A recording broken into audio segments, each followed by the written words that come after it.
live streaming.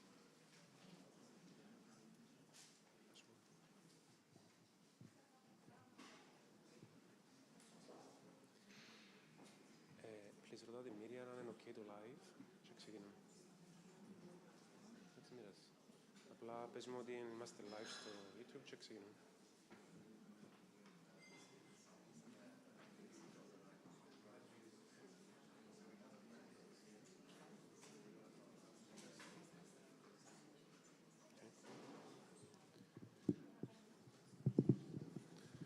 Good morning, everyone, and welcome to the first Cyprus Forum London. We'll start with welcoming remarks on behalf of Mr. Kyriakos Kouros, the High Commissioner of Cyprus to the United Kingdom.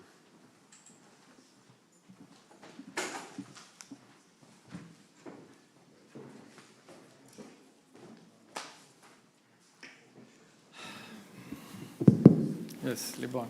Minister, Ambassador of Greece, distinguished speakers and panelists, dear guests, welcome to the Cyprus House.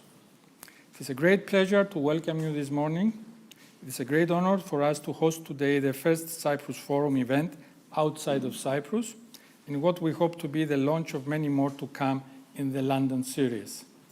The Cyprus Forum came on the scene a few years ago and quickly acquired widespread credibility and acknowledgement of its contribution across the policy-making ecosystem in Cyprus. We chose to see you as true pioneers in Cyprus, providing a regular platform for open, inclusive, and informed debate.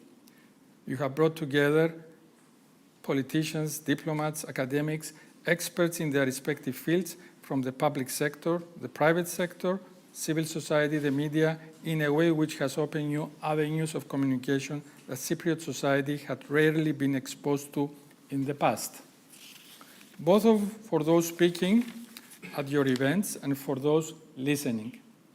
Most importantly, in my opinion, you try to make us stop and think. You have facilitated people in Cyprus to exercise critical thinking, use their knowledge, or enrich their knowledge in a particular field or topic. Your contribution to a healthy, free-thinking society is significant. I'm therefore particularly pleased that the Cyprus High Commission has helped support your effort to launch your London events, and I look forward to today's discussions. Distinguished guests, I trust that you will today be benefited by the conversations of thinking persons and specialists in their fields. We will continue this morning with some welcoming remarks by a regular interlocutor of the High Commission in the host country, Alison Kemp, the head of the Mediterranean Department at the FCDO, followed by the Executive President of the Cyprus Forum, Nicholas Kyriakidis. The keynote address of this morning, I have the honor to be pleased, will be delivered by Deputy Minister of Shipping, Marina Hadjimanolis. We will then kickstart the panel discussions, which will look at Cyprus and our region, the Eastern Mediterranean, through a geopolitical and geoeconomic lens. In the afternoon, we will turn that lens also to the bilateral relationship between Cyprus and the United Kingdom in the fields of justice and education. I myself have been asked to participate in the first panel, and I'm grateful to my co-panelist, or actually the panelist, the Ambassador of Greece, Mr. Tsaousis. Unfortunately, the other person, Ms. Evi Aspinal, Director of the British Foreign Policy Group, had health issues and she won't be present. The panel will be moderated by George Hajibabli of Oxford University, who I understand will then have the opportunity to comment on everything we say in the follow-up panel in the afternoon. Planning today's events allowed me to say with confidence that our audience is promised an in-depth and policy-rich day. I encourage you to follow all the panels, the very interesting fireside discussions, and our high-level keynote speakers throughout the day. Thank you once again for honoring us with your presence at the Cyprus High Commission and the Cyprus Forum London. Thank you very much.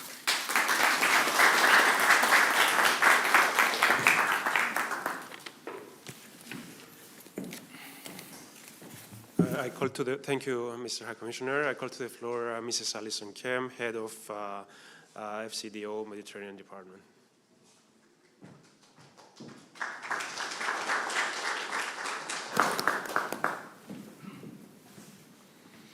Madam Deputy Minister, Your Excellencies, ladies and gentlemen, Kalimera. High Commissioner Siddiq sends his warm regards and regrets that he can't be with you today, having participated in last year's forum in Nicosia. As head of the Mediterranean Department, I'm delighted by the forum and the Cypriot government's initiative to bring the forum to London, and I compliment the organisers in bringing together such a distinguished set of panellists and speakers for these timely discussions. I live in Cambridge, and last year the High Commission, together with the Greek Embassy and the Italian Embassy, organised an exhibition at the Fitzwilliam Museum on the making of the Mediterranean. It was fascinating to walk around the exhibits of life in Cyprus several millennia ago. The exhibition reminded me of two things. First of all, that Cyprus is a regional crossroads and meeting place. It's an incubator for innovation and has been that way for centuries. Today, Cyprus once again finds itself on the tectonic plates of geostrategy. Instability in the Middle East impacts Europe, often in Cyprus first of all. Thanks to the vision and compassion of Cyprus, many countries are preparing to send aid items to Gaza through Cyprus's Amalthea plan, and the UK was proud to partner with Cyprus in testing the proof of concept for that last December. As we speak today, UK aid is being loaded onto vessels which will be departing from Larnaca later today on their way, the first stage of their journey to Gaza. Since the beginning of the Ukraine conference, Cyprus has been a clear and steadfast voice alongside the UK, speaking out against Russia's invasion and supporting the territorial integrity of Ukraine. And both countries find ourselves considering how best to respond to the challenges that so many nations are facing of migration, climate change, energy and maritime security. And in 2024, 50 years after the division of the island, Cyprus is working with the personal envoy of the UN Secretary-General on the search for a settlement. In this endeavour, the UK remains committed to supporting the efforts to find a solution in line with the relevant UN resolutions. All of these, the Middle East, Ukraine, migration, and the ongoing search for a settlement, were issues which President Christodoulidis and Prime Minister Sunak discussed on the 30th of April. My second takeaway from the exhibit in Cambridge last year was the strong links that exist between the UK and Cyprus. Listening as fellow visitors wandered around the exhibition, lingering in front of artefacts and information boards, it became evident how many knew and loved Cyprus. The extent of the links between our two countries are indeed special. Not just the 340 days of sunshine that attracts 1.2 million visitors, British visitors to Cyprus every year, and it's certainly bolstered by the contribution of the 300,000 strong Cypriot diaspora in the UK, which was recognised by His Majesty the King when he hosted a Celebrating Cyprus reception in 2019, where he described the relationship and the contribution made by the Cypriot diaspora as indispensable. But it is also the educational, legal and maritime links which contribute to a trade in goods and services between the UK and Cyprus worth £3.7 billion last year. That's an 18.5% increase, which is tremendous. All of which I think we'll hear more about later today. The British government remains committed to strengthening these links, including through the forthcoming review of the UK-Cyprus Strategic Memorandum of Understanding, where our two governments agree annually the ways in which we will further develop our bilateral relationship. And so it is with great interest that I look forward to the outcome of your discussions today, and I wish you all the best in them. Thank you.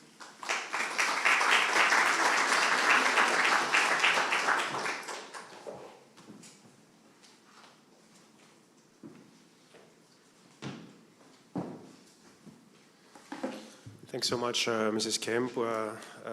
Really appreciate it for being here today.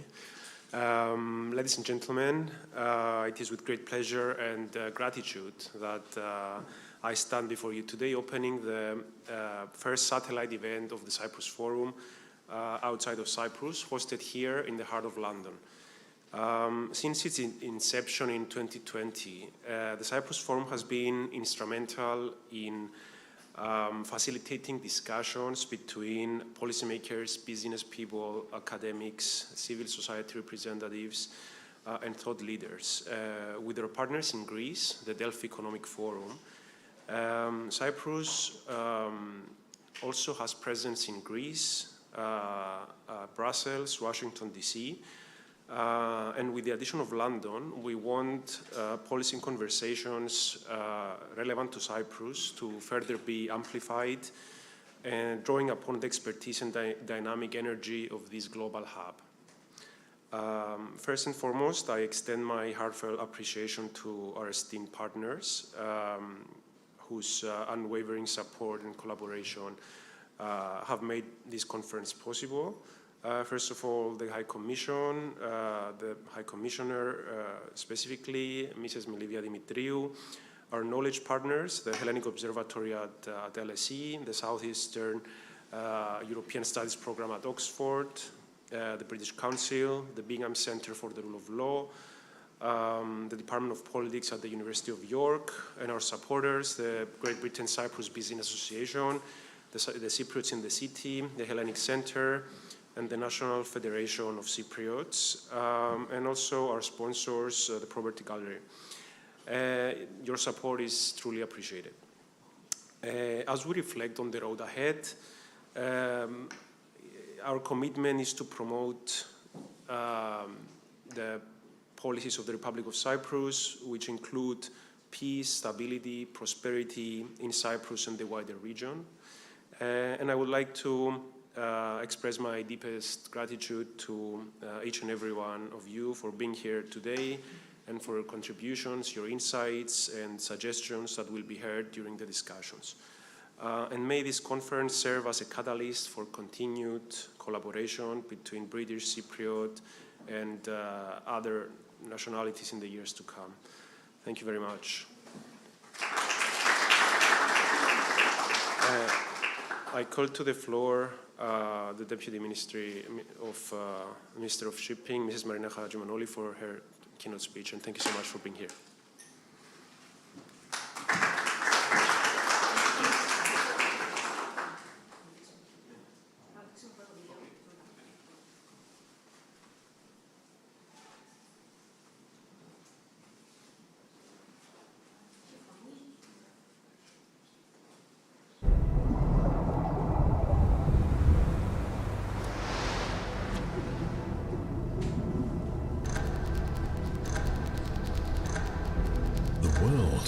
Has always been in a constant state of flux. Throughout history, humanity's ability to embrace change has defined our evolution. Cyprus shipping has been responding to global challenges and opportunities with swift adaptability and flexibility.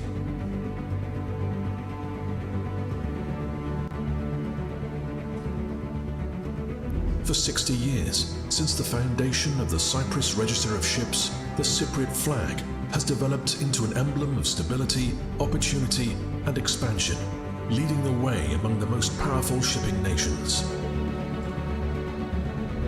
With bold initiatives aimed at fostering change, Cyprus and the global shipping industry can forge an even more robust maritime infrastructure.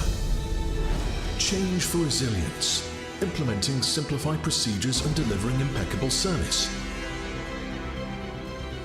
Change for safety, cultivating a skilled and inclusive workforce, supporting gender equality and diversity. Change for sustainability, embracing energy transition and green technologies. Change for digital transformation, advancing automation and digitalization.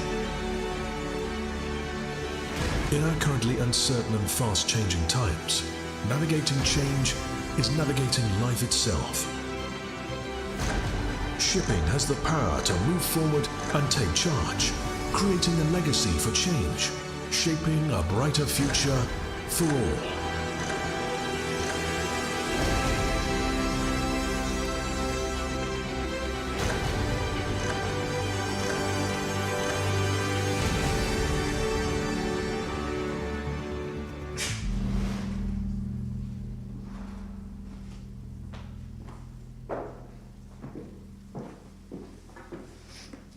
I love the video. Good morning, ladies and gentlemen. It gives me a great pleasure to be present here today in London to deliver the keynote speech for the first Cyprus Forum London.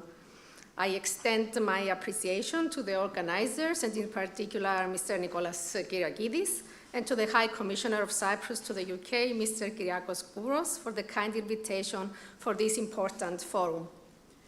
This event, organized here in London, is truly unique, since it marks an exciting new chapter for this annual forum dedicated to fostering dialogue and driving impactful change. Since its formation, the Cyprus Forum has been at the forefront of facilitating discussions and collaborations among policymakers, academics, and civil society representatives. Therefore, initiatives such as this one today are extremely important and are supported by the government of Cyprus as they enhance the position of Cyprus in various fields ranging from shipping and tourism to real estate and other that growth and bring the conducive towards economic growth and innovation. Cyprus and the UK have traditionally enjoyed excellent relations and outstanding cooperation. In the field of shipping, this culminated in the signing of a memorandum of cooperation between Cyprus and the UK. Therefore, events such as this one create an even more stronger bond between our two countries. Cyprus, being an island, maritime state, acknowledges the immense value our seas and oceans hold, not only for our economy, but also for our cultural identity, and recognizes that the ocean challenges are too big and cannot be tackled alone by any single country. It is for this reason that Cyprus has taken another decisive step forward by hosting last month the very first Commonwealth Ministerial meeting devoted to the ocean under the theme A Resilient Common Ocean from Cyprus to Samoa. The meeting was jointly chaired by myself and the Minister of Agriculture, and it was attended by ministers and officials from 28 Commonwealth countries and 12 observer organizations. During the deliberations, we agreed to lead an ocean protection and management through the Commonwealth Blue Charter and the proposed Commonwealth Ocean Declaration, which is expected to be adopted at the Commonwealth Heads of Government meeting in Samoa in October this year. I'm also delighted to announce that during the opening session of the meeting, a memorandum of understanding was signed for the establishment of a Blue Charter Center of Excellence in Cyprus. The history of shipping goes back many centuries ago.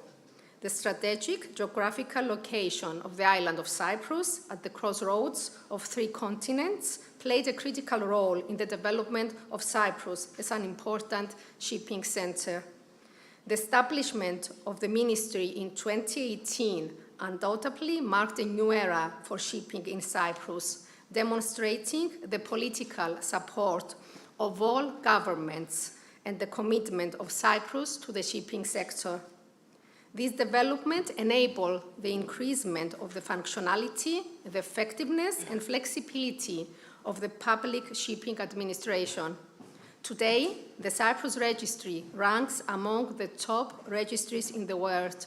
And last year, as you have seen and on the video, we have marked 60 years since the establishment of the Register of Cyprus Ships. During the last 6 months, we are very happy to have witnessed an increase of vessels registered under the Cyprus flag, amounting to almost 6%. Cyprus is a modern, efficient, and integrated maritime shipping cluster, and is also ranked among the leading in the world. As a third-party ship management center, it is the largest in Europe and among the top 3 in the world. At the same time, Cyprus has a large resident shipping industry with over 200 companies based in Cyprus, the majority in Limassol, offering shipping and shipping-related activities ranging from ship ownership, ship management, to shipping insurance, and many more. Moreover, the Cyprus tonnage tax system continues to attract more companies, reaching today 420 in number, representing an increase of 14% during the last 12 months. I am pleased to note that many shipping companies from the UK have recognized the advantages that Cyprus offers and have established their headquarters in Cyprus. The stable taxation system, the high level of ship safety, the full protection for financiers and mortgage lenders, the specialized knowledge and experience, the 24/7 service, the zero registration fees, and the exception from income tax on ships serving on Cyprus from income tax on ships serving in Cyprus constitute a competitive and attractive framework of services and advantages offered by the Maritime Administration in Cyprus. Cyprus has made significant progress to upgrade and strengthen the services that we offer. We believe that the services that we offer in Cyprus are among the best, and this is what distinguishes Cyprus from other countries in the world. This is an effort not only to improve our environmental footprint, but mainly to provide a more flexible, effective, efficient, and customer-oriented service. We also recognize the importance of the quality of the fleet. We recognize the importance that safety, security, and environmental protection has to play. Our top priority is to maintain and improve the exceptionally high quality for which the Cyprus flag is renowned. We are very happy that Cyprus has achieved re-election at the Council of the International Maritime Organization for the next biennium, maintaining and further strengthening our role in the decision-making process of the global shipping rules and regulations. Another major international accomplishment is the decision of the IMO to bestow the first IMO Gender Equality Award to the candidate nominated by Cyprus. This is indeed an important recognition of the efforts made by Cyprus to promote gender equality and women empowerment in shipping. On this occasion, on Friday, we will attend the Gender Equality Award ceremony and the celebration of the International Day for Women in Maritime at the IMO headquarters. However, the shipping sector is not without its challenges. As shipping is a global industry, it is more vulnerable to geopolitical developments and challenges. Starting in early 2022, the war in the Ukraine impacted shipping and seaborne trade. In recent months, international shipping has been faced with new challenges as a result of attacks by Houthi against ships crossing the Red Sea, and more recently, the unrest in Israel. These attacks prompted our ministry to immediately adopt specific security measures for the protection of the Cyprus ships and notify accordingly the shipping community. Another challenge faced nowadays is the transition to green shipping. Decarbonization is indeed one of the most significant challenges faced by the shipping sector. Cyprus actively participates at the MOU and EU deliberations to formulate a broad target, and we support the shipping industry to achieve its decarbonization goals. Concluding, ladies and gentlemen, I wish to express the commitment of the Cyprus government and especially of the President, Mr. Nikos Christodoulidis, that we will do our utmost to support and enhance the efforts, endeavors, and objectives of our shipping industry. Despite these turbulent times and the challenges we are facing, we are confident that the steps that we have taken to enhance the competitiveness and to promote shipping will contribute to our vision of growing our maritime cluster in both size and range. Thank you very much.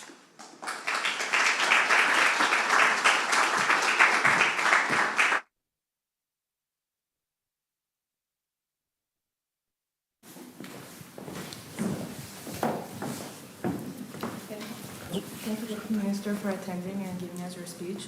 I would like to welcome to the podium to the next panel on Cyprus and future scenarios of the Eastern Mediterranean with High Commissioner Mr. Kyriakos Kouros, the Greek Ambassador Yannis Tsaousis, and George Hadjivaouliou from the University of Oxford.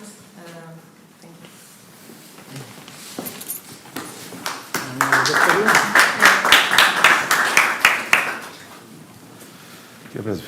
Τι κάνετε, Καλημέρα, καλώς ήρθατε. Ευχαριστώ πάρα πολύ. Κύριε πρέσβη. Όλα καλά. Μια χαρά εσείς. Να κάτσουμε.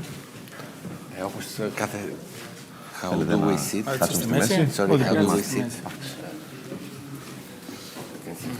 You want να αφήσω μια κενή? Ό,τι θέλετε.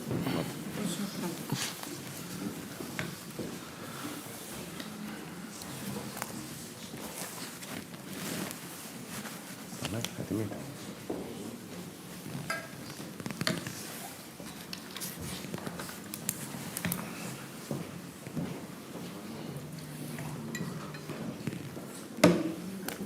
Ξεκινήσουμε. Κυρία, ξεκινήσουμε. So a very warm welcome to everyone this lovely morning. It's a distinct pleasure to have both the Cypriot High Commissioner and the Ambassador of the Hellenic Republic to the United Kingdom. My name is George Hadjipavlis. I'm part of the Southeast European Studies team at Oxford. It's lovely to see the director of the team here attending. So no pressure. Just a brief introduction of our speakers, who you may very well know, of course. Before we begin, to my left, I have Ambassador Yannis Saousis, who has been a career diplomat since 1997, with a lot of distinguished positions before assuming the post of the Ambassador to the United Kingdom, including, if I understand well, Director of the Minister's Office, the Foreign Minister's Office. I'm also delighted to share that Ambassador Saousis is an Oxford graduate, which adds a bit to the situation.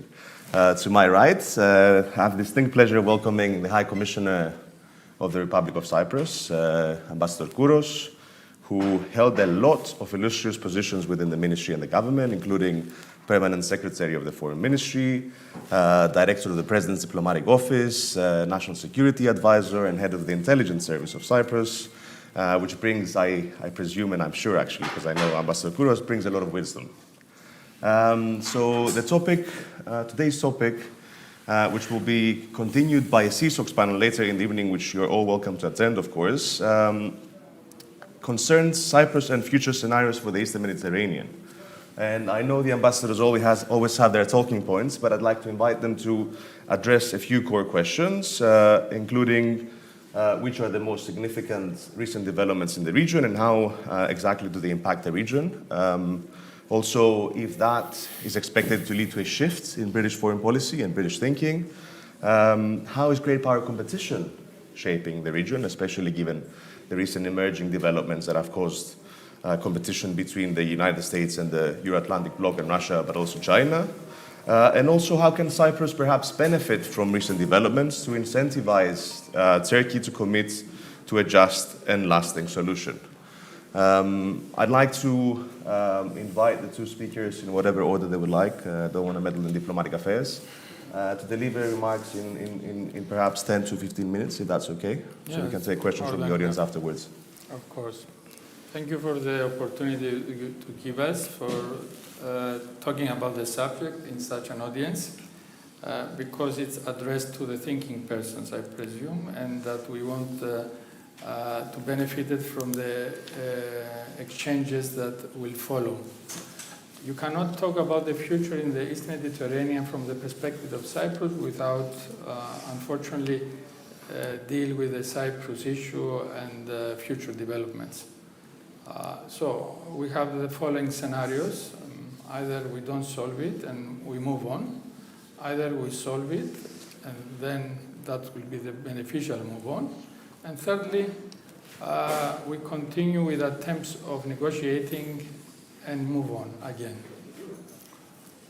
This year we're commemorating 50 years since the events of 1974, which it's an unfortunate, I wouldn't dare say anniversary.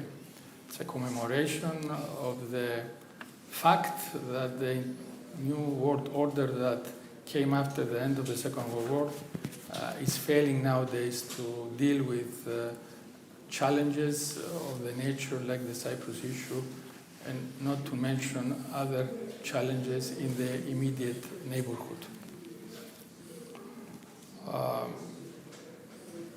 Let's start from the scenario that we might have ongoing negotiations.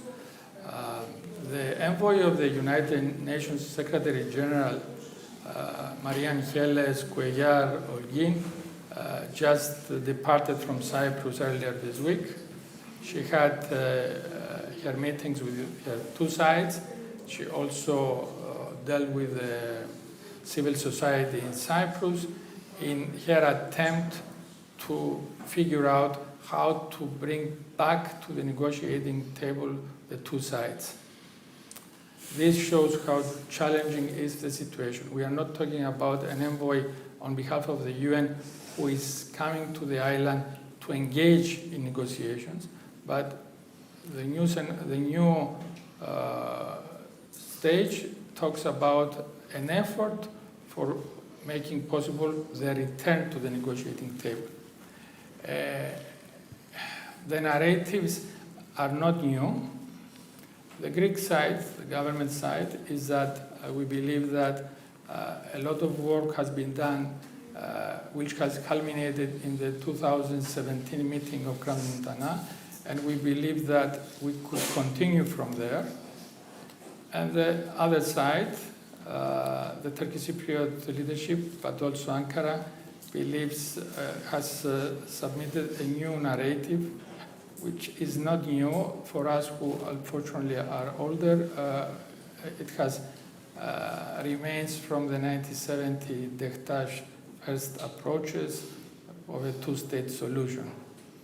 So the challenge for the UN and other stakeholders is how to convince, the international community is always trying to convince both sides to make an effort to return back to negotiations, but the government of Cyprus expects that the international community will convince the Turkish side to put aside this new narrative and see that it will be much more beneficial for the Turkish community if we continue from where we left in 2017 or something like that. What we expect from stakeholders and countries like Britain, whom it's a guarantor power, it will support this effort and help us out with engage again with negotiations leading to the reunification of the island. So this is the one scenario, and this means that it is obvious after 50 years that we couldn't wait for the solution of the Cyprus problem to happen and then see how the Republic of Cyprus should move on in its region, both internally on restructuring and becoming a modern state, which was a result also of the accession of Cyprus to the European Union, because it's expedited and gave us a frame, the European values and principles, which helped us, and the know-how on how to manage our shop. And at the same time, because we are in a very challenging neighborhood, I don't need to remind the audience that our immediate neighbors are Syria, Lebanon, Palestine, Israel, Egypt, and Libya. So a number of them countries, you are aware how unstable they are and how they transform the region to a hub of instability. However, Cyprus, because it's a member of the European Union, remains a beacon of stability, and this is the added value that our inclusion to the European family brought to Cyprus, because it helped us becoming more useful to the neighborhood we live in. The other two scenarios, that we don't solve the Cyprus issue and we move on, it's not in the mandate of any president of the Republic of Cyprus. Every president of the Republic of Cyprus is elected, and the number one issue he has to deal with is the solution of the Cyprus issue. Nikos Christodoulidis has been the current president, has been a foreign minister, has been engaged in politics for a long time, and he was a career diplomat, so he knows well how to proceed with that issues, and I will come back if the questions permit me. The third scenario is we solve the Cyprus issue. It will be instrumental, helpful for the region. It will benefit Turkey, it will benefit, I believe, Greece. It would benefit also pockets of instability in the region, and the Britons, of course, because they have a physical presence on the island, and it will be very helpful for all of us to see the future in a brighter direction. Thank you, High Commissioner. Mr. Ambassador, over to you. Yes, well, it may sound rather trivial, for a Greek ambassador to say that I fully agree with what my colleague has said, Kyriakos. I mean, this is the situation we're facing. I mean, Europe is facing, the international community is facing as far as Cyprus is concerned, and this is the Cyprus problem is concerned. And indeed, these are the scenarios that may or may not happen for Cyprus. The question is, of course, which is the best scenario, and we all know what is the official position of Greece on this. The best scenario is a solution within the parameters, within the framework of the United Nations, bizonal, bicommunal federation, and this is what we are working on. We do not believe the theory of the realities on the ground, because in this case, what we maintain very, very strongly that what is real is what is legal, and what has happened in 1974. It's not legal. And we are, as Ambassador Kouros said, High Commissioner said, we are facing a situation 50 years now that we are facing a situation where the results of this illegal act are still affecting and are still continuing to create problems and to impede the promotion of stability in the area. So out of the scenarios, of the three scenarios, I mean, for us, and we are working and we are hoping also that the scenario that there will be a solution within the parameters and the framework of the United Nations is the scenario that we have all to unite around and work together, Turkey included. And we really hope that this will be the end game and the start at the same time of a new era in the area. Because what will happen in Cyprus, as Ambassador Kouros said, High Commissioner Kouros said, affects also what happens in the region. Of course, you know that Greece and Cyprus, as members of the European Union, have been working. We see generally, in other countries of the region, we see generally the Mediterranean as a bridge, uniting, Europe and Africa, and not a dividing line. And this is our policy for many, many, many years within the EU. We have created some schemes with other countries, the Med9, the other schemes in other organizations like the OSCE are not working very well right now because of the situation and the invasion of Russia in Ukraine. But also we, as members of NATO, we are working also in these Mediterranean dialogue schemes for many, many years, dialogue schemes with other countries, and also with Cyprus in the last 10 years. We are working together in promoting trilateral and multilateral regional cooperation in the area. I should say, because I was part of it, I mean, I participated in many, many different meetings at the ministerial level quite effectively. And we believe that we have created a new reality, and this is not only with the countries of the Middle East, but also with the countries of the Gulf. And there are these trilateral, and in the Balkans as well. We're working together in the Balkans as well.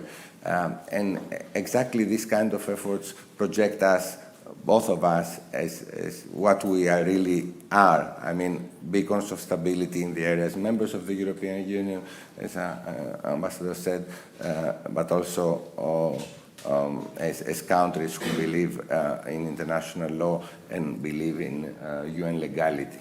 So we will continue, and we would be very happy to welcome. We will continue very happy to welcome Turkey in this sphere, of legality, of stability, of cooperation, of synergies, to use a Greek word, so that we can work all together, especially in this particular period of time where we are facing crisis in Ukraine, but also in Gaza and other places. We do not forget the Middle East in general, not only what is happening in Gaza right now. Syria has always and is always a problem, continues to be a problem for stability. And of course, it's not only the migration issue which we are discussing, we are trying to solve, and we are facing all together and addressing all together, but there are also other issues that may really create problems. Greece and Cyprus, in a very practical way, they are trying to contribute to promote stability. Of course, you have mentioned the efforts in the humanitarian sphere, and of course the maritime corridor and the Amalfi operation that Cyprus is promoting, and we think that this is a very effective way to try to address this issue in this particular area, in this particular moment in time there in Gaza in particular, and also we are doing our share, not only in the humanitarian part, but also as far as the security and the energy security and the supply chain security in the wider area. As you know, Greece is leading the Aspides operation of the European Union in the Red Sea, and we are trying to be helpful there as well. So that we preserve energy security and supply chain security, and of course the minister has mentioned that how important this is for shipping, and how important this is for the prices and food safety, food security, and also, as I said, energy security and supply chains in general. We are becoming also, as Cyprus is, a logistics hub. So that we can help, in promoting, in trying to supply Europe with what is needed from this part of the world. Through the Eastern Mediterranean, and we, as countries that we are. As I said, we are promoting stability. We have taken very clear positions as far as international law in both crises, in Ukraine and also in Gaza, the right of self-defense of Israel, but also the protection at the same time of international humanitarian law. And also in Ukraine, as the UK has done, we have been very clear from the beginning on our position against the invasion, with these principles actually, and the practical cooperation and synergies we are trying to promote, and the steps we are taking in the humanitarian aspect and field, and also as far as promotion of security in the region. I think this proves the role that our two countries can play. And I can speak only for Greece, but I know that Cyprus does likewise in this particularly turbulent area in this particular difficult period of time. Thank you, Ambassador. If I may just exercise moderator privileges and ask a follow-up before we open the Q&A, I would like to ask the following. One of the core reasons why the United States were so keen on getting involved in the East Mediterranean was the consideration that the region can be crucial to Euro-Atlantic security. Energy security is one of the main headlines of the East Med Act of the US Congress, for instance. But as the ambassador kind of alluded, even though it's not detrimental, the continued occupation of Cyprus is an impediment to those energy, maritime, logistics, and multifaceted corridors. So yesterday, or the day before, if I'm not mistaken, we had a meeting between Prime Minister Mitsotakis and the Turkish president.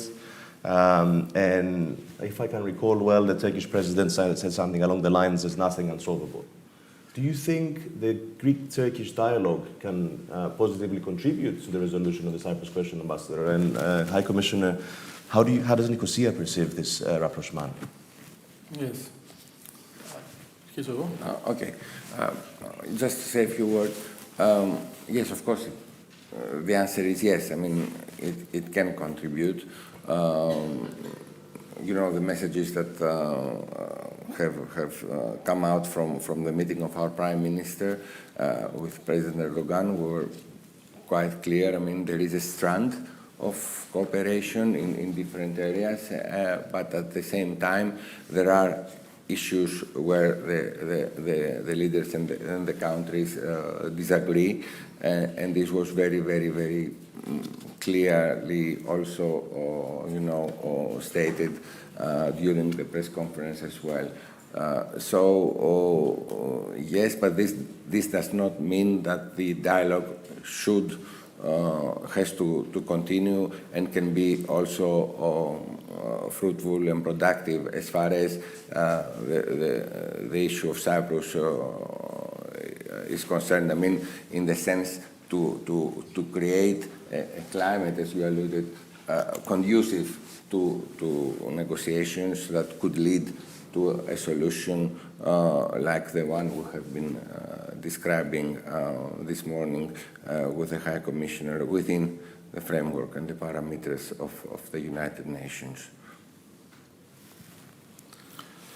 Well, I will dare say that usually what we forget, because it's a situation that prevails for so many years, the Cyprus issue remains also an international problem.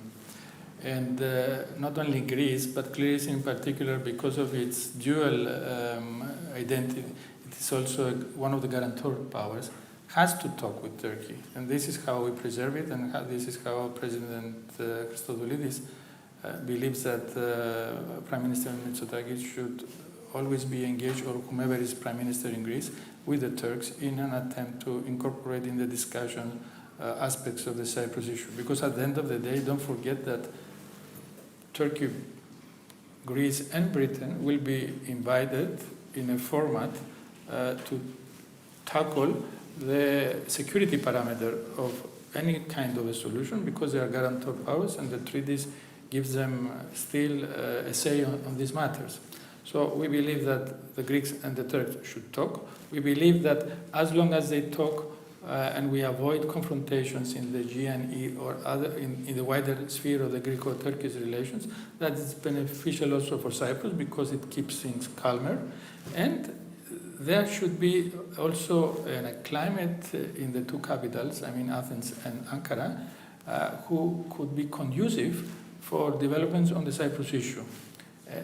And sometimes you don't need the public sphere to be vibrant of what exactly it is told, as long as behind the scenes right messages are shared and some kind of mobility could start on the Cyprus issue.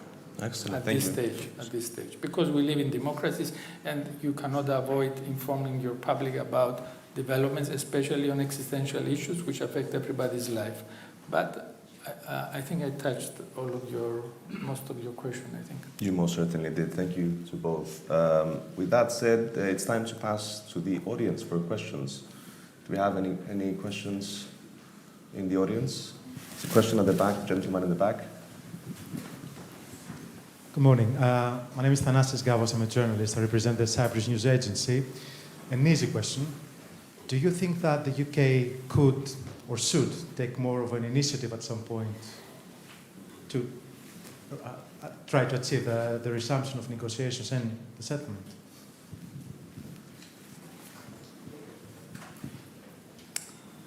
take one more question from the audience if there's any. Any questions? Okay, let's return to the ambassadors and then we can go through this again. I think I already answered this question subtly. I said that one of the guarantor powers is United Kingdom, so they have, it is to their benefit to contribute to the Cyprus settlement because it will be beneficial to all concerned in the wider region. Now, how the British government decides to contribute to that, as long as it helps the efforts for the unification of the island, and they see us eye to eye on steps to be taken, they are more than welcome to try their best. It is a force to be reckoned. It is a member of the Security Council, so it has multiple tasks to perform as far as the Cyprus issue. And I think I said enough for a diplomat.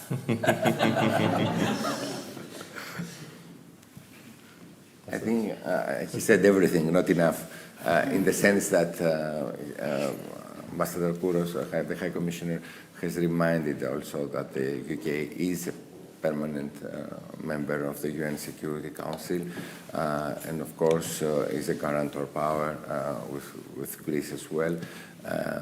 And we really believe that the UK has to play a role, and we hope and we are sure that this role will be I don't know under which initiative and which way, I mean, this in this particular period of time can be developed, but the UK is always a country where which we all believe that can play a role, can play a positive role, particularly in its capacity as a permanent member of the UN Security Council, as a guarantor also of the UN legality, not also as a guarantor of in Cyprus, for security in Cyprus. Excellent. Question from the audience, question in the back, gentleman there. Yes. Hi, my name is Ilia. I'm not a diplomat, so I think I can ask questions or, you know. It always helps. Yeah, it always helps, yeah. My favorite color or something. One idea maybe is for the UK, now that it's starting to build better relations with Turkey, maybe that can be used as leverage potentially, if someone can comment on that. The other thing is the interest that the US is showing in the region and in Cyprus and Greece specifically. Could that be used as a sort of a helping hand, a leverage potentially? Thank you. Excellent question. Thank you, sir. I would like to take this first. Can you repeat a little bit because I lost the final part of it? So the final part was about the increasing involvement of the US in the region and how would you assess that? You mean this particular, referring to this particular crisis that we're having in Gaza and Israel, or generally speaking, a more general question? You know, we, again, with Cyprus, we are in a scheme with Israel for many, many years before what has happened there. This is a trilateral cooperation +1, where US, Cyprus, Greece, and Israel cooperate together in energy, but in also other different areas, many different areas, and at the same time, the US is participating and in this scheme, in this 3+1 logic. At the same time, we have these schemes, as I already said, of cooperation with Arab countries, because we are, let's say, countries that we have traditional relations both with Israel but also with the Arab world, for many, many years, and this is not now. I mean, from the 70s and even before, there was a lot. We have welcomed a lot of refugees, from Lebanon, from Syria. In 2006, I remember Ambassador Kouros was the ambassador of the Republic of Cyprus in Lebanon, and I was the consul of Greece in Cyprus, and there were a lot of people fleeing from Lebanon through Cyprus to go to Europe and to Canada and to other countries, and we were coordinating together the operations. There is a lot of history, between the peoples, because it's not only the geographic proximity, but also the bonds. So the U.S. knows about that and knows that our countries, can through respecting their principles and their peaceful intentions in the region, can really play a role in approaching, in facilitating the U.S. in being part of the region, but also promote the dialogue with the Arab countries at the same time. Well, the last decade, we experienced the change of approach from Washington vis-à-vis the role of Cyprus in the region. I dare say that it's not diplomatic, but I will say it. 30 years ago, when I was meeting with American colleagues, I had the feeling that I was representing the Republic of the Cyprus problem. Nowadays, I can dare say that they see us as a valuable asset in the neighborhood because of what Yanis described. We are a beacon of stability. Whenever there is a crisis nearby and they need evacuations, starting from diplomatic personnel and going to nationals, etc., Cyprus is there to deliver, all right? And we have done that step by step at the level now where when the events of October 7 happened, we were the only stakeholder in the neighborhood who could talk with everybody except Turkey, of course. We talked with the Arabs, we talked with the Israelis, and we set up this humanitarian corridor not to substitute the other corridors of humanitarian aid, just to supplement it. And there, when we managed to convince the Israelis on the security parameter and the Arabs on the political parameter, with the help of the British, with the Americans, we started formulating a plan which now delivers the good. So Cyprus relations with Washington actually evolved a lot, and I dare say that the sky is the limit as far as the strategy, the geostrategy on this particular region. Of course, you have always to take in consideration the individual challenges that already exist. Now, Gaza, for example, has, and the developments that take place there, have frozen all the tripartite and trilaterals that Yanis was mentioned before, which, on the other hand, it was the vehicle through Cyprus, with the help of Greece and the other partners in the neighborhood, aimed at sending the message, okay, it's a challenging region, we have problems between us bilaterally, but on the wider scale, why don't see what is beneficial at the sidelines and try focusing on that? It's a departmentalization of a situation. Okay, I have a challenge bilaterally with a neighbor, but at the same hand, I find natural gas. We have to do something about it. Otherwise, time will happen, and then it will not have any value.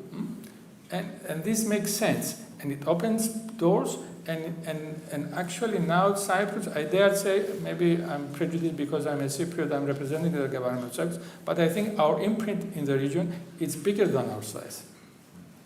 It's a very interesting comment, High Commissioner. If I may follow up from both your comments, of course, Interpersonal relations are critical, and the Western partners have been realizing that, and of course regional collaboration, especially when it comes to humanitarian aid, is crucial. I think Ursula von der Leyen has visited Cyprus more than her hometown in Germany in the recent times, and of course, when I was in Washington, everybody knew of Cyprus for the first time.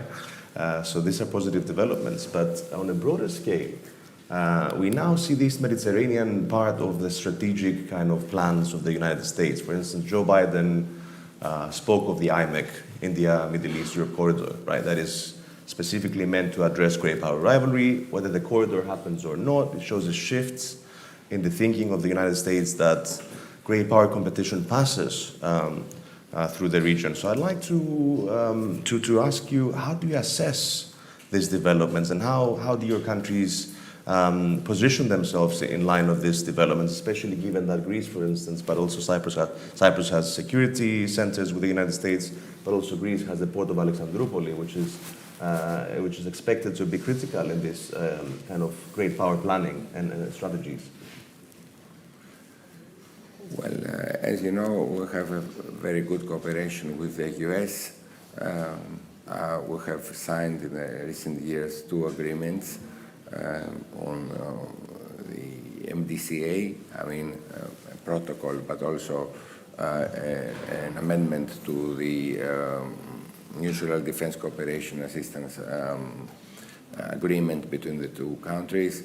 And of course, Alexandroupolis was part of it, and also Alexandroupolis is becoming also a hub, and has an important role also as far as the crisis in Ukraine is concerned, not only as far as Israel and Gaza and the supply chains and the energy corridors and all the things we have been discussing before.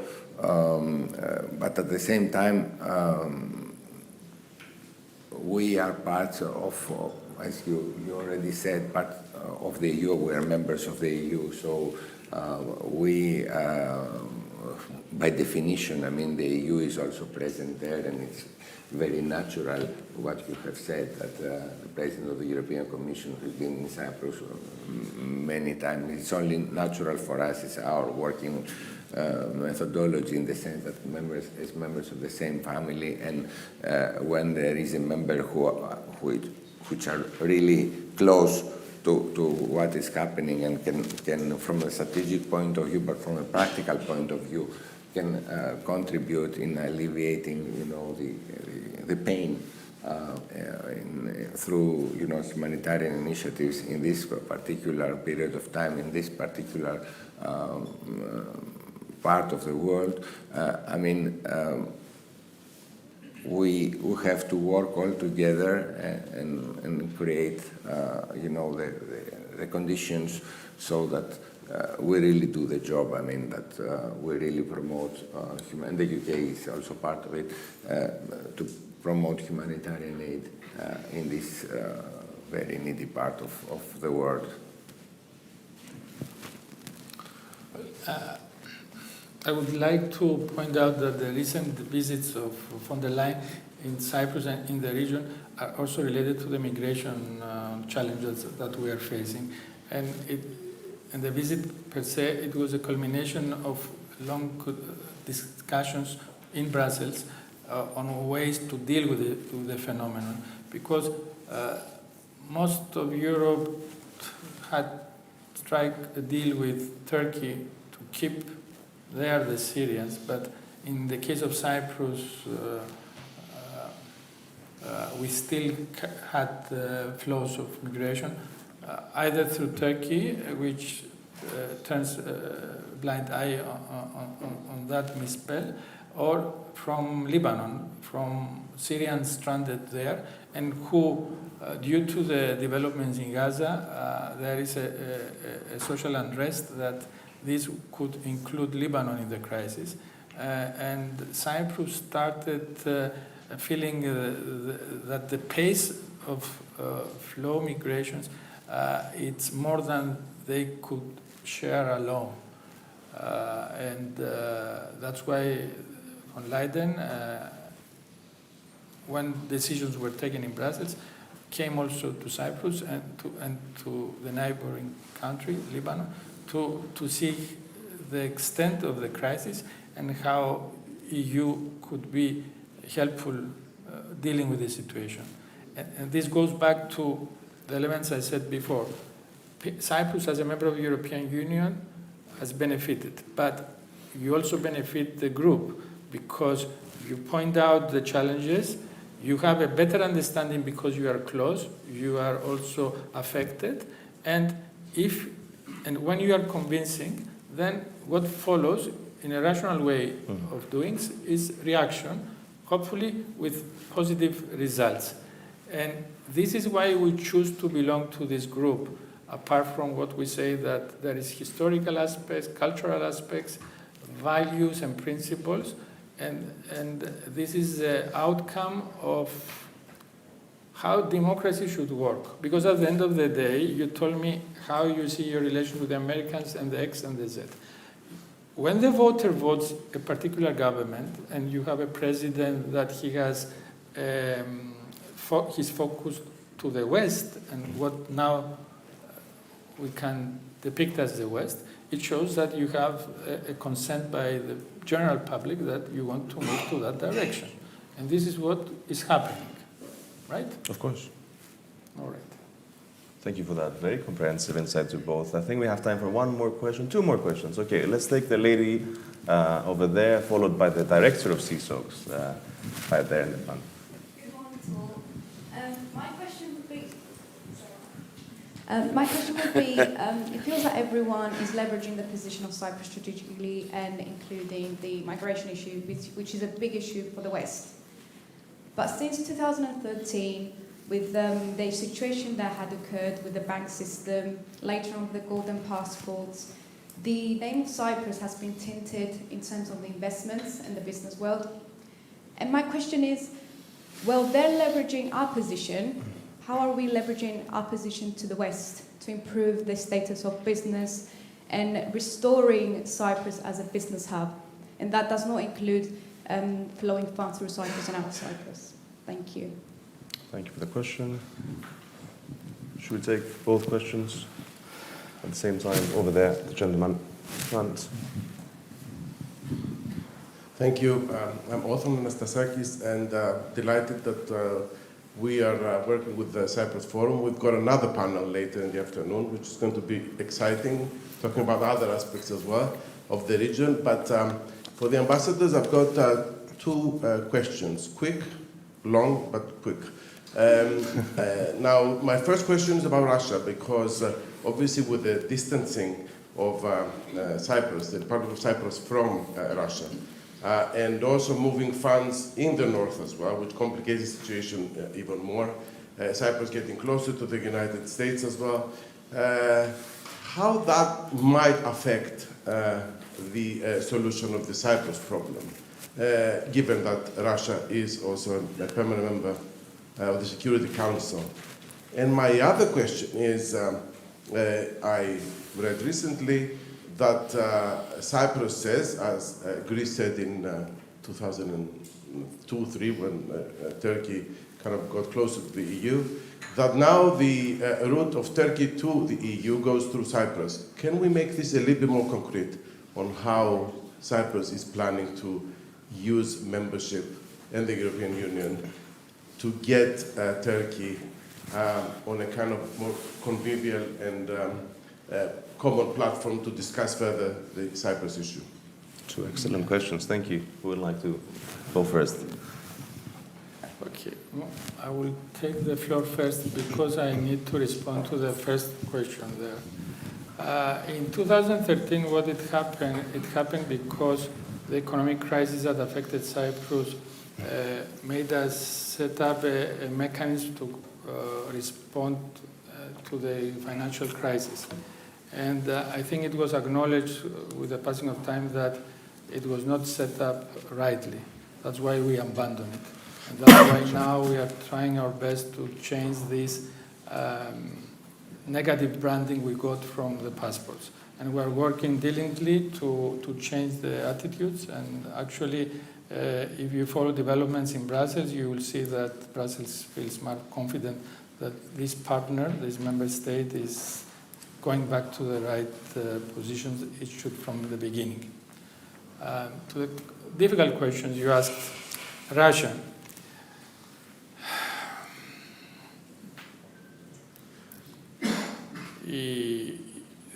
The attack to Ukraine, it was a new chapter in the history of relations between Cyprus and Russia too. In the past, we were trying to keep ourselves, I wouldn't say in a neutral mode vis-à-vis developments between Russia and the West, but we were not very far from giving an understanding to Russia. However, what happened in Ukraine, it was a copy-paste of what happened to Cyprus in 1974. So we couldn't avoid taking a position of principles, even if some elements in our society and some political parties might not be happy with that. But if I recall, even the left in Cyprus couldn't condemn the way things happened. And as long as the situation in Ukraine continues, the relationship between Nicosia and Moscow, unfortunately, will deteriorate. Because if it was something that it could have finished earlier, we could try again and bridge back the relationship to some understanding. But now the situation as it is very difficult for me to see how we will try to mend back the situation when you have an ongoing situation where it's exactly copy-paste of what happened in 1974. That's why we want from the international community to remember that the Cyprus issue is not different from the Ukrainian issue. What will happen in the Security Council? If we had a solution sooner, maybe things of the deterioration could be manageable. But as long as we don't have an engagement on both sides and Turkey's contribution to a dialogue that leads to a solution, these will be additional challenges in the foreseeable future. What was the last part of the question of Russia? Turkey's accession goes through Cyprus. I don't believe this. It's an exaggeration, and for people who don't understand completely how challenging it is to convince your other partners in the European Union that your national priorities are more important than the collective interests. And don't forget that individually the member states, it's not a federation, it's still a work in progress. Somebody could say it's a confederation, but you have 27 heads of governments who jointly try to figure out how to navigate through challenging times. So Turkey has friends in Brussels, and we are not against that. Actually, we are in favor of this phenomenon because we want, through the friends in Brussels, Ankara to understand what it is beneficial also to them for the sake of the Cyprus parameter. And this is how we worked. Actually, it was President Christodoulidis who was demanding from the day he was elected the appointment of a sort of envoy of the European Union, additionally to that exists on the part of the United Nations, with a very specific task, not to challenge the UN envoy, but to be an envoy of EU who could be able to reach out to the decision-making mechanisms in Ankara and make clearer to them the benefits of helping solving the Cyprus issue vis-à-vis the Euro-Turkish relation. Thank you for sharing that insight on Cyprus' strategy within the EU. Ambassador, any? Well, I regard all the questions as addressed to the High Commissioner of Cyprus rather than myself. That makes it easy for you. Yeah, it's very easy. About whether Cyprus is not a business hub and whether its position has weakened, I just want to say that I also saw the video showed by the minister, so I really understand, and I'm not an expert on these matters, but I really understand that Cyprus is really doing very well in these dynamic sectors. And I understand that despite the crisis, there is progress in all these areas. And of course, we regard, as far as I know, to my understanding, Cyprus as a business hub for many, many years now, but in the recent years also, its position has been strengthened. And we are working closely on those areas with Cyprus as well. As far as Russia, we're more or less in the same position. I mean, we regret that our relations with Russia are not the same after the invasion of 2022, but this is what we are. I mean, defending international legality and international law is part of our DNA, I mean, of our political, geostrategic, international DNA of both countries. And I'm talking about Greece, of course, but yes, there is no other way. There cannot be other way as far as Greek foreign policy, and our Prime Minister and, of course, the Minister of Foreign Affairs have been very adamant from the beginning on these issues of principle. Turkey and the EU and Cyprus, I fully agree with what Kyriakos said, and of course, you know that there have been, I mean, the right balance has always been, you know, sometimes yes, sometimes no, but in these particular cases, through the conclusions of the last EU Council, where, you know, these issues are explicitly addressed. Thank you. If I can ask one very final question to kind of sum everything up. How do you view, and you know, taking cue from our topic, how do you view the future of the East Mediterranean, and how do you view the position of Cyprus and Greece within that? I mean, there can be no other way. I mean, the Eastern Mediterranean has to be an area of stability and an area of cooperation and an area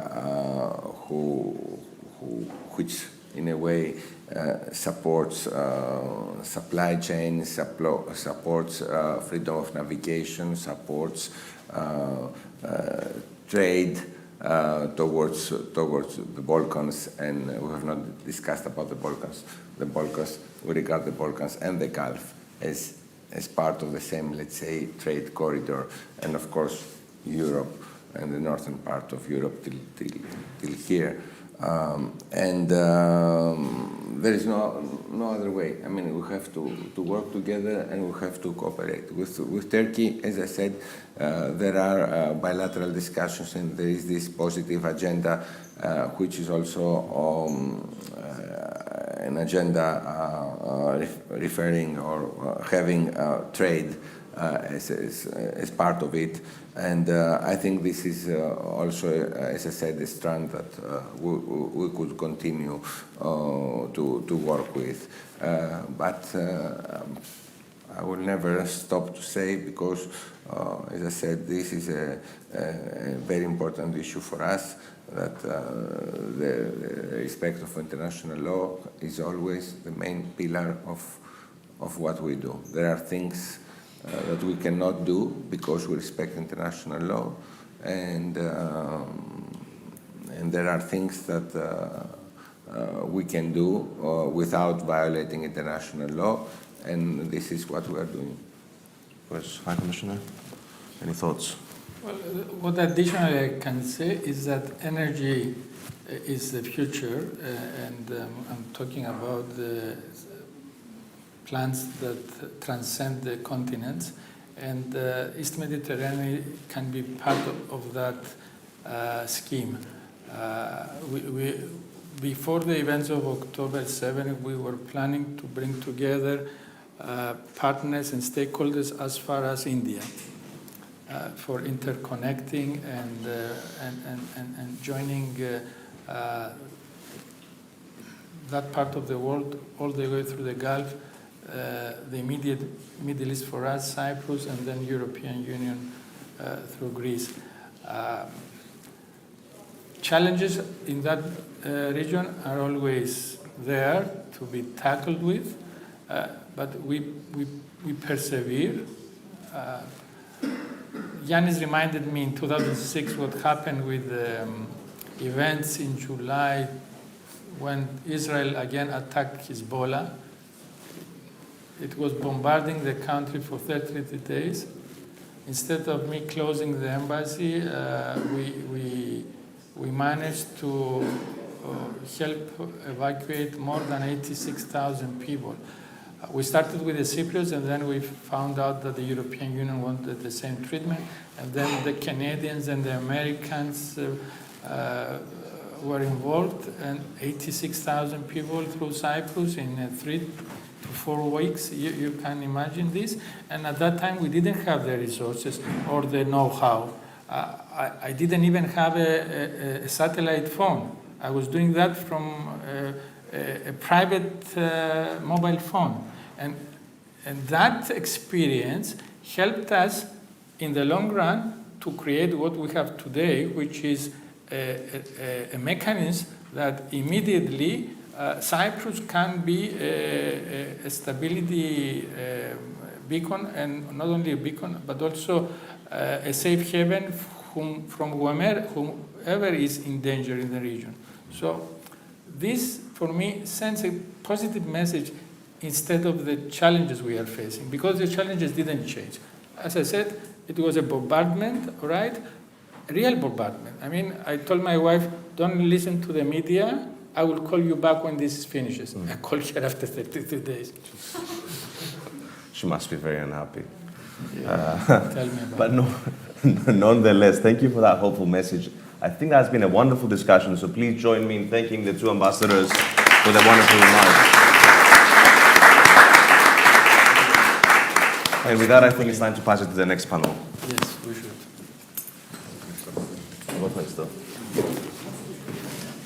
Thank you. Εξαιρετικό. Πολύ ωραία.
So moving on to our next panel, with title Cyprus and its Geoeconomy, Challenges and Prospects.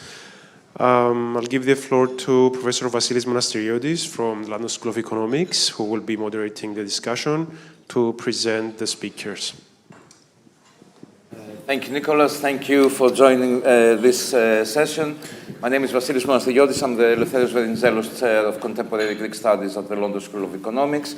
And I'm very, very pleased to be chairing this panel today. We heard a lot about the geopolitics of the region. Of course, this is and of Cyprus. This is the big issue, but we're going to try to focus it a bit more on the geoeconomics of it. Of course, Cyprus is as an economist, I would say a small open economy. Some would call it an offshore economy, but it has significant dependencies and risks associated to its geographical position. Of course, the history, be it the relations with Russia, through the real estate market, the Middle East, in terms of energy, Israel, Egypt, and so forth, but also, of course, the vulnerabilities that have come out of Brexit. We're going to talk about some of these things. Cyprus is moving forward. It's moving forward in terms of policy. It's moving forward in terms of trying to move up the ladder in the value chain, if you want, with fintech and other emerging sectors. It is also moving forward in terms of its green transition. I think just yesterday we had the publication of the new strategy plan for the green transition by the Ministry of Energy. And of course, also it's moving on in its attempts to find new sources of growth and new sources of global competitiveness. Now, we cannot cover all these topics, so I'm preempting any disappointment, but we will touch upon most of these with 4 excellent speakers, with each of them with fantastic expertise on aspects of the things that we're going to talk about today. I'll present the speakers in the order that I will invite them to speak. To my left is Charles Grant. He's director of the Centre for European Reform, perhaps the most prominent in the UK think tank on Europe. His expertise covers the European Union, Russia, China, and global relations of China with the EU, and many other, actually, areas. Before joining the Centre for European Reform, he was bureau chief for The Economist in Brussels. He has served as director and trustee of the British Council from 2000 to 2008, and of the Digital Foundation from 2016 to 2022. He's a regular contributor to the Financial Times, and he's member of international advisory boards of many think tanks, including EDAM in Turkey, Terra Nova in France, the Italian Aspen Italia, and also our competitor at the LSE, the European Institute of the University College London. Our second speaker will join us online over Zoom. It is Cleopatra Kitty, who is a certified independent director and ambassador of the network of independent directors in Cyprus.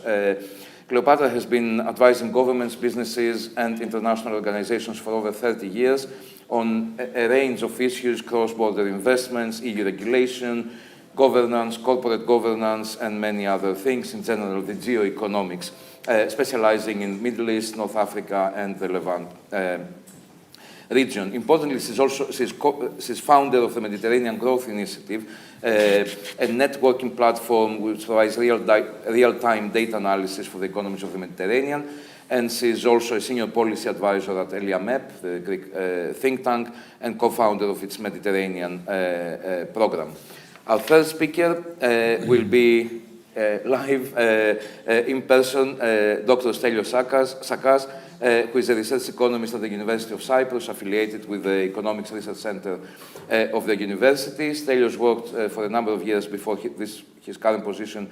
He worked as an economist at the Joint Research Center of the European Commission in Seville, where he undertook academic and policy research on economic modeling, territorial data analysis, spatial general equilibrium analysis.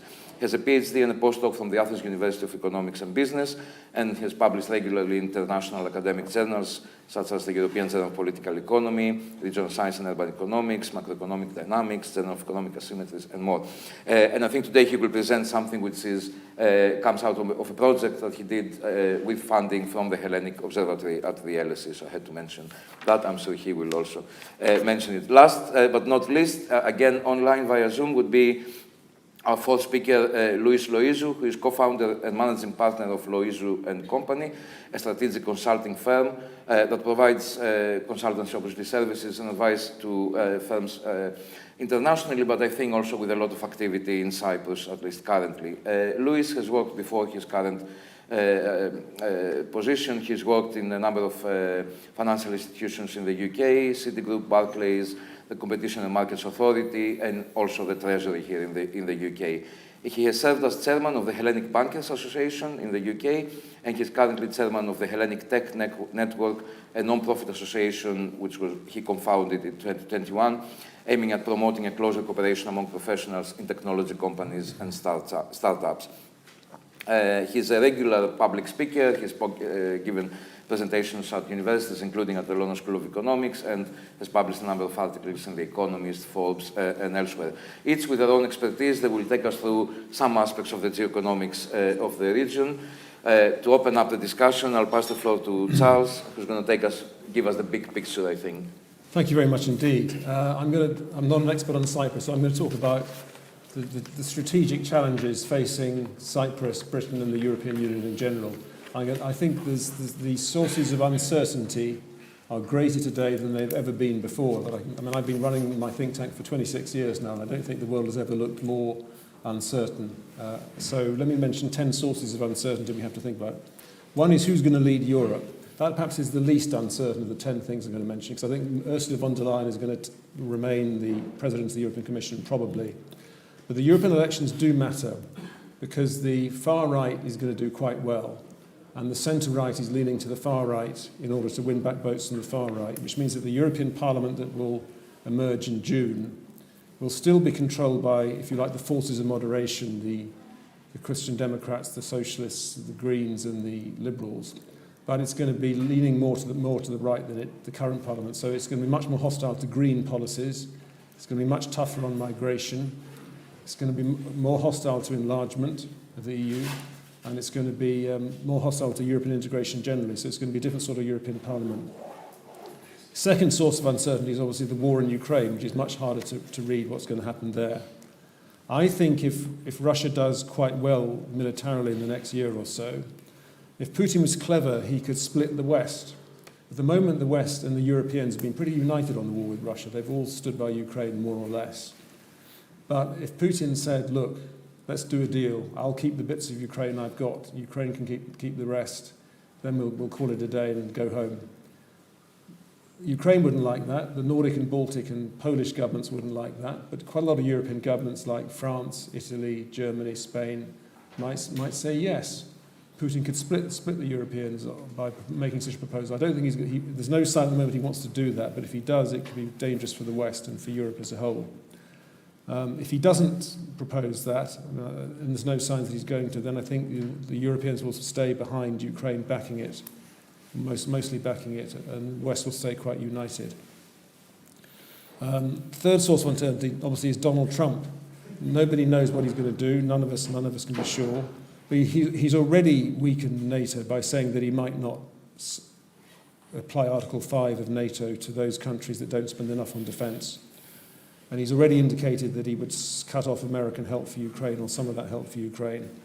If Trump comes into the White House and does these things, and last time he was president, he almost pulled out of NATO, he will divide Europe. Most Europeans will be opposed to him, but some countries like Hungary, Slovakia, and maybe one or two others would actually try and be Trump's best friends.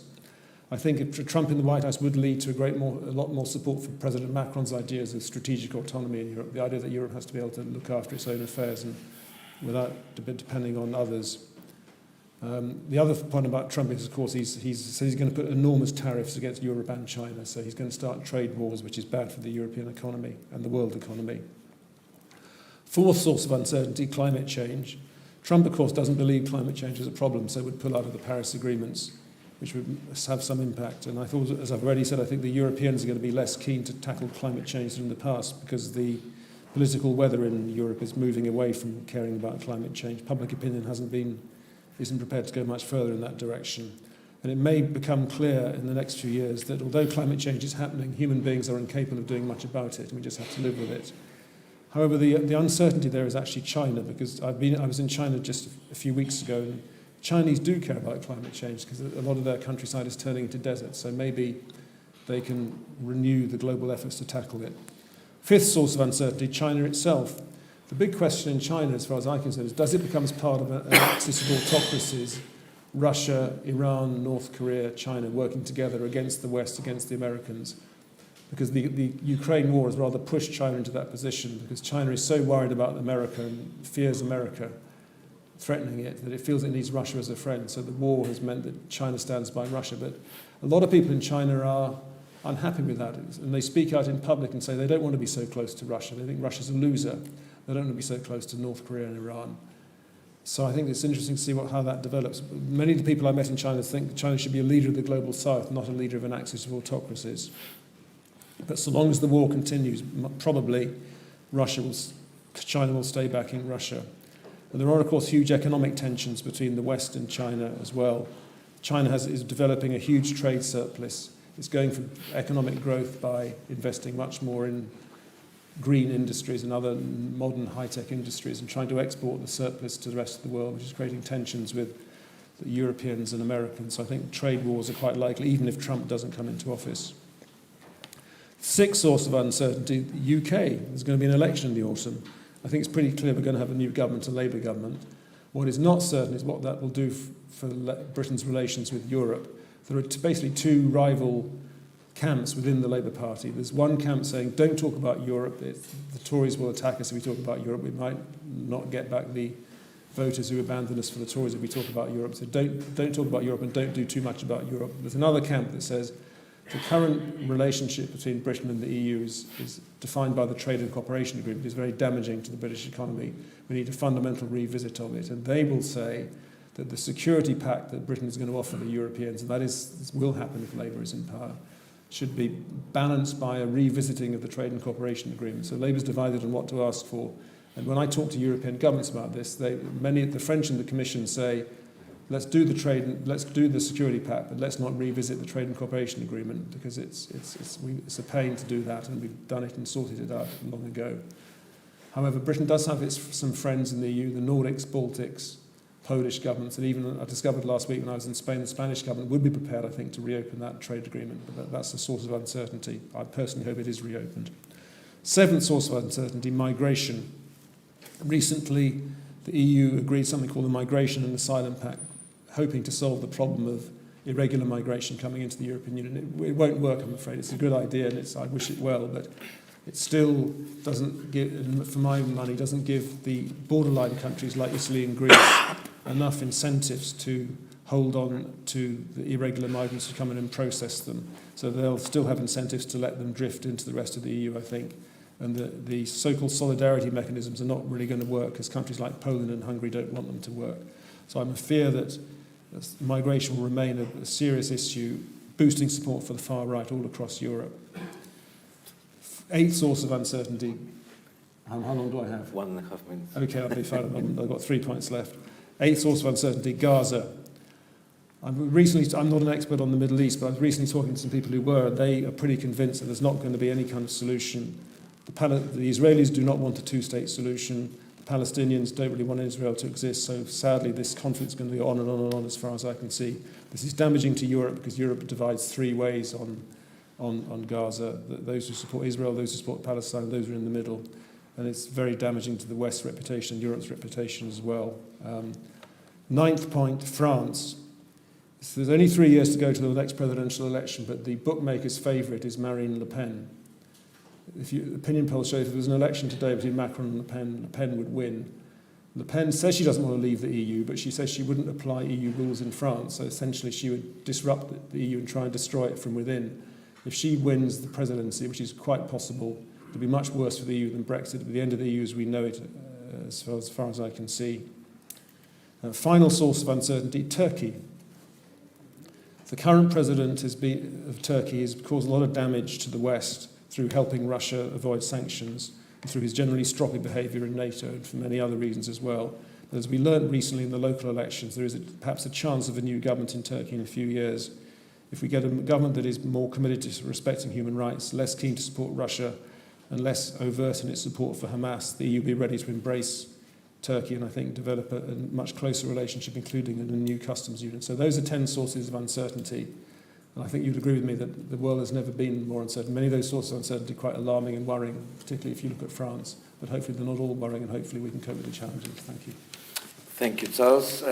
Thank you for reminding us. I don't know if it's a very pleasant reminder, but indeed many uncertainties and risks. We'll try to zoom a bit more now to Cyprus. I would like to invite Cleopatra Kitty to speak to us, and I think it's going to be more focused on Brexit and the UK trade relations in the region.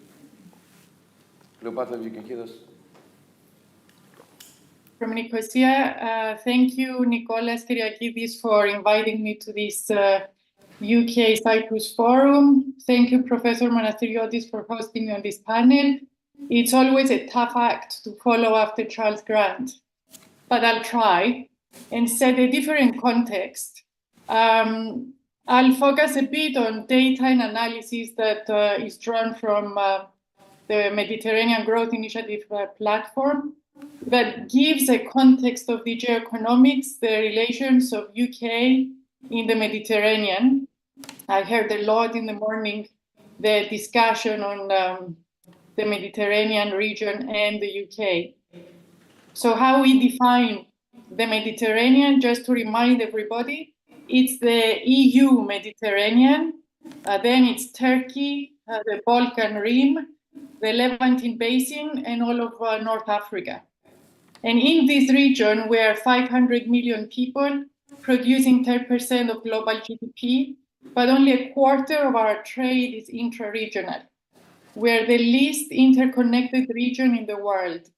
And that adds to the complexity of conflict, maybe why we have intense conflict in the region, because the less we have to share in common, to co-produce and co-develop, the more prone we are to conflict.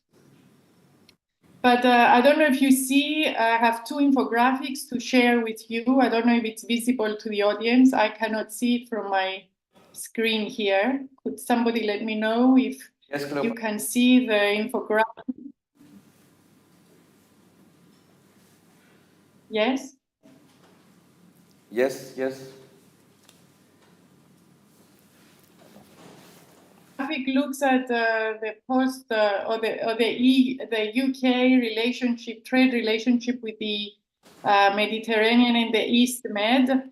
Our data is drawn from UN Comtrade and the Office of the National Statistics in the UK.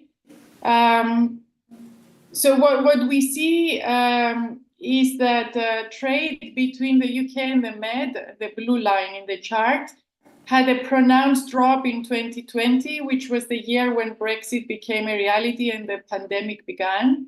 This was also the case for UK and the East Med region, although the drop was milder.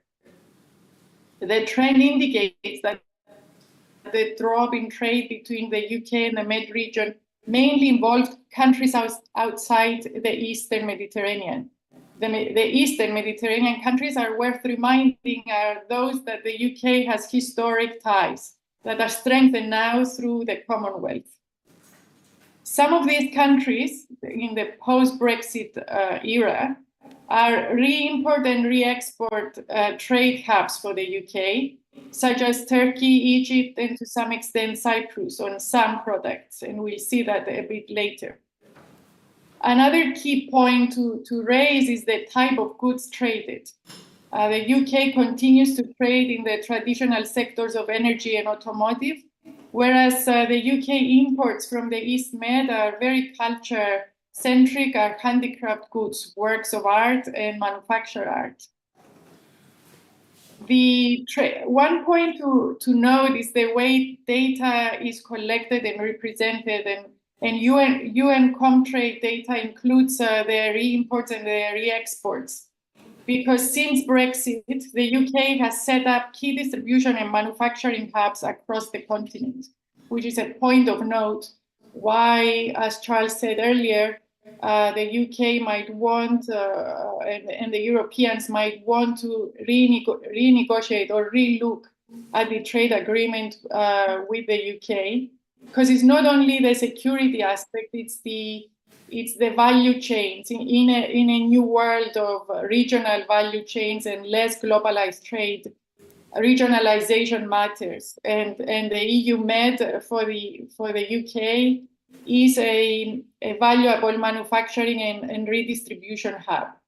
So it's a point to consider as we look at the world coming up. Can we now move to the second infographic, please, which looks at UK and Cyprus. So to look at the relations, the traditional relations here on trade. Cyprus, as was highlighted in previous panels, is the only isolated market in the EU. We don't have any infrastructure or interconnectivity with any other market in the region, whether it's energy or whether it's physical infrastructure or value chain infrastructure. The UK ranks 8th largest import partner to Cyprus, and it's Cyprus's 6th largest export partner, which is a drop from where it was prior to 2016. But apart from 2019, the UK has maintained a trade surplus with Cyprus, exporting more than it imports. The orange line, I don't know if you can see it. If somebody can confirm, you can see the second infographic. Yes. Can you see the second infographic? Yes. So the orange line, which is UK exports to Cyprus, and is above the green line, which is the UK imports from Cyprus.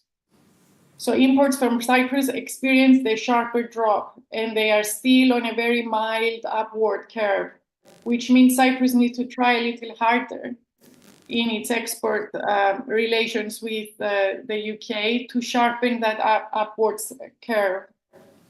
And over the last 5 years, agricultural goods, dairy and vegetables, and jewelry have been Cyprus's exports to the UK. We've chosen the top 3. The 4th one is pharmaceuticals.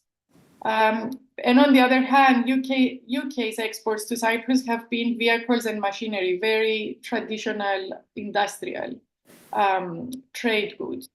So to conclude, the Med is a key hub of trade post-Brexit for the UK in the redesign of UK value chains, either to re-import and re-export or to distribute goods, not just in the Med or in Europe, but globally. The East Med plays a bigger role than the rest of the Mediterranean for the UK, and Cyprus must try harder in its export profile to the UK to match the imports increase and a bit more, and to broaden its export profile. And with this, I conclude my comments. I hope I'm within my 8 minutes, Professor Monasteriotis. Thank you for your time. Thank you, Cleopatra. I know that we're a bit sensitive with time. I will invite now Stelios Sakas to present. Louis, if that's okay, and then we'll move at the end with you. Yes, so Stelios, the floor is yours. Okay, thank you very much for the invitation. Thank you for being here. So, as an academic and as an economist, I prefer to use slides, as we'll show you again some data and numbers. So, can we have the slides, please?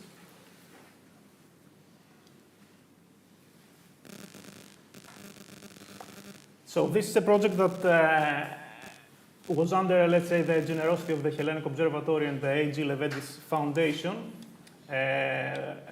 run through last year, let's say. In a nutshell, what we did is we tried to simulate, if I may use the word, the effect of EU sanctions against Russia on the main macroeconomic variables of Cyprus's economy, from the short to the medium run overall. I will give you just a bit of motivation of this project, just to put things into context. So back then, 2.5 years ago, when the war started, there was a lot of fuss in the press, in the local press, in the Cypriot press, and in the international press about the effect of sanctions on Cyprus' economy, given the fact that all of us that know how things are in Cyprus, the Russian economic activity is very strong. You can see this thing every day. So there were some bold statements in the press, like that Cyprus is confronting existential questions about its economy and things like that. So what will happen after? In essence, the aim of sanctions, as everybody knows, was to weaken Russia's economic base and deprive it of critical technologies and markets. If these sanctions work for the good or bad, it's another discussion. I have a reference here from a very recent one from a column in The Economist. Anyway, this is another discussion. The main thing is that from this point and after, there were winners and losers, if I might say.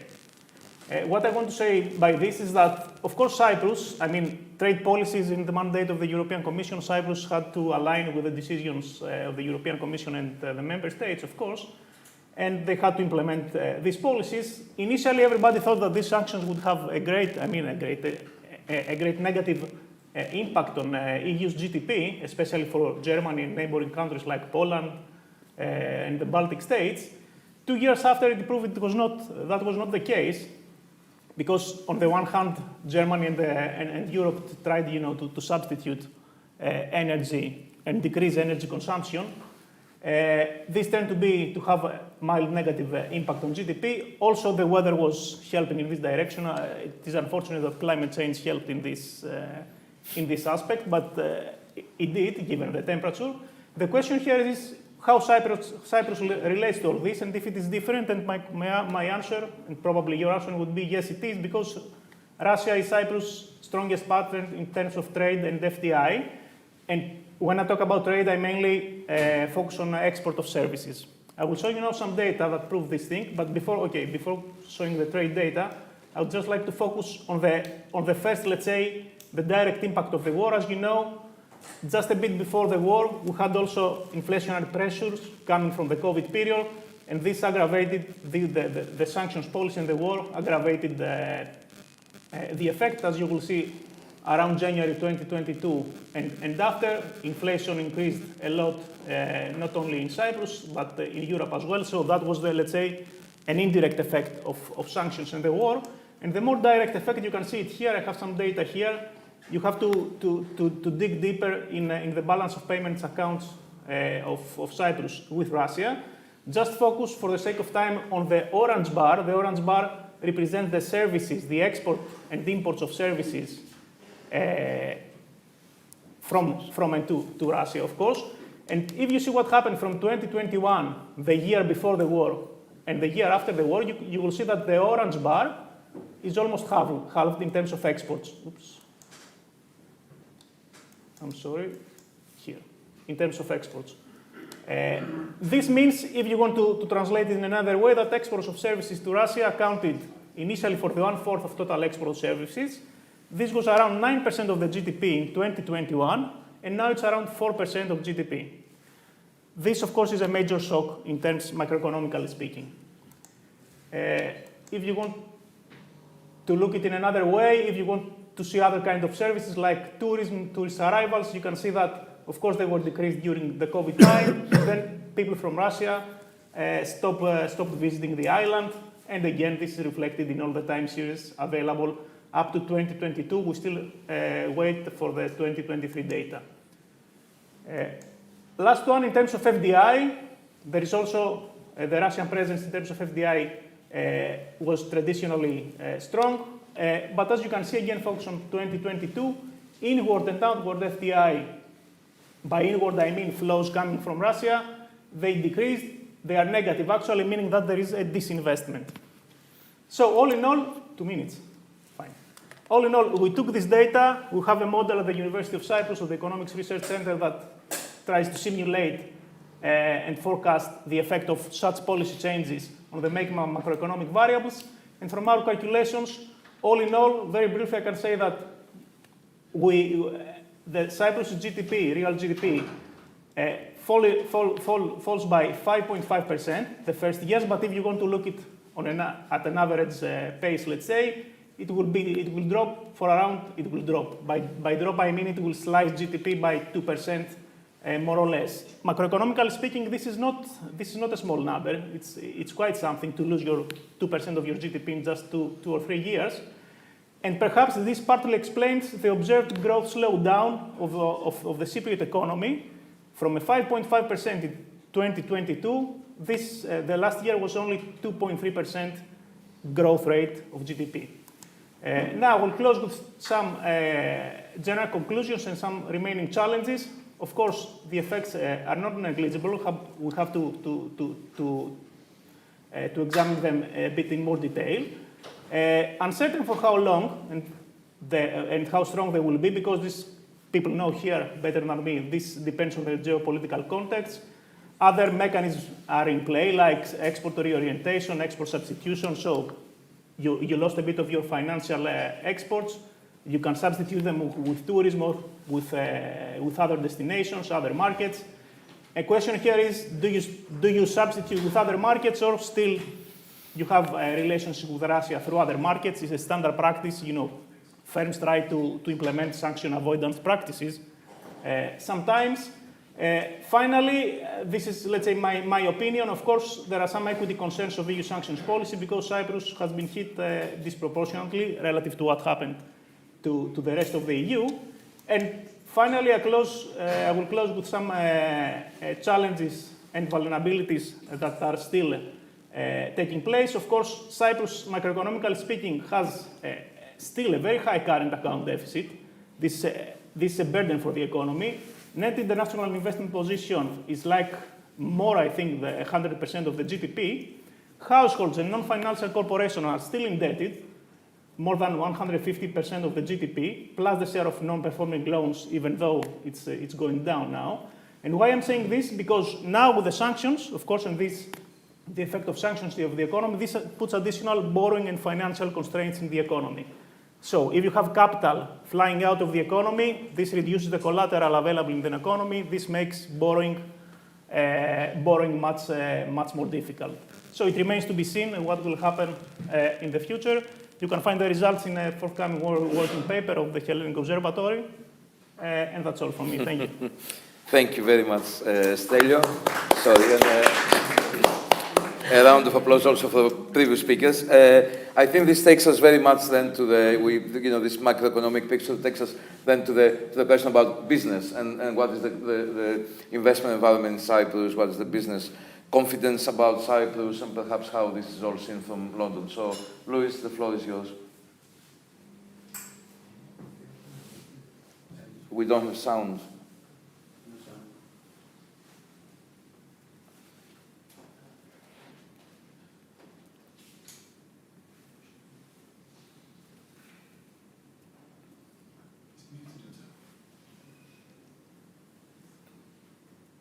Louis, are you muted? No.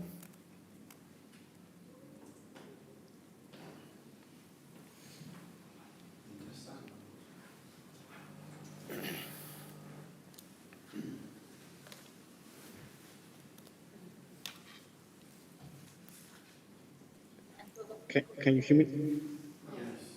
Yep. Okay, you can hear me now, right? Yes, Louis. Yes, we can hear you now. Okay, thank you, Professor Manassiotis.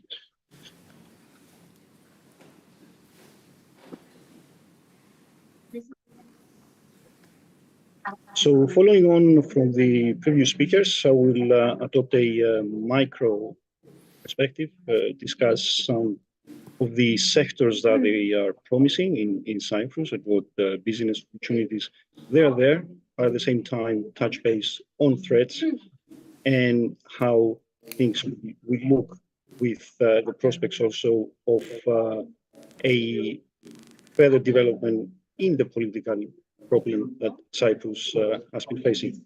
Now, in terms of how the outsiders look Cyprus, I would like to focus on a sector which is of paramount importance, that's tourism and hospitality. I would like to put this into perspective and say that Cyprus has almost 4 million tourists a year. And to compare this with Greece's largest market, Crete has 5 million tourists a year, and Corfu, an important destination in Greece, has 2 million tourists. The opportunity here is to upgrade the top end of the market and five-star hotels. And we have examples with resorts, City of Dreams, for example, in Limassol, which has been built by international player Melco. And the threat in this environment and in this sector will be mostly the cyclicality of tourism and hospitality. It's driven by local and regional uncertainties. And just to mention a point here that has also been touched base upon previously with the previous speakers, in COVID years, tourism was below 1 million tourists in that year. Now, I would also like to include in the development of infrastructure, the residential and commercial infrastructure. We have witnessed the last years a transformation of Limassol to a modern city that is developing into a regional business hub. It's good to put into perspective that the air flight time from Larnaca to Tel Aviv is approximately an hour, and 1 hour and a half to Cairo, which provides an opportunity for Cyprus to attract individuals that would like to have business on the island, and reminds me how people that they're outside of London and also people outside the UK have London as a second home for business as well. And at the same time, the threat here is that Cyprus, especially Limassol, is becoming more expensive for locals, and at the same time, consumption is not driven by domestic demand, but it's driven by foreign demand, and that may create an uneven pattern of consumption. Going and moving on to two other more important sectors is the educational and the medical sector. In the educational sector, we have the opportunity for Cyprus to attract the boarding school market. It's hosting important schools like Polish and English school, the secondary education level, lower fees compared to private schools in the UK, but with no compromise on quality. And we have seen recently activity in the space with the acquisition of a chain of 11 schools with campuses in Nicosia, Limassol, and Larnaca by the global players Globe Educate. We have also seen activity in the medical sector with global partners like CVC, private equity, acquiring hospitals in Cyprus and creating more of a modern hospital market. And of course, at the same time, we have the threat that this may create more monopolies in the local market. And if you allow me, Professor Monsigiotis, a final comment. I believe the prospects of potential unification of the island represents the greatest opportunity of all, and especially for those players who will be well positioned beforehand. And I believe, that's my personal view, that the energy companies, that they already operating the companies in Cyprus, there are some important ones like Eni, Total, ExxonMobil. They know that very well, and that the opportunity in the energy sector, even synergies, it will be much bigger than it looks like today. And I believe that will be new players emerging in tourism infrastructure, hospitality, educational, and medical infrastructure, raising the game of business in Cyprus, raising the profile of Cyprus, but at the same time, raising the profile of the Eastern Mediterranean region. Thank you. Thank you, Luis. And thanks to all for keeping with time, actually, excellently. I know two of our speakers are in a rush to go, so before opening to the floor, I'll just do a very quick Actually, one quick question. We heard that there's sectors that, if you want sectors of growth, the last presentation, obviously international firms coming into the island and probably discounting a future solution to the Cyprus problem, which is going to boost, of course, the economy, at least from an international perspective. We heard that there's deficits with the UK, but also potential to operate as a trade hub for re-import, re-export. We heard also that there's kind of, macroeconomic imbalances that can be worrying, and of course we heard that there's plenty of risks in the global economy. Anyway, I would like to ask the question in two forms. I think for Cleopatra, Louis, and Stelios, the form would be, if we take seriously this idea about supply chains and how Cyprus can re-specialize from kind of traditional tourism to pharma, fintech, medical tourism, combining real estate with other services, and so forth. How possible is that, given the size of the island, and in that sense also the capacity of governance, the capacity of the local economic ecosystem to support this transition and so forth? And then my question to Charles would be, how likely would you say is that, or how relevant is that in the grand scheme of things? Is it ever possible for a place like Cyprus to avoid or to prepare better for all these risks that you listed by re-specializing, and as academics would say, position yourself in the global supply chain and you're going to be all right? Is that relevant from the grand perspective? I think I would like Charles, without giving you much time to think of the question, to respond to that, and then pass on the floor to Louis, Cleopatra, and then Stelios. I think Cyprus is very well placed to do exactly as you suggest, because it's a small country. Small countries can shift more easily and develop new industries and new strategies and new policies much more easily than big countries, and it's well placed. I think it has many attributes that are required for such a shift. Perhaps I can also add, when I mentioned Turkey earlier, I didn't say how that related to Cyprus, but I think one of the conditions that the European Union has set for a better relationship with Turkey isn't just improving its human rights record, it's also talking to Cyprus meaningfully. And the EU is not going to abandon that demand of Turkey. So I think a new Turkish government is more likely to say yes to that than the current Turkish government. So I think that if we get a new Turkish government, we can get a very beneficial, virtuous circle starting with a better relationship between the European Union and Turkey, and Cyprus also benefiting from that. So I hope that would happen. Even with Marine Le Pen in the presidency in Paris? If Marine Le Pen's in the presidency in Paris, the EU will not exist in its current form, which is something we can talk about another time, perhaps. But I think she would try and destroy it from within. By the way, she's not Maloney.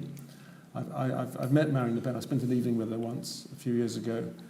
Maloney's quite cleverly repositioned herself as somebody who was from the far right, who's moved to the centre and become a fairly moderate, at least on foreign policy. I don't think Le Pen is the same case. I think Le Pen remains an extremist who's pretending to be moderate in order to win the election. And I think if she does win the French presidential election, she will turn out to be very disruptive indeed of NATO and the European Union.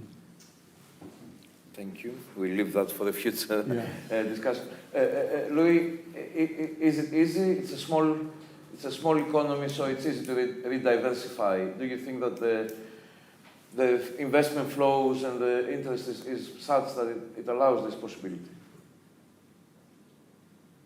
Sure. The diversification opportunity for Cyprus is an important one. Diversifying away from tourism and the service sector will be of paramount importance. I would also like to mention that Cypriots are very hardworking and very diligent in terms of doing stuff, and I believe that having the past behind, things can move on and become really promising from both macro and micro perspective. Good. Okay, we're turning to positive messages then. Cleopatra, can you continue on the positive message? Is the trade relations with the UK a path to this diversification? Well, yes, I think the lens that Cyprus needs to shift, it's connectivity, both physically but also virtually. It needs to get onto projects that interconnected regionally and interconnected physically to the continent, whether that's more connectivity via air and sea, or transmission projects like the one that is being discussed with Saudi Arabia to Greece through Cyprus. We need to get interconnected.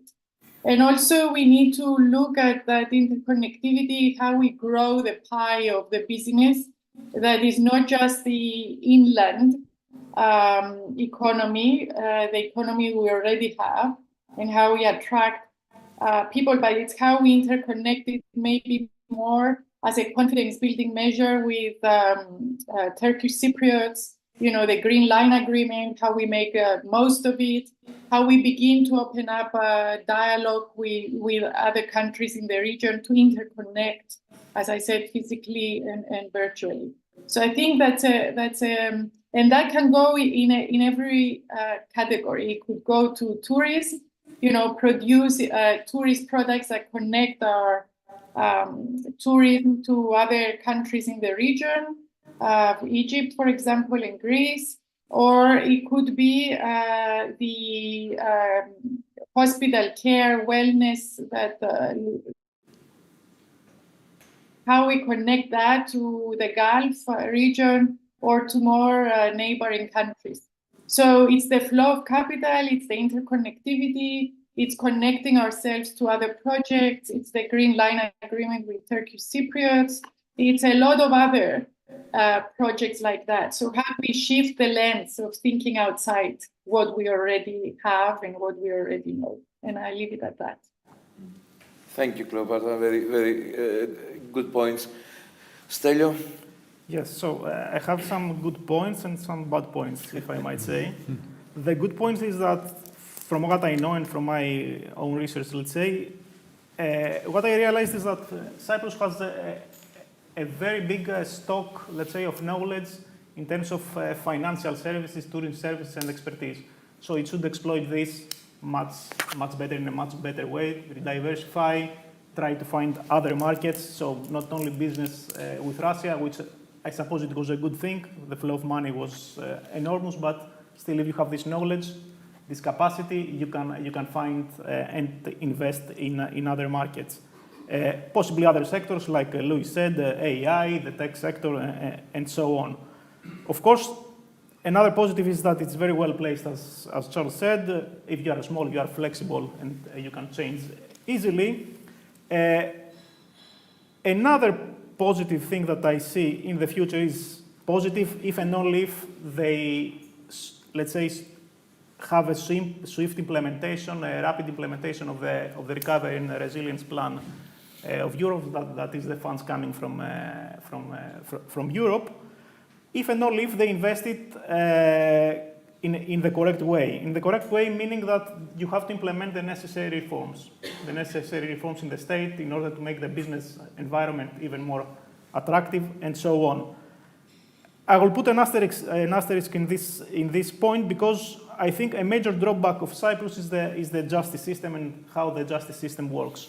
I was looking in the data for our own research mostly, and what I found is that it takes like 1,000 days to resolve a case, either commercial, civil, administrative, or whatever. That is 3 years for a simple case. So how can you attract business if it takes 3 years to resolve a very simple case? So I'm positive that with the reforms implemented in the near future, these things will improve, but it remains to be seen as well.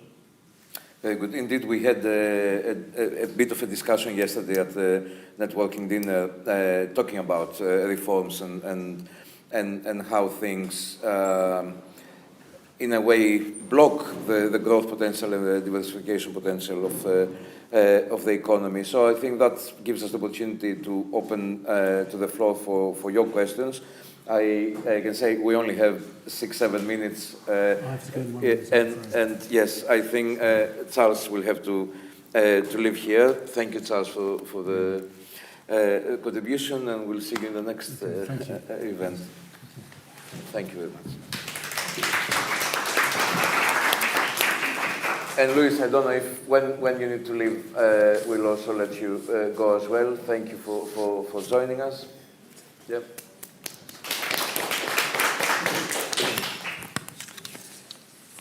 Open to your questions. I know Alexander, but please identify yourself very, very briefly and ask a question. Yes, my name is Alexander Zachariadis, fellow at the London School of Economics and the Department of International Relations. So, two very quick questions. The first is, one of the key challenges that small states have in dealing with the global economy is their interconnection and their lack of economies of scale.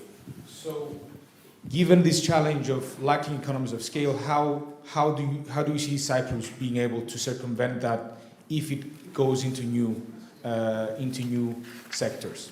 Secondly, given the rest in the Middle East, we've seen an upgrowth in investments from countries, particularly from Israel, potentially from Lebanon, in the region, in Cyprus.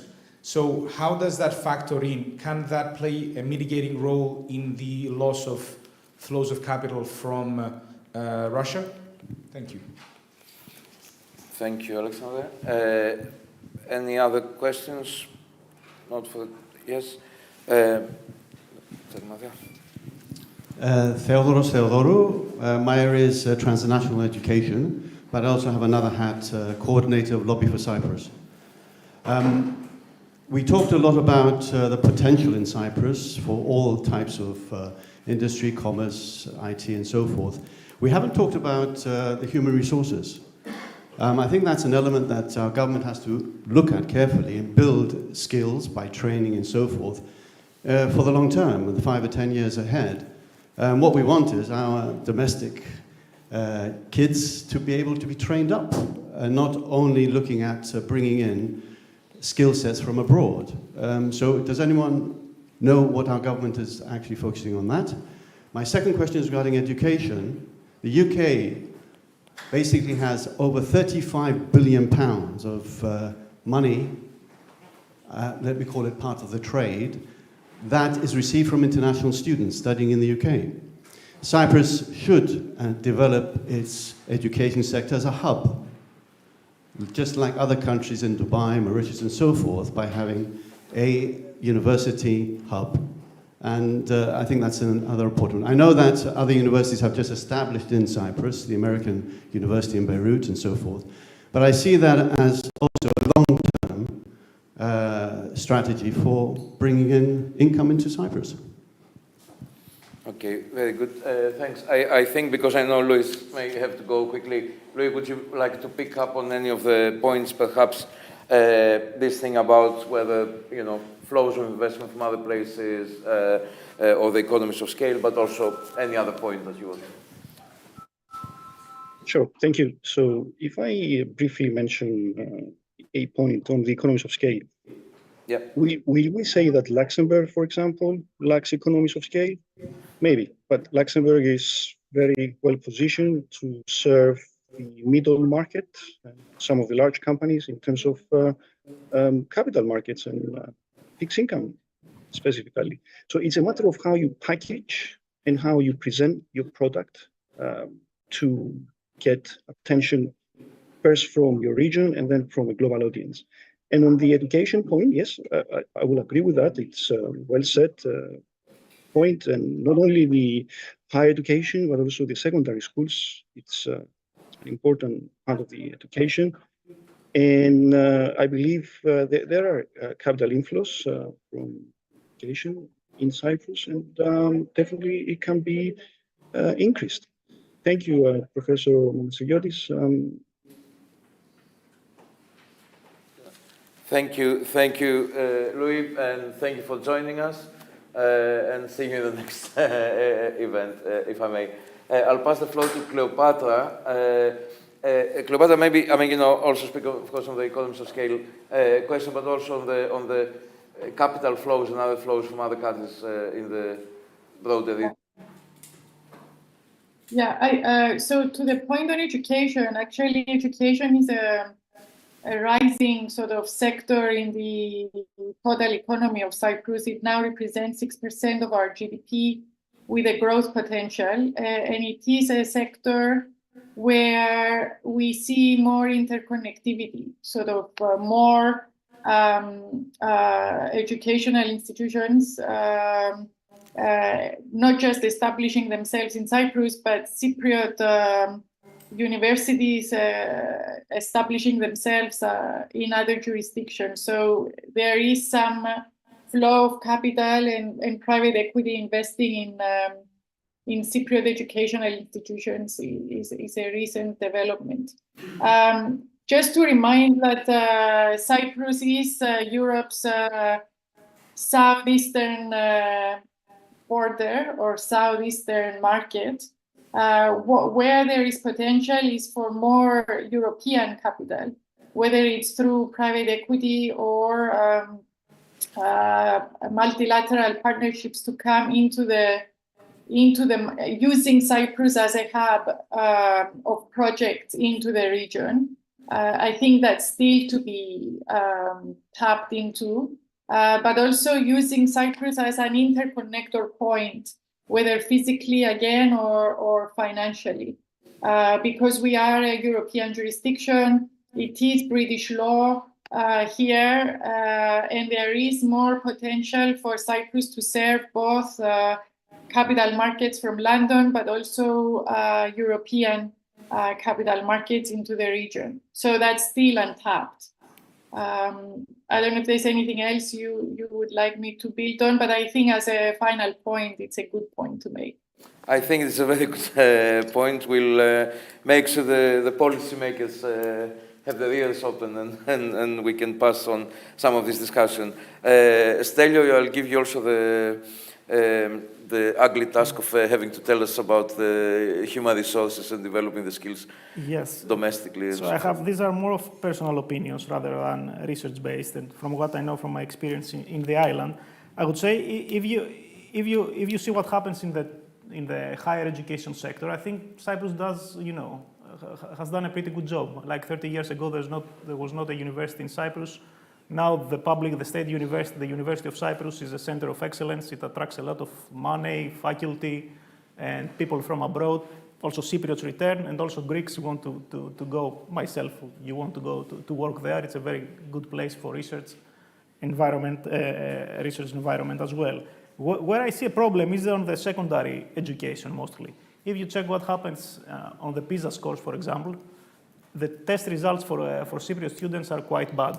I mean, quite bad for Greek students as well, but this tells us something. I mean, how do you connect secondary education and then how do you feed your higher education system with people from your country? I mean, if you see also what happens now, Cyprus tries to attract, for example, Greek students to Cypriot universities through part-time programs, distance learning and things like that. And if you check the statistics, you will see that, for example, 60% of the master students are foreigners.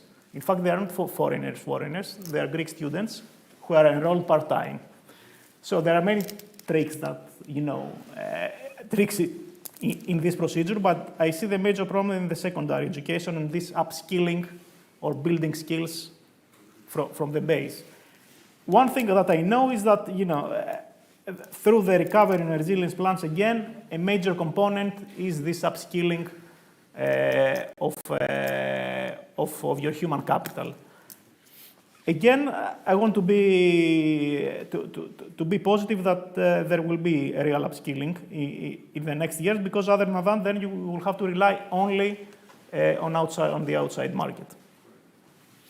Right, thank you very much. We've gone past our time, so let me wrap it up. I think it works very well. Usually I'm in more bleak conversations, but we started with the 10 deadly challenges of the global economy with SARS, but we were quite able to identify good things and good prospects for the Cypriot economy. It needs European money, investments, capital flows, private, public. reforms instigated or supported by the European Union through the RRF and the Next Generation EU and whatever follows next, but it also needs interconnectivity, it needs to diversify, it has the potential, it is in a very sensitive region, but also it is, that gives opportunities to exploit synergies, to exploit potentials with neighbors, both immediate neighbors and further afield.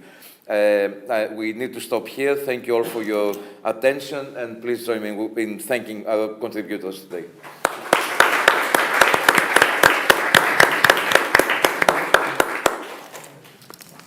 I think there's no break now, it's follow. Let's go. Well done, thanks so much.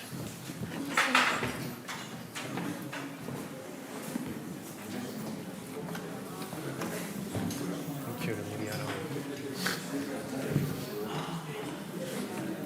Nicholas, shall I present it here, or do you want me to present here? You can see it, I and then you think can this stand. will be easier.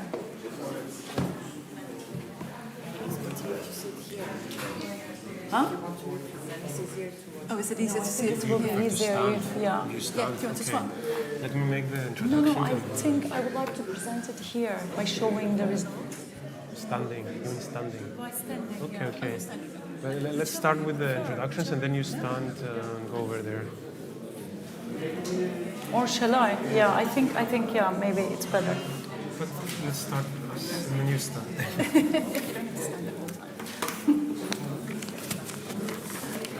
So everyone, can you please sit so we can start the next discussion?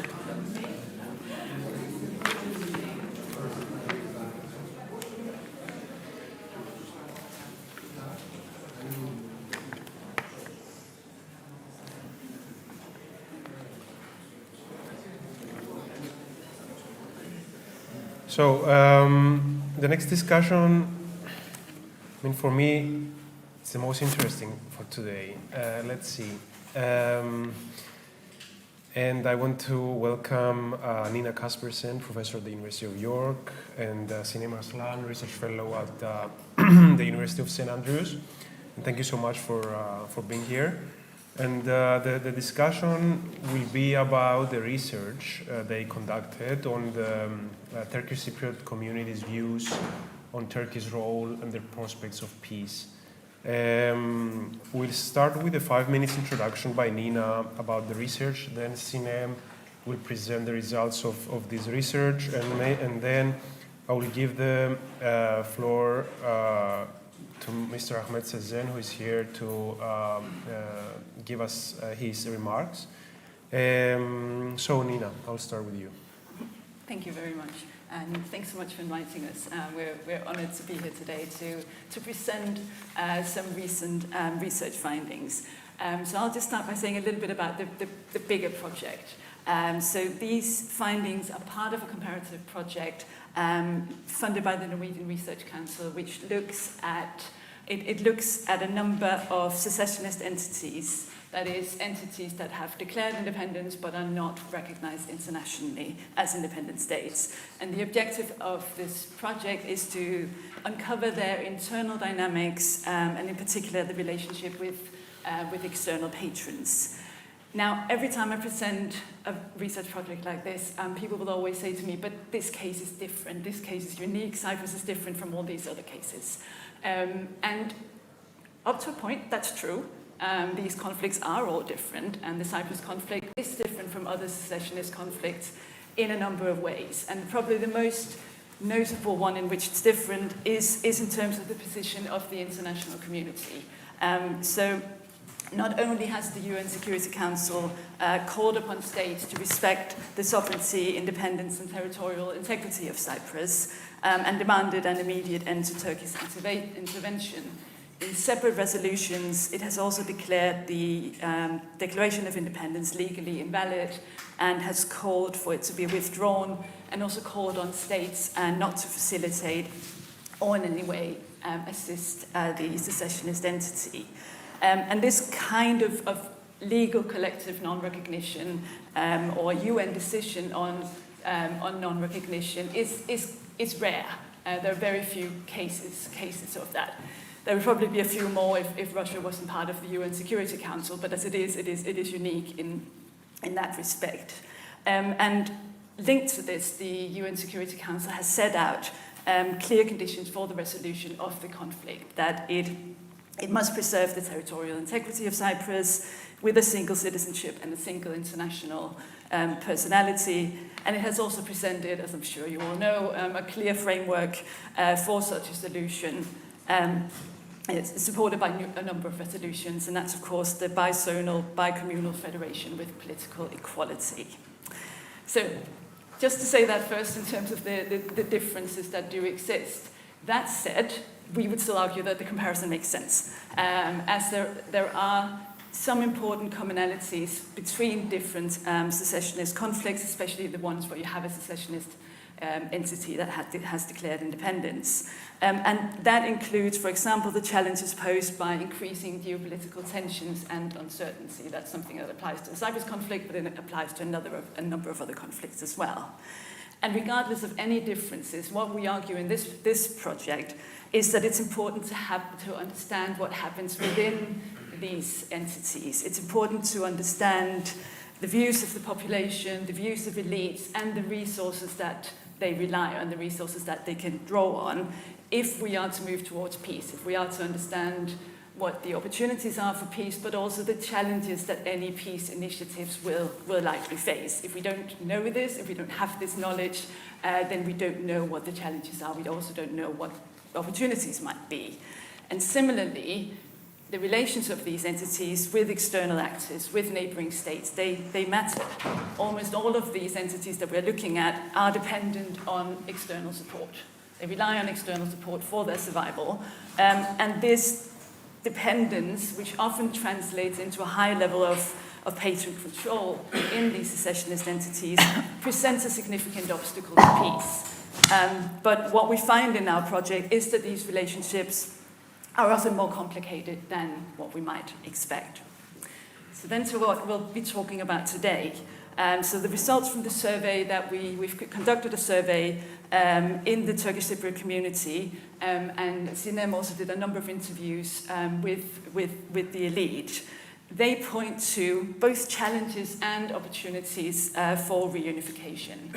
They show a high level of dissatisfaction with the status quo, including with Turkish involvement.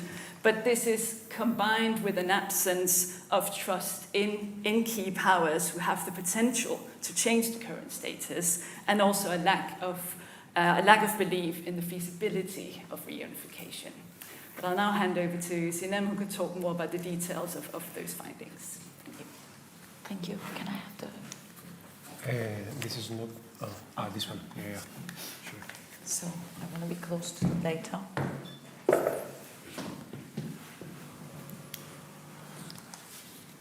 So in the context of Turkish Cypriot community, we wanted to understand how the population, the elite and the expert think of the current political and economic situation, their relation with three guarantor states, especially with Turkey and the UN and the Republic of Cyprus. We were also curious how they think about Turkey's interference on their domestic affairs, and most specifically how the respondents interpret the developments concerning the 2020 election, and the respondents' attitude towards their preferred status and prospects for unification. Our research design combined mass population surveys with in-depth elite and expert interviews. Our interview sampling included current and former representative of the Turkish Cypriot community, chief negotiator, diplomats, academics, journalists from different political backgrounds to accurately represent the characteristic of Turkish Cypriot community. Actually, our survey results clearly,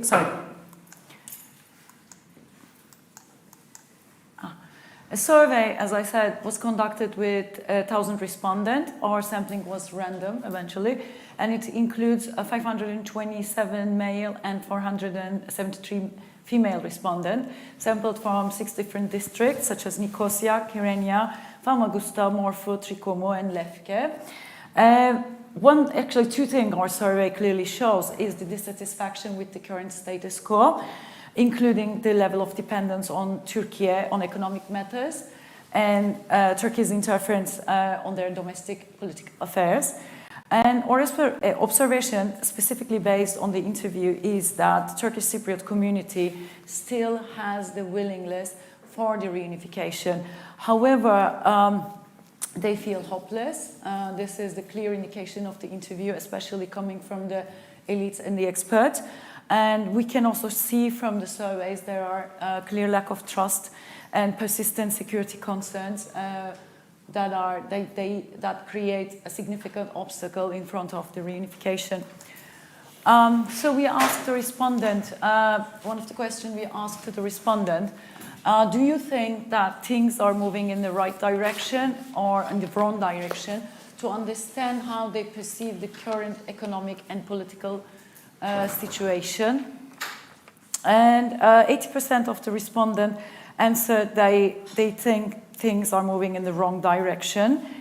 And to understand their views on Turkey, we asked how big of a problem is the economic dependency on Turkey. And 87.7% of the population think that economic dependency on Turkey constitutes a problem, which is a huge number eventually. Then we asked the respondent, do you believe that Turkey interfered in 2020 election, which was eventually quite a controversial topic? And around 70% of the respondents said that they believe there is interference in this matter. And we also look at the supporters of Mr. Tatar and Mr. Akıncı, how they actually, whether there's a change in the dispersion in the data, and eventually supporters of Mr. Tatar think less likely to think there's interference. And then we asked the respondent, how big of a problem do you think is Turkish involvement in political affairs? Actually, 84% of the respondents think that Turkish involvement in political affairs create a problem. 11% of the respondents think this is not a problem, and 5% actually didn't answer. Two actually issues that I would like to point here is the first issue is that when we look at the interviews, there is a clear fragmentation among the elites and the experts about how they actually frame the Turkish interference in their political affairs, because some people think that's actually very welcome, whether most of the elites and experts think there is a huge problem. And also, actually this number is quite striking, because actually 80% of the respondents think there is a restriction on their freedom of expression. So actually when we look at the answers, like I don't know, refuse to answer, it's a quite like 10% we see that they don't answer. Whereas in this question, like 84% says that involvement of Turkey in their political affairs creates a problem. We also asked the respondent, how big of a problem for you is the Turkish military presence? Actually, 75% of the respondents think that this doesn't create a problem. So actually what I can clearly see in the survey response and the interview response is that there is a clear complicated relations with Turkey. Because on one hand, the population is actually quite disturbed about the political interference and economic dependence, whereas, I mean, this shows that actually there is not, they don't consider it as a problem. We also asked, do you agree with the stationing of Turkish troops and bases on your territory? So eventually the 80% of the respondents actually think that they agree with the statement. We also asked to the respondent how big of a problem is the possibility of war between Turkish Cypriot and Greek Cypriot communities in the future. Actually, the answers are again quite striking. Sorry about that.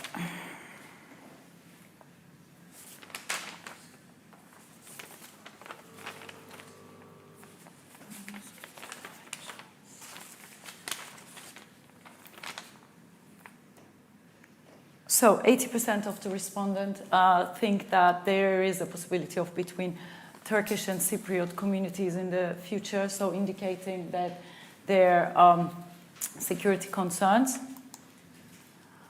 In terms of their view on the prospects for peace, we asked the respondent whether they agree or disagree with the following two statements to measure their level of trust to key stakeholders. We asked Turkey, Greece, and the UK can be trusted to help the Turkish Cypriot and Greek Cypriots to find a good solution. Majority of the respondents actually disagree with the following this statement, indicating lack of trust in addition to their security concerns. Again, we also asked the respondent whether the UN can be trusted to help the Turkish Cypriots and Greek Cypriots to find a good solution. Again, there is a huge and clear difference among the response, indicating the level of distrust. We also asked the respondent whether they find the following statement realistic in their lifetime. The Turkish Cypriot and Greek Cypriot communities on the island will reunify in a bizonal, bicommunal federation. Large majority of the population think this is not feasible nor realistic in their lifetime.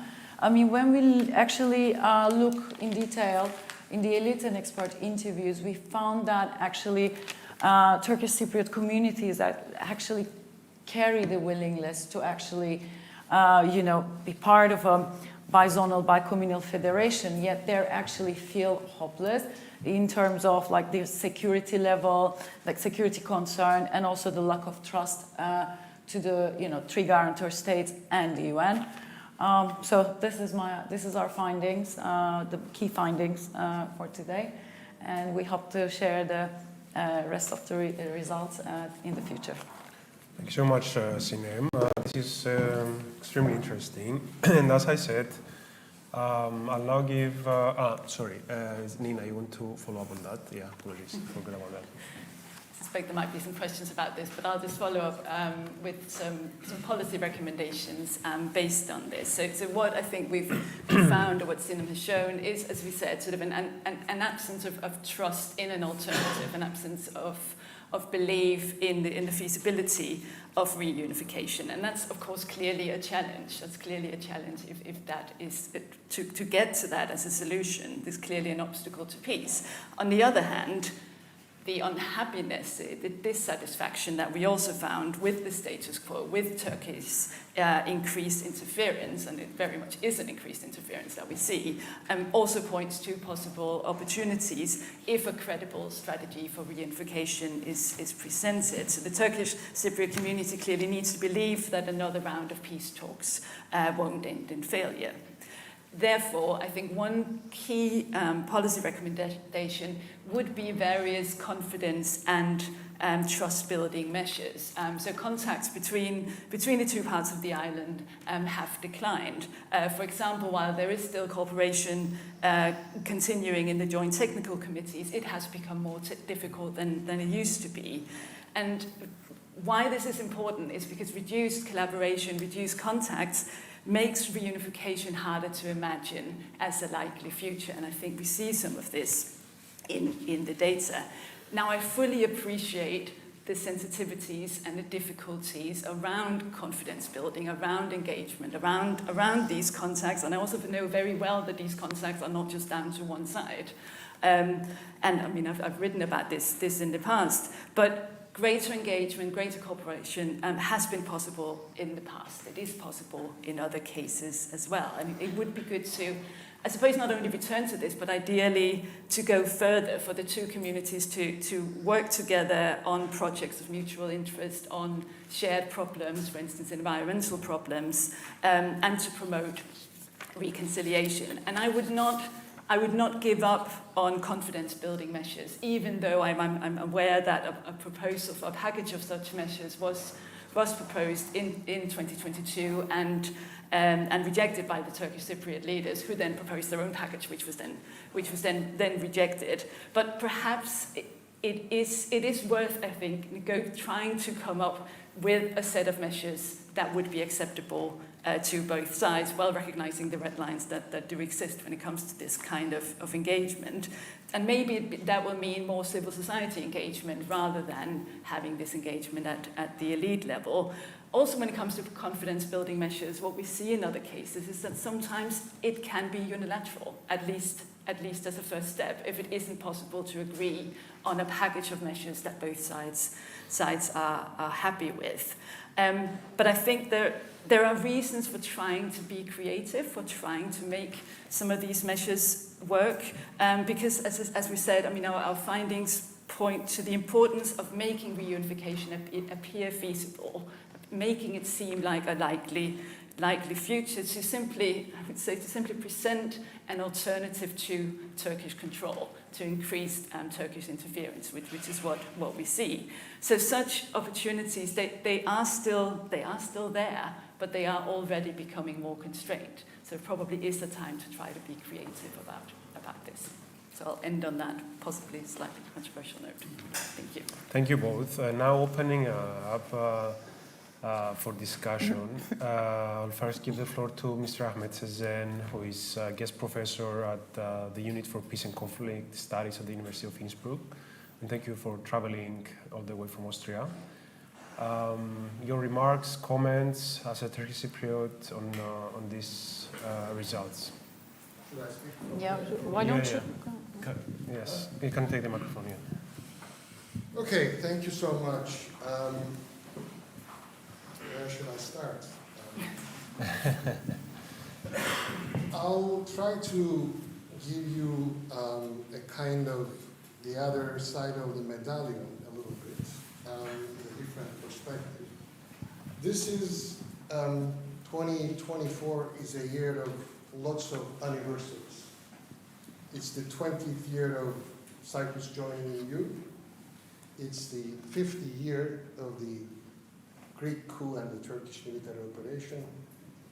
And it's the 60th year anniversary of the UN peacekeeping force in Cyprus. The intercommunal negotiations started the year I was born. And I'm not a young man anymore. Which is very much connected to one of the results where majority of the people on both sides of the island lost their hope. We also tested, myself and some of my Greek Cypriot colleagues, Cyprus 2015 and C team. We have been conducting island-wide public opinion polls since 2008. The UN Secretary General Ban Ki-moon cited us a couple of times in his report to the Security Council that the leaders need to prepare their people for a federal solution. So I'm very familiar with the results. We asked people, do you have hope that the Cyprus problem will be resolved? 70% on both sides says no. And why should they be hopeful? We are talking about a process that has been going on since the year I was born or even earlier. But then we changed the question and we asked people, do you want a solution to the Cyprus problem? And then majority on both sides still say yes. And of course, we also tested alternative solutions to Cyprus problem, ranging from unitary state to bizonal bicommunal federation to confederation of two states or continuation of the status quo. Number one preference for Greek Cypriots is a unitary state. Number one preference for Turkish Cypriots is a two-state. And a bizonal, bicommunal federation is the second preference on both sides. But when you look at this picture, the only alternative solution to the Cyprus problem that has the chance to pass from simultaneous referendums on both sides is, whether we like it or not, is a bizonal, bicommunal federation. Because the other options will be rejected either by one side or by both sides. Now, security. We also tested on both sides. What is the most important negotiation issue for you? As a layman, as a lay person, Greek Cypriot, Turkish Cypriot, 70% on both sides says security. And you know, when we ask, what about governance and power sharing? What competences will be in the federal state? What competences will be in the constituent states? 15%. I mean, average people don't. But of course, political elites and average people, there is no symmetry. If you ask political elites, of course, governance and power sharing becomes very important. But in order to get the hearts of common people, you need to design a new security architecture for United Cyprus that would address the concerns of both sides. We have done that back in 2016 called, we produced a report called a new security architecture for United Cyprus based on scientific work, focus groups, polling, and we presented that in Geneva to all the political party leaders, including we were in Geneva during the start of it. In any case, one of my worry is that we are focusing so much on a comprehensive solution, reaching to a comprehensive solution, that we are wasting precious time because we are aiming for something that even if there is a miracle and we reach that, a bizonal bicommunal federation text, that next day we think that everything will be a rosy picture and we'll have a smoothly running federation. I'm sorry. There has been a lack of cooperation experience and a lack of culture of cooperation in Cyprus since you name it, whatever year. So in that sense, I have been writing on Cyprus problem for the last 30 years, my PhD thesis, and I have been advocating that in addition to track one, there should be a parallel process of confidence building measures. I've been saying this since the 90s. That even if track one comes to a stop, the other process should continue to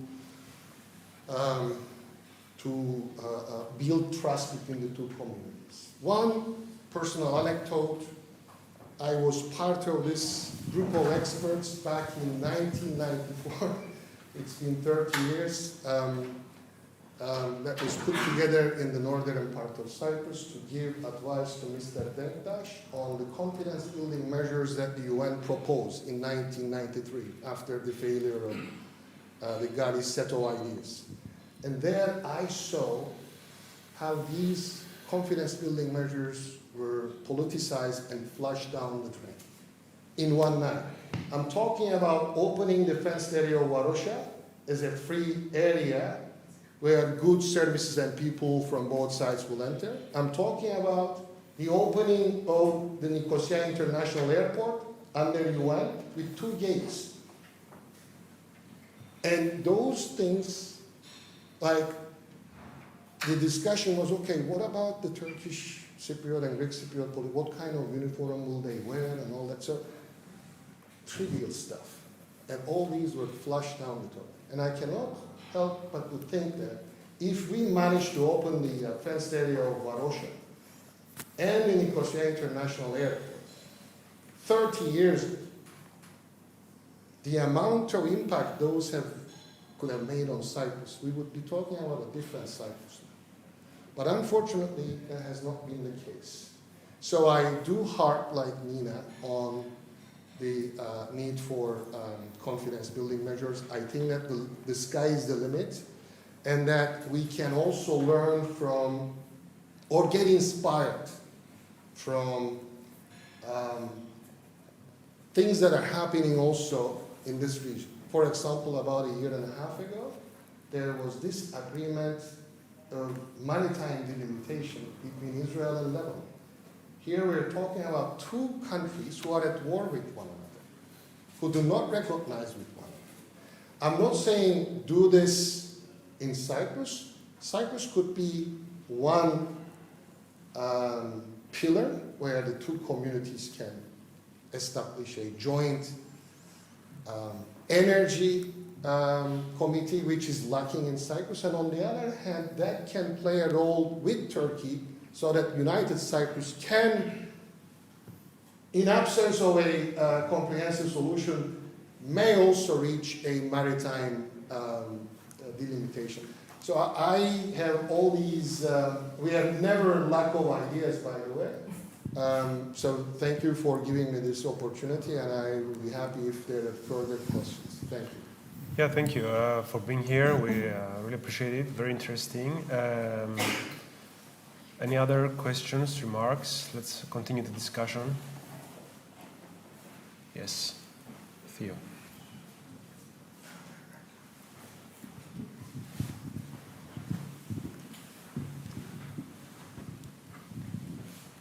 I have to put my hat on as Lobby for Cyprus now, rather than education.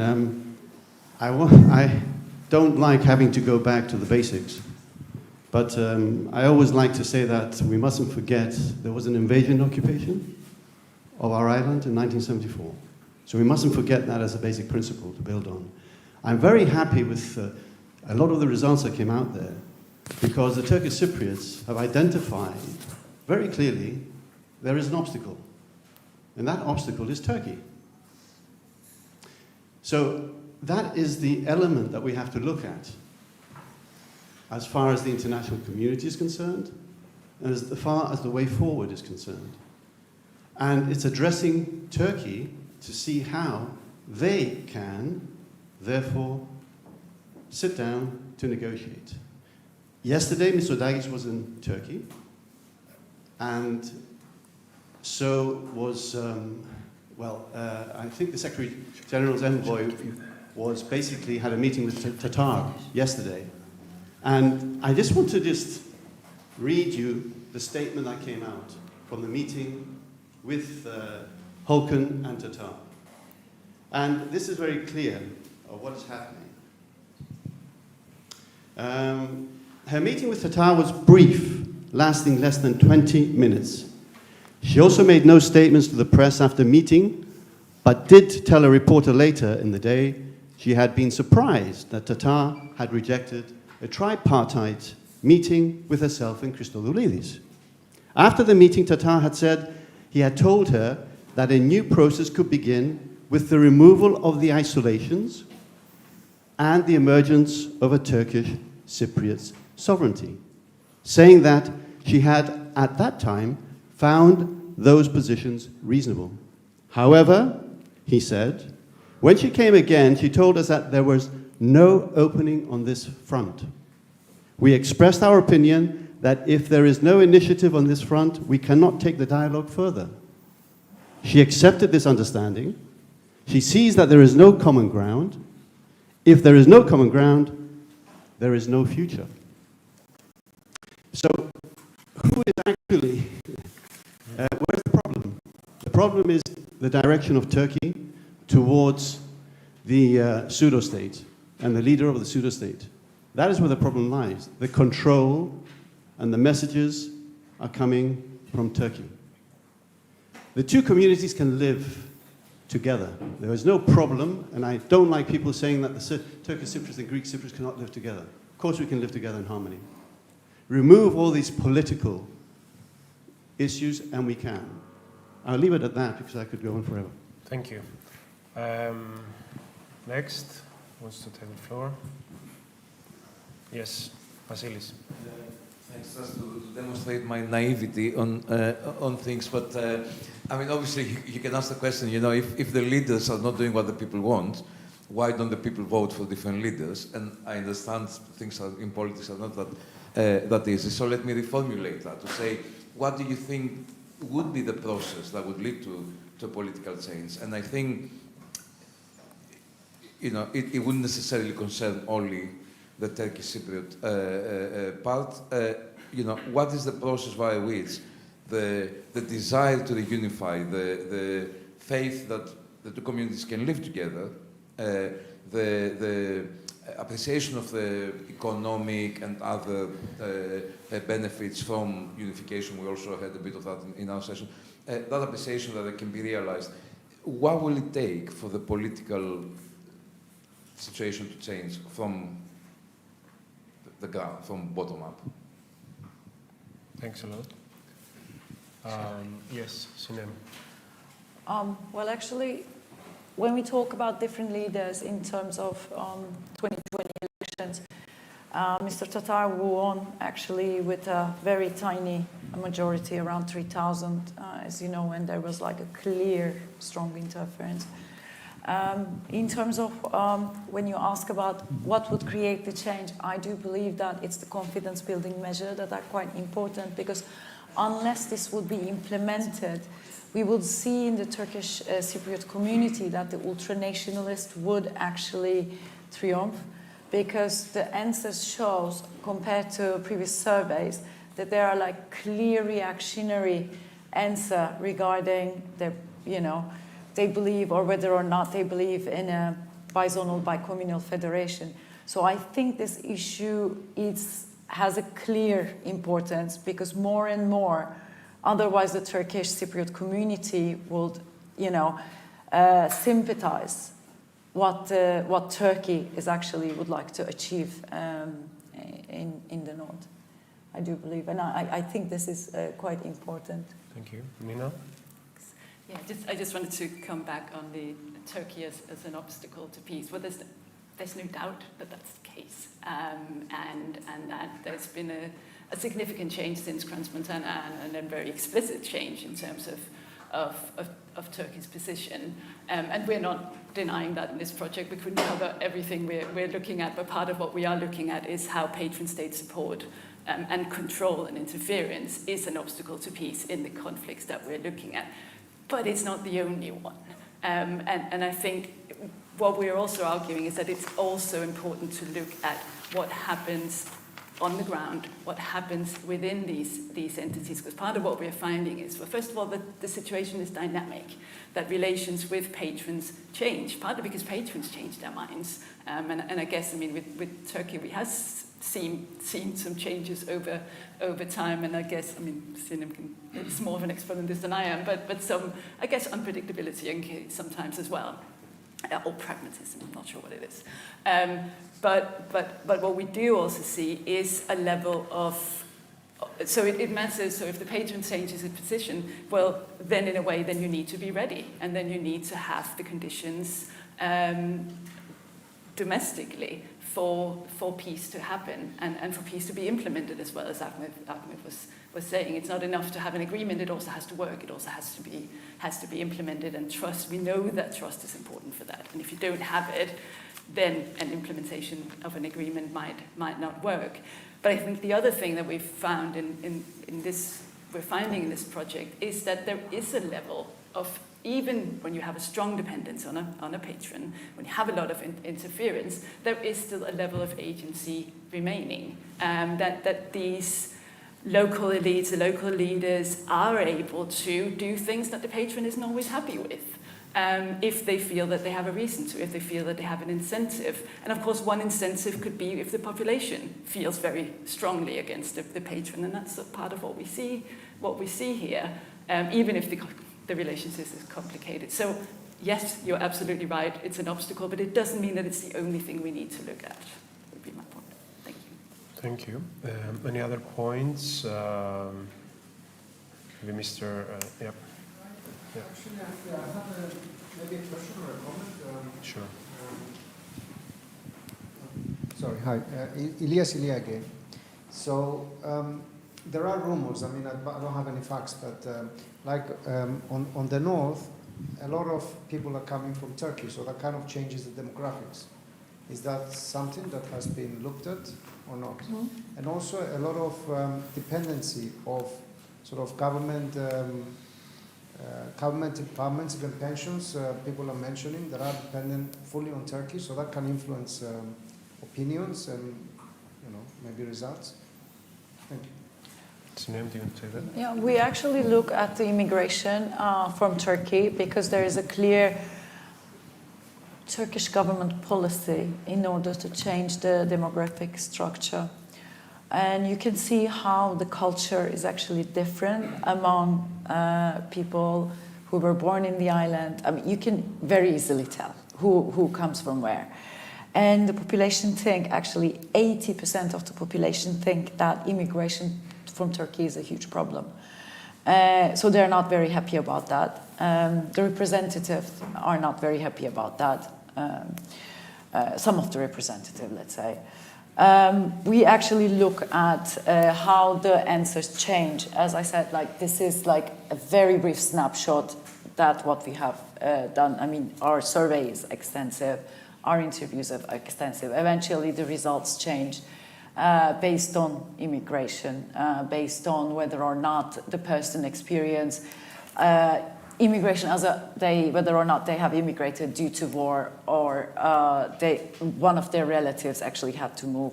So eventually it clearly showed differences among respondents. But we actually took care of it. I mean, took care. Any other reflections? Yes? Just out of curiosity, did the research you have, did the research you have actually have an opinion on what happened to Ukraine recently? On whether Ukraine was a special military operation, as Professor Ahmed pointed out, for 74? Did that come up? Thank you. Do you want me to answer that? We did actually, so this project was conceived some years ago, and we did actually originally include Donbass as well as part of one of the territories we were going to analyze. That didn't happen in the end for obvious reasons. It wasn't possible to do that. But in that case, we included it because we thought there were important differences but commonalities as well. I would certainly never describe what's happening in Ukraine as a special military operation. It's very clearly an aggression.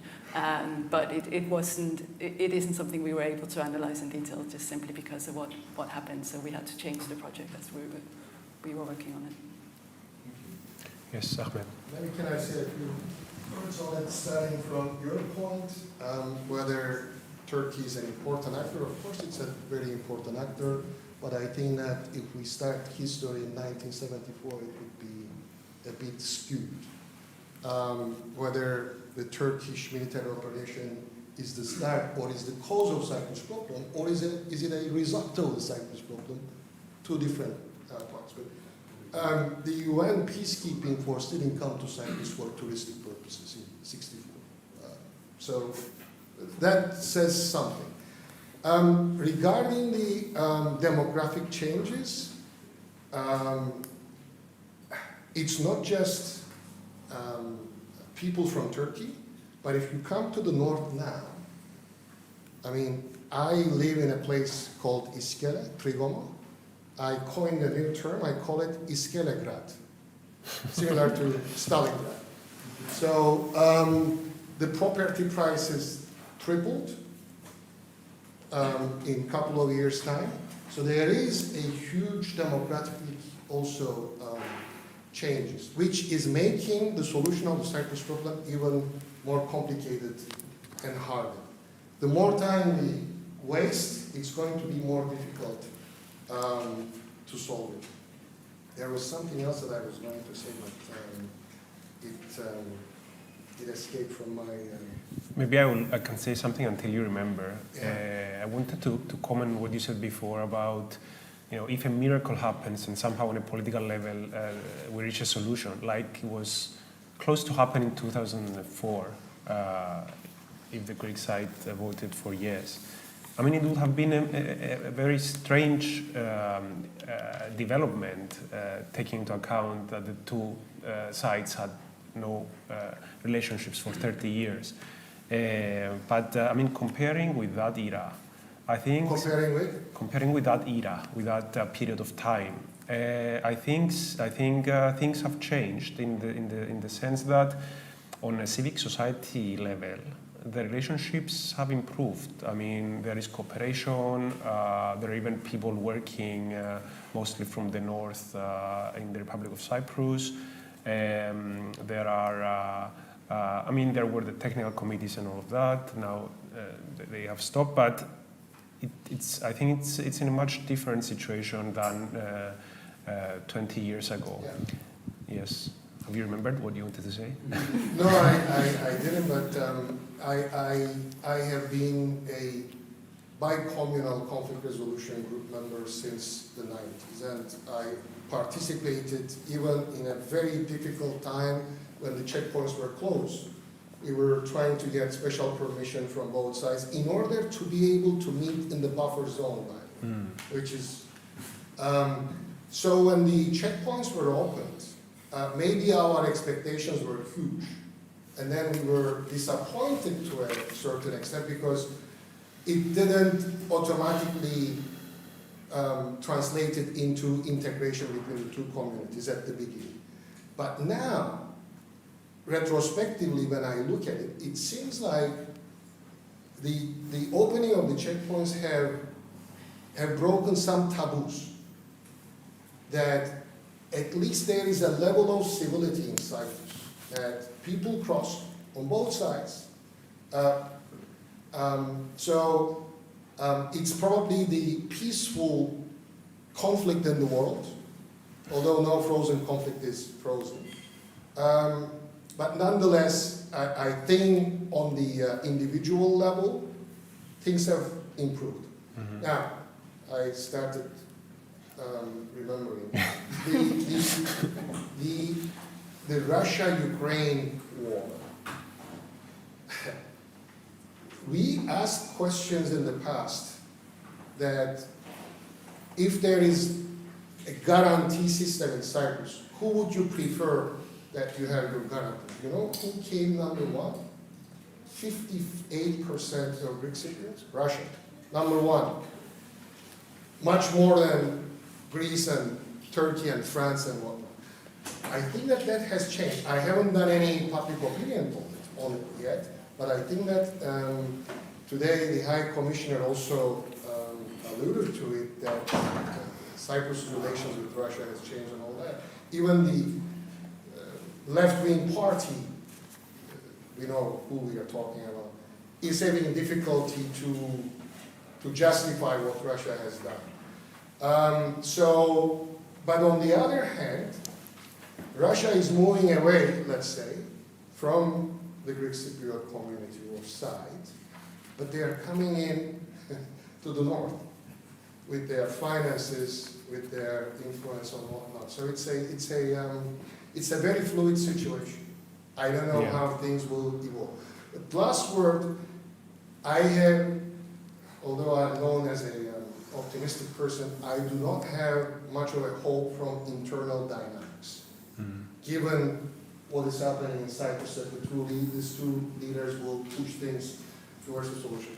I had some hope from the regional, external dynamics, and things were actually going towards that direction in the last 1.5 years when Turkey started normalizing with Greece, Israel, Egypt, United Arab Emirates, Saudi Arabia. But the Gaza war has put a lid on all these things. But now, the way out, maybe, and shamelessly promoting my latest publication, is called Second Track Diplomacy, the Way Out in Eastern Mediterranean Question.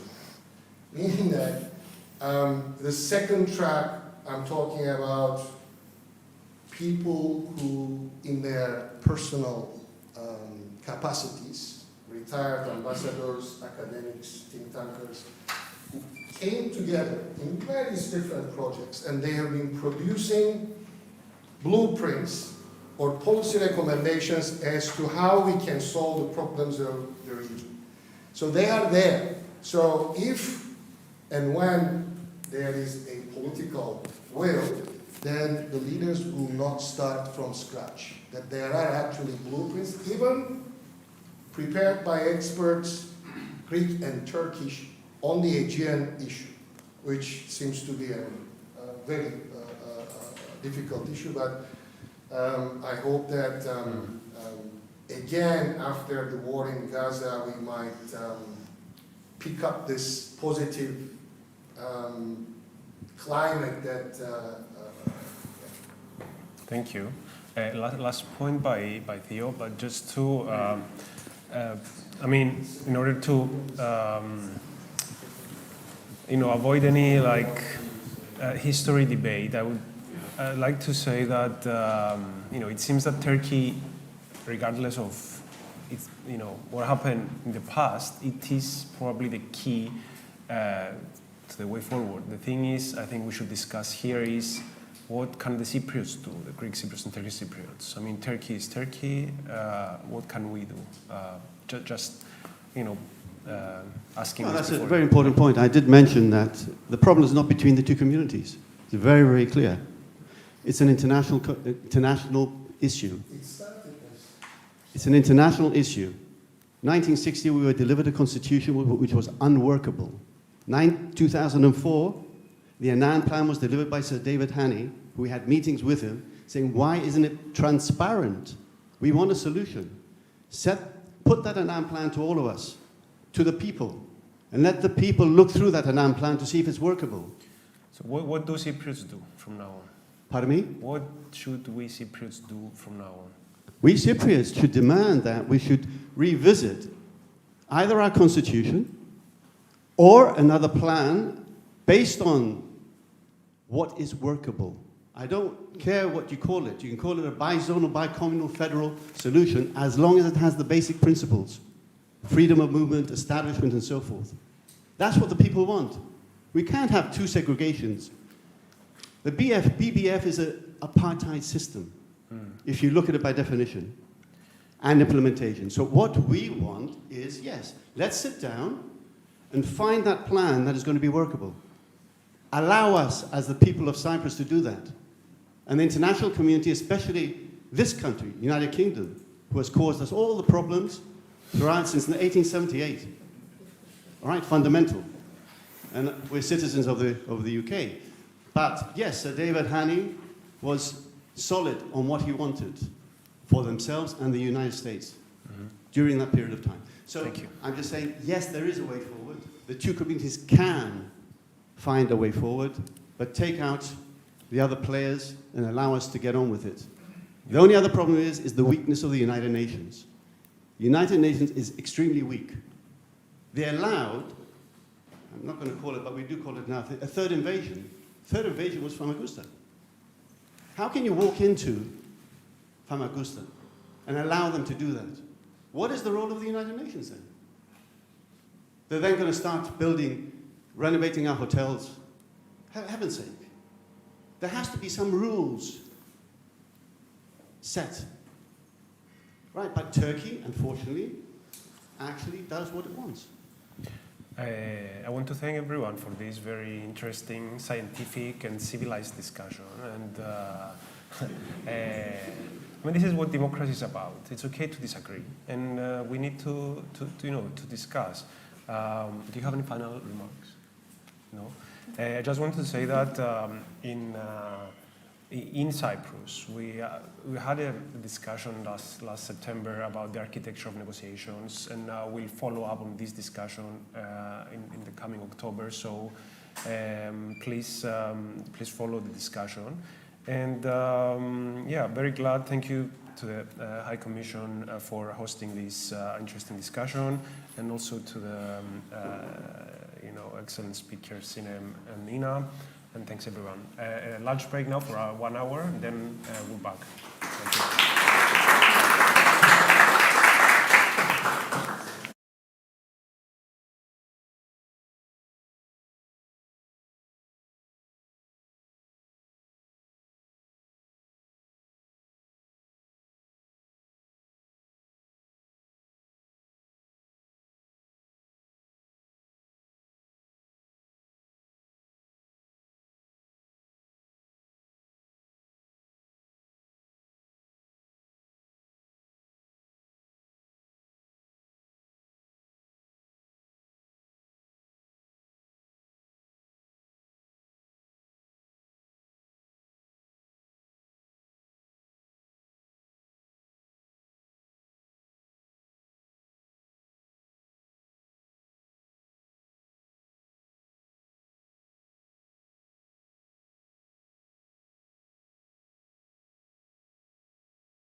Okay, so we're back. I hope you like the lunch with halloumi. And have the pleasure of having with us Jason Haralambous, the chairman of the Conservative Friends of Cyprus. So instead of presenting you, can you talk a little bit about yourself? Sure. Well, firstly, thank you very much, Nicola, for having me here, and congratulations on what you've achieved in this initiative in London, obviously what you built the last few years with the Cyprus Forum on the island. Thanks. So I'm a commercial lawyer in the City of London, trained barrister, practicing solicitor advocate now. I have a number of voluntary roles as well. I chair the Conservative Friends of Cyprus, a group that was established in 1992 by Dr. Ian Twin, the former British Member of Parliament for Edmonton, with the intention of building and fostering closer ties between the British political establishment and the Republic of Cyprus, improving bilateral ties, improving understanding, developing new friends in Parliament, and I've been chairing that since 2015, I think. And we've had a lot of success through various initiatives in winning new friends for our community and for Cyprus. I also am the founding chairman of an organisation called the Trent Park Museum Trust, working on the development of a museum in North London, in Cobb Foster's. Museum focused on World War II. Actually, it's a site that's been described on par with Bletchley Park for its role in World War II, and we hope to open to the public next year. trentparkhouse.org.uk. Beyond that, I'm a former local councillor. In my 20s, I served as a local London Borough Councillor. I stood for Parliament a couple of times. Don't think I'll be standing again anytime soon. And numerous other things. I'm a trustee of the Greek Orthodox Archdiocese, been involved in a charity that fundraises for disabled children. And I think that's enough for now. Very interesting and impressive. And you're quite active politically. What can you say about other Cypriots in the UK? Are they active enough? What else could be done? What's your view on this? Okay. Yeah, so we have, as a community, we have many British Cypriots involved, particularly in local government. So we've had, and we continue to have, many Cypriots who are British Cypriots who are elected local councillors. Of course, we're all very proud to see Bambos as a British Cypriot Member of Parliament as well, and others who have had Cypriot roots who've been in Parliament. My observation is, however, that whilst we are okay represented, I won't say well, but okay represented at local level, I think it's surprising for a community of our size. The figure 300,000 has been thrown around for about 30 years, but I imagine there's a lot more people with Cypriot roots today in the UK. For a community of our size, it's without a doubt that we are significantly underrepresented in public life and politics, particularly at the higher levels. And I think it's something as a community we have to question why that is and find means to address that. And why? Why do you think we are underrepresented? And what do you think you should do to change that? And why? Why should we change that? Why should Cypriots be more represented on a political level in this country? Of course. Well, I think we're a relatively young community in the United Kingdom. Where I think we had big waves of immigration, of course, really around the time of independence and subsequently. And I think obviously the objective of the priority of the first immigrants from Cyprus to the UK was survival, to make a living, to work hard, to provide for their families. Engaging in public life is a luxury. When you're in that position, you can't necessarily have time and can't afford. Of course, we're now you've got people in our community of second, third, even fourth generation in this country. And yet, whilst we have an exceptional community which is excelling in so many fields, every field really in this country, from business to the professions to academia to medicine to really every field, education, we're not represented well politically, and it could just be a case that we are still a young community. but it could be that maybe let's say the messaging from the first generation parents and grandparents has been, work hard, make a living, so you don't have to struggle like we struggled in providing for your children.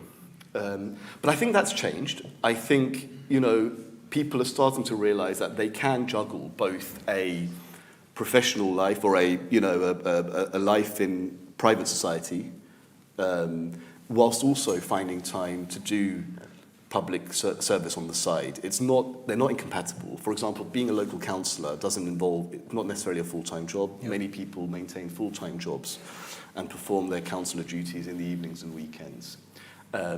Obviously, to then take the leap to stand for elected office, it is a big sacrifice, because in order to even go through the motions of hopefully, getting a seat, getting elected, you do have to sacrifice a lot of time, just the way that the setup is in this country.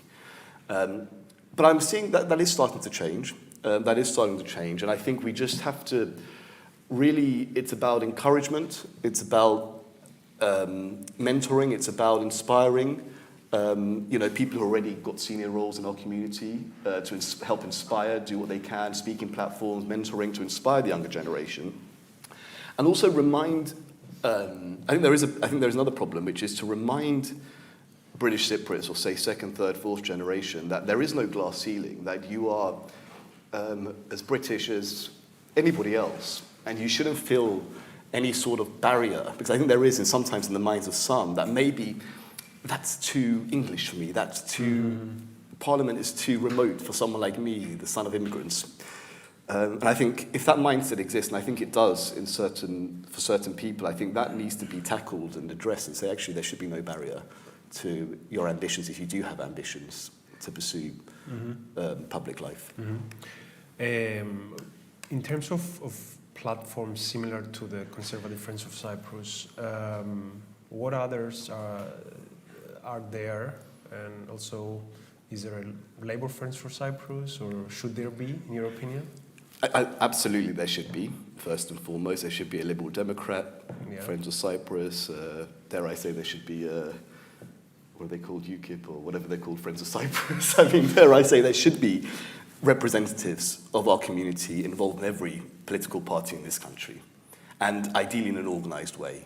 I think there is, the Labour Friends of Cyprus has appeared and disappeared over many years now, and I'd very much like to see, especially if they're, Labour will be in power at some point, maybe not this year, maybe in the next election, who knows, but it's very important for us to be represented as a community within, particularly the governing party, if that time arises. And there's no reason why there isn't a Liberal Democrat Friends of Cyprus. There is a very good Liberal Democrat councillor, and there are others of Cypriot heritage. So it's really important, because it provides a face for the Cypriot diaspora within the political establishment in this country, which would otherwise not necessarily be visible and not exist. And just having that internal presence in a British political party is so important, so you can obviously develop networks, raise important issues that affect our community, develop those relationships, which don't only help issues that are affecting people in our diaspora, sometimes issues that are unique to people in our diaspora, but also in encouraging that bridge building with the Republic of Cyprus and those bilateral ties as well. Yeah. In terms of, the policy of the Republic of Cyprus, do you think that there are things that the government should do to, let's say, enhance and encourage the political involvement of British Cypriots? It's a difficult question, because I think, the best movements are grassroots driven. And I think, we are established enough in the community here in the UK for British Cypriots to be able to take the initiative to encourage themselves and those around them and the next generations to take that leap. I think having involvement from Cyprus directly is not only not necessary, but not necessarily conducive as well. Yes. But of course, there is always room for encouragement, support, particularly in a lot of the programs that are held, where you take people from the diaspora to visit Cyprus to learn more about it. There are, wonderful trips that things like organisations like Nebomak and others organise, where you trying to encourage and inspire, especially the younger generation, to know more about their roots and their homeland. That's excellent. We also have a fantastic High Commission who for many years has been so dynamic and so supportive, indirectly, in nurturing that sense of Cypriotness, which sometimes is lost, of course, for whatever reason, among some members of our diaspora through all the events and initiatives they hold, whether they're on culture or beyond. And I think that's the role for, if the Cypriot government or High Commission is to play a role, I think that's the role it should play, just to encourage and remind British Cypriots who they are and their roots, and make them feel part of it, part of the wider Cypriot world. Yeah. One more question, maybe then we can open it up for questions. What's the approach of British policymakers, which, in your party that you mostly interact with, how do they see Cyprus through the years? And what is these, issues that you think that we're not doing correctly policy-wise in Cyprus, that we could, improve and then be able to pitch some ideas to the British policymakers more easily, so that they promote our policies, either geopolitical or business or trade or whatever, technology. What do you think is the disadvantage of Cyprus when you talk with British policymakers? So dare I say, I think, so first and foremost, obviously the UK and Cyprus has an extremely rich and long history. I often tell the story that actually people think it began maybe with the 1878 or maybe with Richard the Lionheart, with his marriage in Cyprus, but actually, we learned some years ago that it began with Aristobulus of Britannia, the Cypriot who came, in the first century after Christ to preach Christianity in Britain, the first Christian preacher in England, for example. So the history is, the relationship is historic, it's deep, it's complicated, it's messy at times. And the problem, though, is that I've got to say Cyprus has an image problem, particularly in Britain, has an image problem because of the history of the struggle for independence, because of subsequent events. We do have an image problem, but Cyprus has never really seen the need, I think, talk about maybe from the government's perspective, to invest in PR, to actually understand the importance of selling the positive stories, the positive accomplishments, achievements of this small island, and particularly its diaspora, to people in Britain, decision makers in Britain, policy makers in Britain. So I think one thing I think we've certainly made a lot of progress in with the Keynote Friends of Cyprus is changing that perception. We are people in this country who contribute a tremendous amount to this country in all fields, in all sectors, and reminding British decision makers and policy makers that we are significant, we do contribute. From the lowest level of paying our taxes to the highest levels in every field, and changing that perception is so critically important, but it can only be done if you're aware that actually there is an image problem to begin with, and therefore there is really an impetus to change that perception. Sorry to interrupt. When you say image problem, can you be more specific? What are they accusing us of? About the Cyprus issue, about corruption, or what kind of accusation? I think that the latter point on corruption is a very interesting one. Now, Cyprus obviously has struggled with this disease for a long time. But it is not necessarily unique. It's certainly not unique as a country in doing so. We have to ask ourselves why there's corruption in this country. Of course there is. There was an influx of Russian money into this country, like there has been for some decades in Cyprus. And why is it that when the headlines come up about corruption in Europe, it's always Cyprus that's talked about? When actually, if you look at it, I remember looking actually not that long ago at the international, I think it is Transparency International, the sort of the database where Cyprus actually comes on the corruption index. It's actually relatively low, surprisingly, today. So why is it that when that issue comes up, Cyprus is always painted as the bad guy of Europe? When in fact, I'm not saying things are perfect. I'm not saying there are huge things, progress that has been made, and a heck of a lot of progress that needs to happen to heal Cyprus of this problem. But why does the press, particularly in this country, always focus on Cyprus in such a negative way? Yeah, Where are the counter-arguments to say, yes, it has got this problem, but look at what it's doing to address it? So that's. I agree with you. I mean, communication and PR is important, although you have to have, good content so that you can have a good image. So I think it's twofold. And of course. But I mean, in terms of lobbying or changing the the narrative here, it's really important. I'll just say as well, I think from a diaspora perspective, from a perspective, say, of a British Cypriot and of British Cypriots, our role really should be to sing the achievements, first and foremost, of our diaspora and what we've achieved as British Cypriots. The fact that we're Cypriots by heritage. Some of us are Cypriots by citizenship, but we are British. We are English. We should be talking about our community. What the government of Cyprus does, okay, it's important. But it shouldn't be our job as a community to be talking about what's happening in Cyprus. We're not electors in Cyprus. We're not, by all means we can talk about it, we can suggest improvements and changes. But we should really, as a number one priority, be talking about what we're doing here, how we're contributing to British society, how we can continue to contribute if given the chance. Yeah. And let's not forget, I mean, in the United Kingdom, we have the second largest presence of Cypriots after Cyprus and before Greece. Yes. Okay. Huge Comments, suggestions, remarks? Yes, Olivia. Can I have the microphone? It's okay, I can speak loud. Jason, it's lovely to see you on the podium today. I'm glad you made that distinction at the end.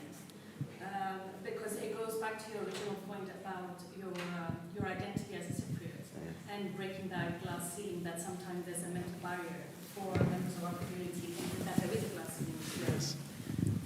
ceiling to break through. So I wanted to ask you whether you can share some of your experiences about when and if your Cypriot identity has actually helped you in where you are today, in what you've done in this country, and whether you can, say, be a mentor for those younger generations of British Cypriots who may have that mental barrier that you refer to, and how you can help them see through to the future and what they can do with whatever it is they're doing in this country. Very good. Yeah. I think you hit on the issue of identity, and I think, we're not Americans where you can be in America it's easy. You can be an Italian American, you can be a Greek American. Those dual identities work very much in harmony in, say, the United States. In Britain, I think many people, particularly the first generation of immigrants, the second generation, they struggle necessarily often to balance the dual identities, being English, British on the one hand, being somebody of immigrant roots, Cypriot, let's say, on the other. And my experience is that I've had to teach myself how to balance the two, how you can be both, and how the two are not exclusive of each other. It's not either or. You can actually fuse the two together, and they actually work very complementary. I don't think everybody has that experience. I think a lot of people in our community struggle with either they go one way heavily or the other. They either completely embed themselves in their community and don't sort of forget the fact that they're actually in England, in Britain, and they have, and then you get others who abandon, not abandon is the wrong word, but maybe suppress their Cypriotness in order to be fitting in. So I think the message is that it's really actually entirely possible to be both.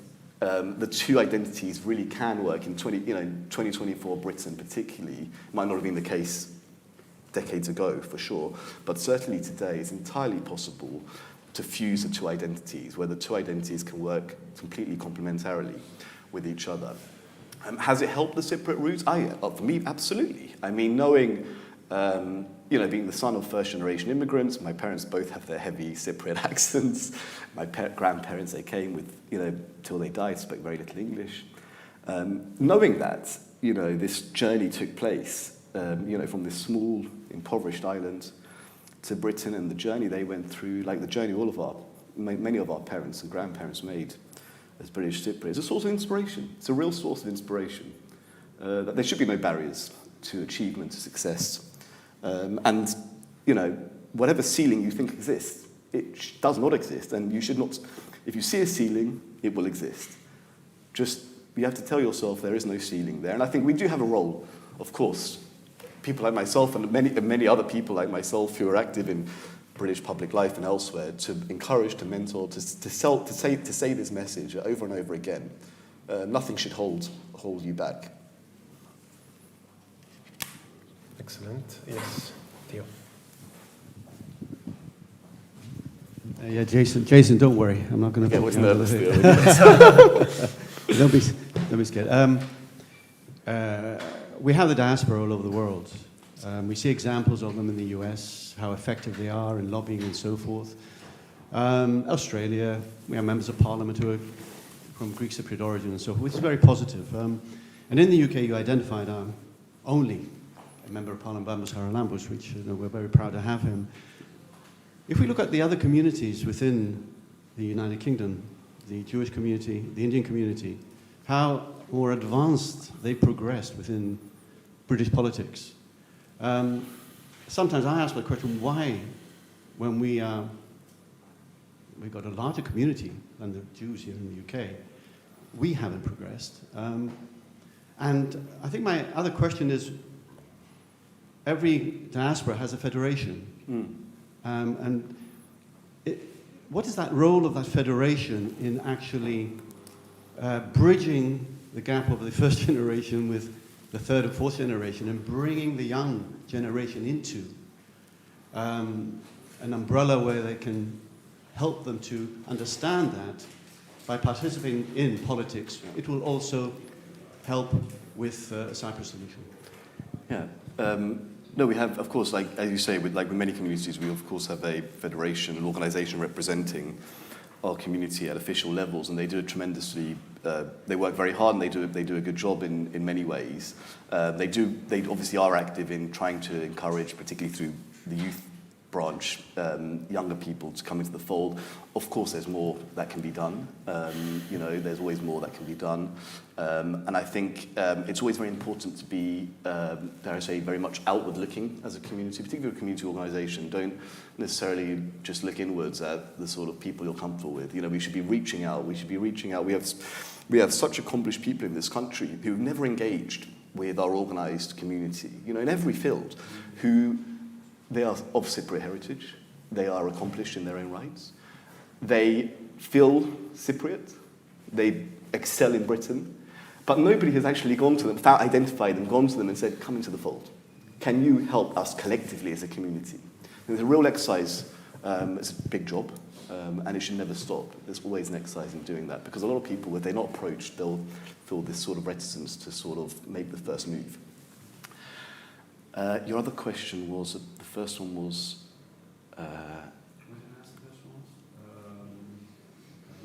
our diaspora, how it's... why we're not as effective maybe as other communities in...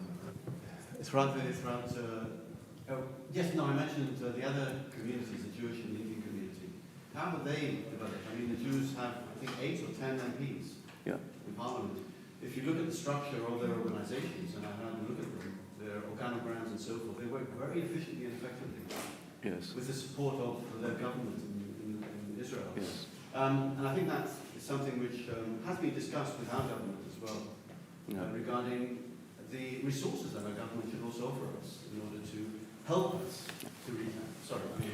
No, I think that's a very good point. I think basically the issue is, obviously we are, as I said, we are a young community. There are other communities in this country which are who've been here a lot longer, let's say, much more better rooted, deeply rooted in this society. So I think that's the first thing. The second thing is, I think, if we talk about wanting to engage better in public life, engage better with lobbying and influencing policymakers, and we need to, I have to say, to be brutal about it, is put our money where our mouth is.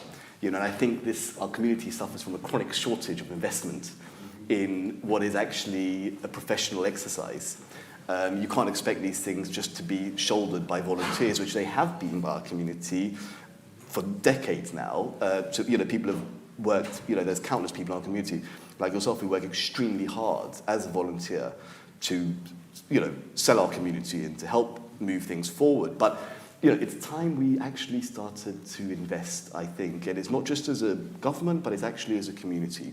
Other communities, I've got to say, are far more philanthropic in this field than the Cypriot. We have great Cypriot philanthropists who contribute to many. In fact, we've seen, I think your family set up a foundation itself, giving a grant to for academia. Yes. I just read that in the news yesterday. So it's a wonderful thing to see. We are philanthropic in many areas, except when it comes to policy making. So I think investment in this field is the key to make an impact. One more question. Thank you. My name is Dimitrios Kavouras. I come from another diaspora, from the diaspora of Egypt. I'm from Alexandria.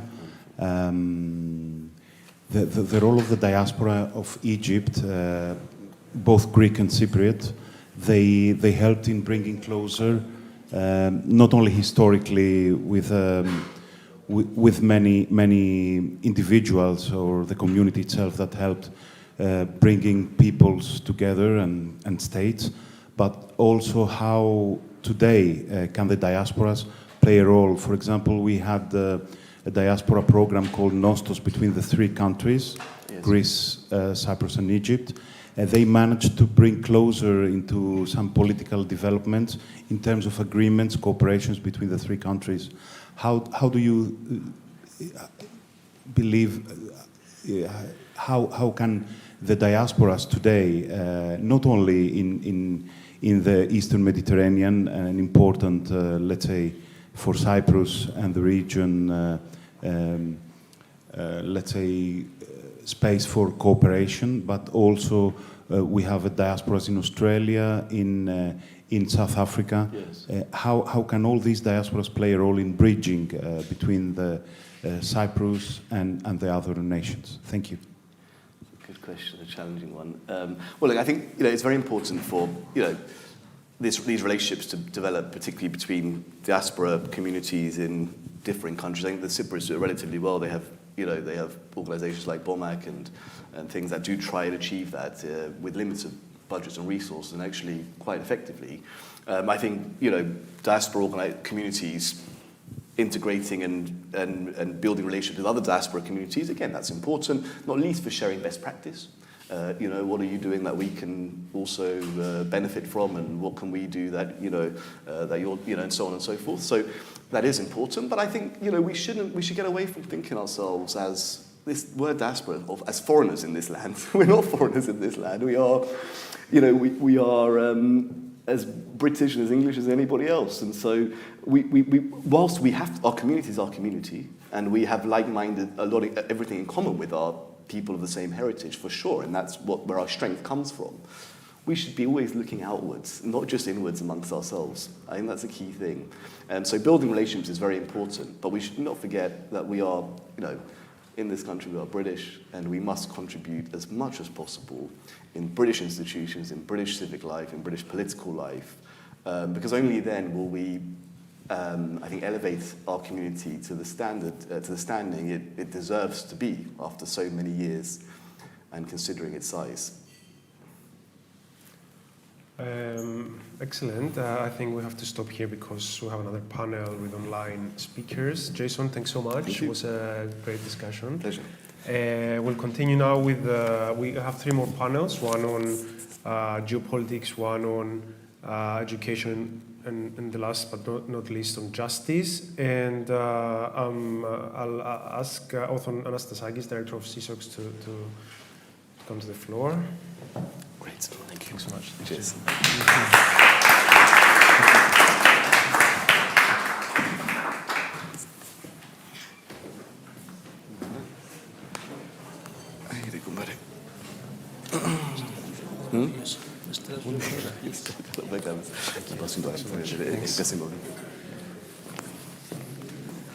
Okay. Good question. He wasn't. I was so scared. I always get scared. No way. When you ask. No. Thank you so much.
Who do I? I'll start with Tom, and then me a second.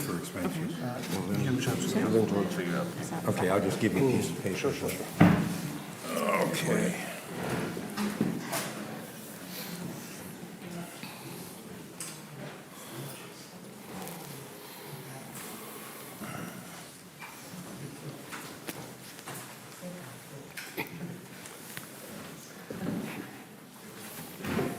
Okay, welcome back, everybody. And this is the panel and the conversation that continues on the Eastern Mediterranean.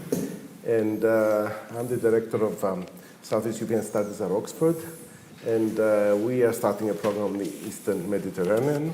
And we are also working with some of the people here at this embassy as well. It's actually very good for us because tomorrow we are holding a workshop there on the region. But for those who missed this morning, there was another panel with the Greek and the Greek Cypriot ambassadors who kind of presented the positions of the Republic of Cyprus and Greece on the issue of the East Med, and there was more talk about the Cyprus problem. As was mentioned. And now we are kind of widening the discussion in terms of looking at the region where Cyprus is in the middle. We would like to discuss a little bit what are the themes, what is the region, how do we understand the region. And for this, we've got three great panelists.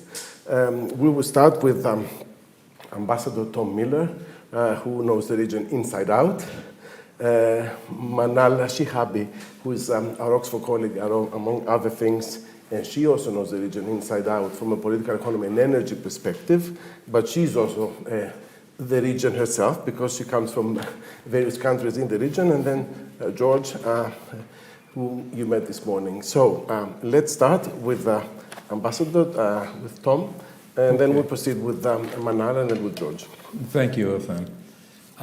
So I just want to lay out the parameters. The Eastern Med, I'll tell you a little story. As you might have seen from my bio, I spent almost 3 decades in the U.S. State Department, and I spent a considerable amount of that time doing Greece and Cyprus. I never got to Turkey, but I spent a lot of time in Turkey as a negotiator. And in the State Department, which is a pretty traditional, staid, old school type of organization. I can say all these things now because I'm no longer there. They always kind of put Greece, Turkey, and Cyprus off to the side. And in the European Bureau. And that was kind of an indicator, well, you know, it's not, relatively not as important as the rest of the countries in Europe. And I would make a point, and I never quarreled with that because I never got orders from the State Department when I was ambassador in Greece. I just kind of did my own thing. So that's good, you know, that's what you want as an ambassador. But if today I would quarrel with that distinction, and I think people in the US government do understand how much more important Greece, Turkey, really the Eastern Med is, and I'm going to make an argument that the Eastern Med goes well beyond Greece, Turkey, Cyprus. Definitely the centrality of those 3 countries. Usually when we define an area, we talk about geography. You know, the Middle East, which has got all kinds of really strange connotations. Middle to what? You know, the Far East or East Asia. And so it's geographically contiguous countries.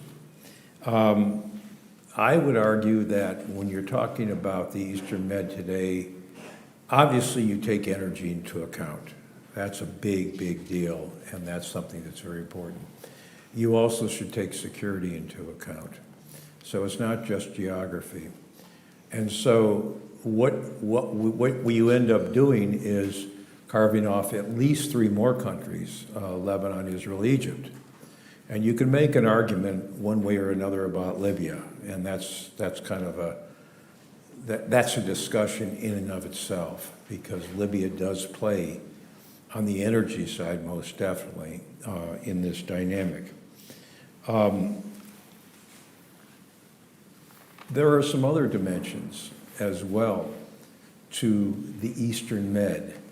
And in the last 10 years, one of the dimensions we've seen is refugees, migrants coming across. Their point of entry coming either from Africa or from, as far as Afghanistan, Syria, Iraq, what have you, is either Greece or Italy. And I'm not making the argument that we should kind of make the Eastern Med include Italy, even though I think, one could. So refugee flows and refugee/migrant flows, I think, is a very important dimension that people kind of sometimes miss. And it's going to continue. I was, until recently, chair of an organization called the International Commission on Missing Persons that was charged by the EU to try to identify the dead people that they've recovered from these missing. That's a phenomenon that's going to continue, and it's going to continue big time in the Eastern Med. So I think you got to put that one in that basket as well. So that's kind of the dimensions that I see, and my colleagues will talk a little bit more, particularly about energy, which is a big, big deal. And it's a big deal for the United States because it's no longer little Noble oil or Noble Energy. It was bought by Chevron. And so, that's one that the U.S. is very concerned about. The outside players, and there are some very important outside players, are obviously the EU, and there's many dimensions to this. I don't think on the Greek-Turkish stuff, which also impinges on energy, Greek-Turkish-Cyprus, really Cypriot-Turkish, I don't see the EU as a mediator. It's just not going to happen. U.S. has a big interest, and it's woken up, and it knows that this is an important area for us to focus on, in large part because of energy. I can't really conceptualize of what the Russian interest would be other than causing trouble. And don't discount that. I know a lot of oligarchs park their money in Cyprus. Cyprus has tightened up on things, so they're going to other places now. And then China. Don't ever discount China. And China is a big player as well. And one of its principal objectives is to try to split the EU and the US. They do not like us cooperating because they see this as somewhat of a zero-sum game. So the issues I've talked about before, security, and there are multiple issues on the security front. And I'm not going to even get into the Middle East, Gaza, stuff like that, because if you do, you're really opening up a can of worms that you're just not going to be able to put back, or I should say squeezing out the toothpaste, you're not going to be able to put back in the tube. Some people would say this is an area that's ripe for a big deal. And diplomats love big deals. I mean, like, take every problem, throw it in the hopper, and try to come up with something. And part of any big deal would, of course, be settling Cyprus. I personally don't think that's a good idea. I think that dealing with Cyprus should be in and of itself. I don't think it should be, but I might, others are entitled to their own opinions. And I really, I was the negotiator for the U.S., 25 years ago. So I'm really dated. I've tried to stay up on things. There is a Canadian guy who was a peacekeeper in the 80s, and he got his PhD on Cyprus and blah, blah, blah. And I heard him once, at a presentation. And he does a lot of polling in Cyprus, and he says the young people The older people want a settlement.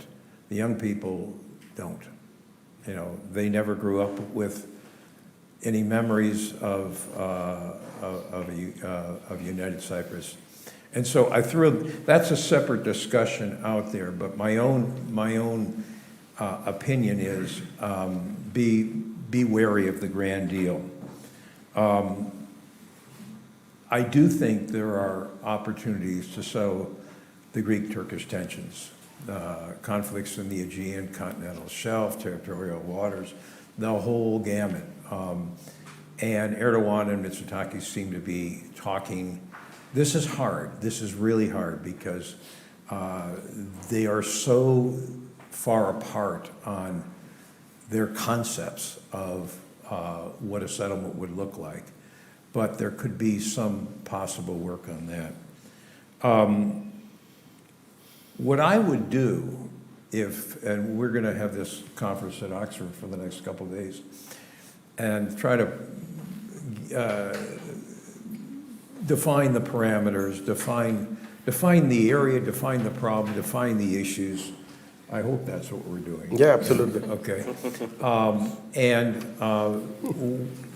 Assuming that we can make some progress on that, and you know, it's great when you're track 2 people, you can do anything you want because you got no responsibility, and we're all track 2 people now, right? One of the things I would suggest is if there can be some definitions, some agreement on commonalities, et cetera, I would use the Madrid peace process as a model. And I'm going to conclude right now. Ultimately it didn't work. Well, it got the PLO to recognize Israel, the state of Israel, and that was a big deal. It got them together. It got them in negotiations. They got close a couple times. And I'm not saying that the Eastern Med should do the Israel-Palestinian stuff. That is separate. Don't touch it, in our forum. But I think the format that we did would be useful. One of the things that spun out of the Madrid peace process is that there were 5 multilateral working groups, and I headed one of the 5. I headed one on the environment. There was one on refugees, environment, business development, water, I forget the 5th. And I think if we make some progress, you could go to track 1.5 relatively easily by coming up with working groups to kind of really chew over some of these issues. So let me stop there, and again, thank you for the kind invitation to join you today. Thank you very much, Tom. Indeed, it's great that you started with the conceptualization of this region. It's very difficult to define. It's not like other more conventional regions with borders and states, but it's more of a maritime. And then you start thinking, this is Libya part of it? Is it not? Is Italy? Is it not? But it's very much also a region of corridors, be that energy, migration, culture, it's that kind of connectivity, and discord. Apart from the Western perspective, there's also the Middle Eastern and the North African perspective as well, to which I hope that you could also respond a little bit to that as well, how this is defined, along with the other things that you would like to say, Manal. Sure, thank you very much.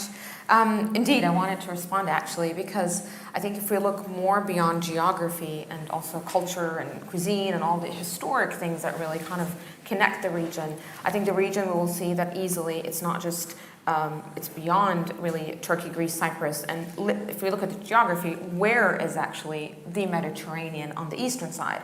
And then that would include, of course, Lebanon, it would include Israel and the Palestinian territories, it would extend to Jordan, which has been historically pre-Sykes-Picot part of the region anyway, and then it would also include Syria, which for obvious reasons politically are not included. So I think when we talk about what is Eastern Med as a region, there is the political word that we use versus what it could actually mean as a potential, as well as what in terms of the opportunities that exist and what really binds a region we can have. And I think that is also something to really consider quite in the configuration of what are the opportunities there. And I don't say this only as someone from the region, but also as someone when you just kind of look at the history, but also the future. There's a lot of interconnectivity there. As a child, swimming in the sea from Lebanon, the joke was if we swam a little bit too far, they would say, "Where are you going? To Cyprus?" Because that was how close it was, but also culturally. And I think all of these things, we often forget how important these things are in connecting us today. But these are really integral to, I think, also when we find a peaceful, hopefully prosperous region and what that really entails for the different parts of the region. And maybe here I can kind of move on to some of the elements that I think would be important for the prosperity of the region. I think despite its small size and maybe considered from a Western US perspective as maybe not that important, at least historically, I say this definitely as a person from the region. We cannot underestimate the current importance of it. And I think going in the future, the region's just going to have an increasing role. And we kind of start seeing already some aspects of that currently. And if we look at history, I mean, as you said, it's corridor authons. That corridors historically is really kind of where I think we're going to have, again, corridors in the future. I might want to just say three main points to kind of highlight this. The first is, and I think you touched upon it in terms of, Tom, in terms of the energy part. So when we think of Eastern Med today, we often think of the Eastern Med Gas Forum, and we often think of gas. And of course, gas has been probably the first thing that in the last few years had really kind of brought the Eastern Med to the map of everybody. And the question is it ever going to happen? Is the gas forum really going to be something that will offer Europe, particularly sources and energy security, especially after the war in Ukraine and less reliance on the Russian exports? So that's always going to be an issue. But also to what extent is this really, I think, a source of generating also more revenue and cooperation and collaboration among the different countries. And of course, in the region, we have two countries, that Israel and Turkey, who have not signed the UNCLOS, the UN Treaty on the Law of the Seas. So that also brings a conflict of where we draw the different zones, the economic zones that are dedicated for each party. But that is indeed an opportunity, I think, that will, even going forward, will be important to consider. And also, even with the move away from gas and fossil fuels into energy and clean energy sources, I think the gas forum, even though at the moment we really have some potential and some starts, but we also know that there's a lot of operations that have halted. But I think it's not just going to be important for gas, but also for other forms of energy. And in the light, I don't want to talk much unless anyone has questions on the Gaza situation and the war in Gaza, but even some of the projects also came to a stop, particularly because of the war. So we can see that there are implications that might delay that, but I do think that we cannot think of really achieve, whether it's from the European perspective or the other regions' perspective, the goals that we have for energy if we don't consider the Eastern Med and the opportunities that it offers. So that going forward is not only going to be for gas, but when we consider things like hydrogen and clean hydrogen that Europe wants, that has to go through the Eastern Med, and there's a huge opportunity here to consider the region in the larger frame. So that's the first point, I think, on energy. And of course, that offers significant opportunities, including for Cyprus, for development of energy sources, for economic revenue, and what that means for jobs, etc.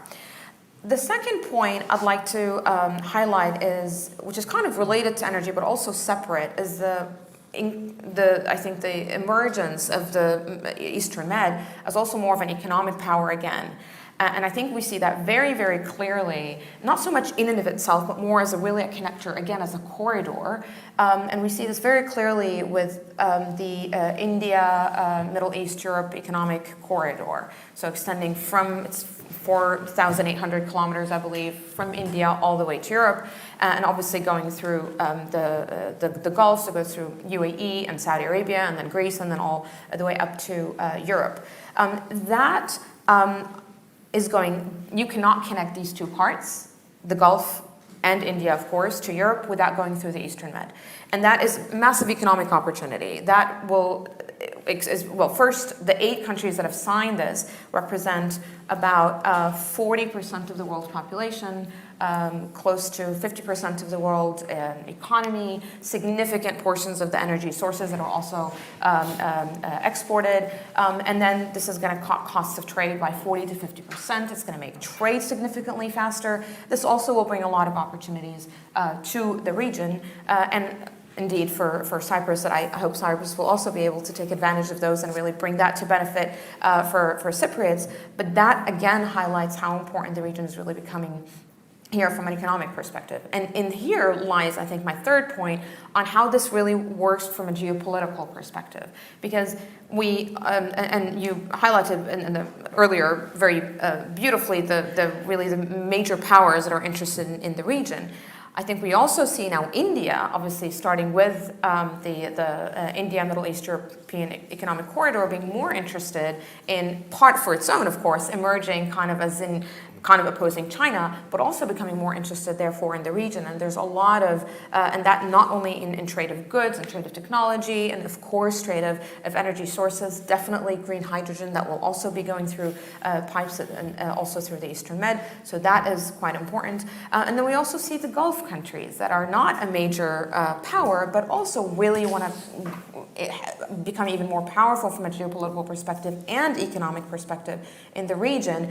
And they also have had their own line, not necessarily following the European and the American lines of, no China, for example, or no interactions with Russia. They've really followed their own pragmatic line while also maintaining, and I think increasingly having the links with the Eastern Med. So if we look at these three kind of factors together, I think we really see where the opportunities lie for the Eastern Med.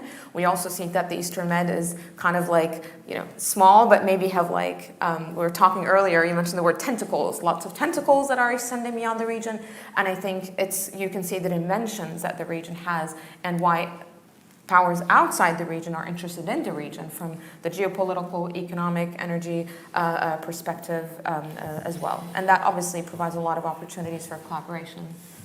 Thank you very much, Manal. Indeed, you kind of broadened the geography of the space in order to show the particularly significant as a kind of a corridor between East-West, but also more broadly. And I cannot restrain myself from kind of taking opportunity from what you said, because I come from Crete. When I was swimming into the south of Crete, they would tell me, don't go too far because you're going to reach Libya. And George, now to you to comment and possibly also put a little bit of Cyprus into the picture, given that we are all seeing now how Cyprus is kind of diversifying its foreign policy in terms of humanitarian assistance, in terms of energy, migration, and it's not just about the Cyprus problem. Totally. Thank you. I mean, it's really difficult to be speaking such a panel. There's so much wisdom. You feel a bit of like an imposter. But what I'll try to do is I'll try to give kind of a dynamic interpretation, chronological interpretation of developments in the region, and then kind of conclude by arguing where Cyprus and the UK are currently, in which position they're placed in, but also which position they should be placed in. The first thing I'd like to argue is that the region is critical for Euro-Atlantic security. The two ambassadors, I think, did a really good job highlighting this in the panel this morning. But let me start by kind of, and Tom is here to correct me, of course, if I say something wrong, but let me start by kind of offering a narrative of how I view the region to have started, because when we talk about the East Med, we think of it as if it was always there, and, the geographic landmarks and countries and mountains and rivers and seas were always there. But we weren't really using the term East Mediterranean, were we? So there's something to the term itself that signifies something. So The first thing to say perhaps is, around the beginning of the 2010, around that time, I remember when we discovered the oil and gas in Cyprus, which followed the two oil and gas fields in Israel, the discoveries, right? And everybody in Cyprus thought they were going to be a sheikh. We thought of joining the United Arab Emirates because that's how wealthy we would be because of the gas that we found. And then at some point realized that's not really happening, right? But what happened in the meantime? There's a very nice speech, I think it took place on the 22nd of November 2014 in Turkey, by who was then the Vice President of the United States, Joe Biden. And Joe Biden said, it's imperative that we find a way to develop East Mediterranean energy and fit it into Europe, right? And it was very interesting to hear from Tom that, the East Med was kind of, or Greece, Cyprus, Turkey was kind of on the side of the Europe Department, because it shows how much thinking depth relative to us, how much more that thinking depth exists in the State Department, contrary to perhaps the European Union that didn't see this coming, right? So the Americans saw this energy crisis coming. They said Russia is going to weaponize energy, Russia has this tendency, and we need to find alternative solutions, energy solutions, to be able to maintain European energy security. Those were the precise words, I'm paraphrasing a bit, but those were the words of Joe Biden at the time. Now, fast forward to 2022, what was the first thing that the EU did? They tried to sign an agreement with Israel and Egypt. They did, right? The memorandum. Why? Because they realized that we've run out of gas. We haven't got Russia anymore. We've run out of gas. And I'm not trying to argue that East Med gas is of equal volume or it can replace Russian gas. But if we want to talk about numbers, the inflation in this country in October 2022 was 14%. If we had an alternative, it could have been 10%, it could have been 9%, right? So this shows what I would like to call a lack of strategic depth, which I think is now being rectified. I think kind of stakeholders in the region are now understanding the importance of talking about the East Med, of having the East Med on board, right? So the first number one is energy. Of course, the East Med is not just about energy, as the other speakers have said. Another critical kind of angle is stability, right? Let's consider how much the UK has spent reacting to the events in Israel, Gaza, sending warships, kind of sending planes to bomb the Houthis and shoot down Iranian rockets, right? And drones. And it's not just the pure cost of, the fuels of the vessels, the fuel of the planes, the cost of the bombs themselves. It's also the fact that we really came close to spillover that would have endangered not just the region, but also Euro-Atlantic security, right? So we have these two important dimensions that I really want to flag. And I think that's what's playing a critical role in how the UK and Cyprus understandings are also shaping, but also how they're coming together. In recent times, people in this room know that British relations to Cyprus pass through the British bases and also through Turkey.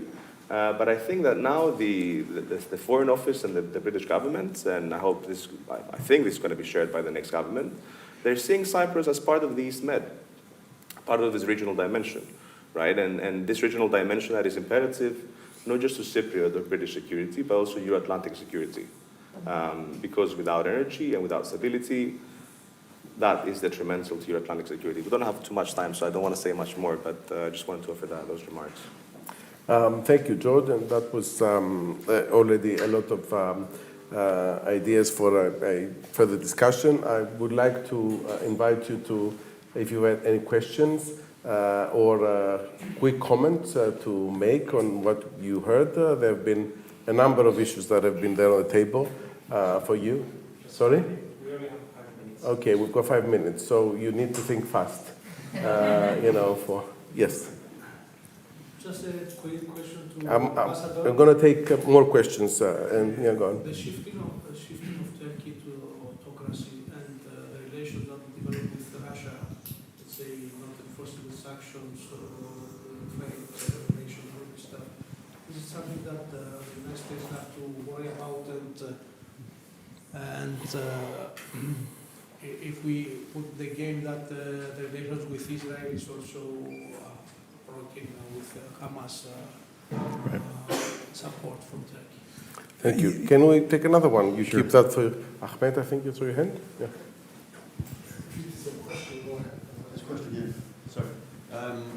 The question is, how long do you think we will become independent with our own gas reserves? Yes, let's get a third one, and then we'll go to the second round. Ozan, don't do Okay, three I'm not questions. going to do this. I just got off a plane. I can All barely right. remember two. No worries. Okay, let me just answer the first, and then you go for the second. Your question kind of got me thinking. One of the key dimensions that we didn't mention is leadership, and leadership is really, really important. And right now in my life, I think you have the worst constellation of leadership in the world that I've ever seen. And so my comment to you is the value of the kind of stuff that we're thinking of doing isn't necessarily to do it today, because you have a real difficult time with Erdogan. He's very unpredictable. That's a conversation in itself. You have an extremely difficult time with Netanyahu, who is totally focused on his own existence, and that's a conversation in itself. You have an extremely, extremely difficult time with Putin because of his focus, and that's another conversation. So what I'm saying is this is a terrible time for deals, but it doesn't mean that you don't set it up and be ready to go when there's a better time. I remember when I was doing the Cyprus negotiations, the stumbling block was Denktash. Just couldn't get past him. But then Denktash died, and you had Akinci. And Akinci, we actually got a deal with him, but then the stumbling block became Papadopoulos. And that's another conversation, with the referendum in 2004. And so what I'm saying is you raised Erdogan, and I'm saying, hey, you raised a much bigger set of issues. You can have a great plan and the wrong time, and it's not going to work. And the wrong time is when you have leaders who are focused on other things, usually their own survival.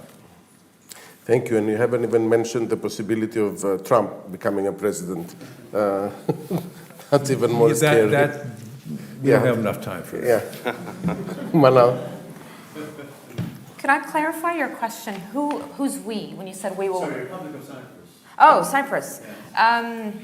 Sorry, for a moment I thought you were talking about the UK and I got confused. So the question is, how long would it take for Cyprus to be gas dependent or energy dependent? Independent. So I think it depends. Obviously, independence is how do you define independence, of course, right? So I think there's a lot of potential renewable energy power that I think not deployed enough in Cyprus that really has a lot of potential for that to really be used.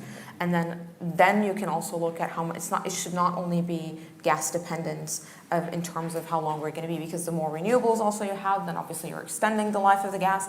And I think based on those and how much you're able to get out of the ground as well. So I'm not going to give you a year. I think often people ask me for things, even when I do economic modeling, wanting an exact year, and my answer to that is I'm not going to play God, usually. But I think it is not impossible for Cyprus to become energy independent. That's what I'm going to say. But I think there's still infrastructure and investments that need to be done, I think, both on the gas front and definitely on the renewables front, that both have to be optimized for independence to happen. And then you could also have some for exports as well. Those are really, I think, the opportunity there. But you need the infrastructure, the investments, etc. And obviously access to gas fields as well. So, George, shall we give the opportunity to another two questions, and then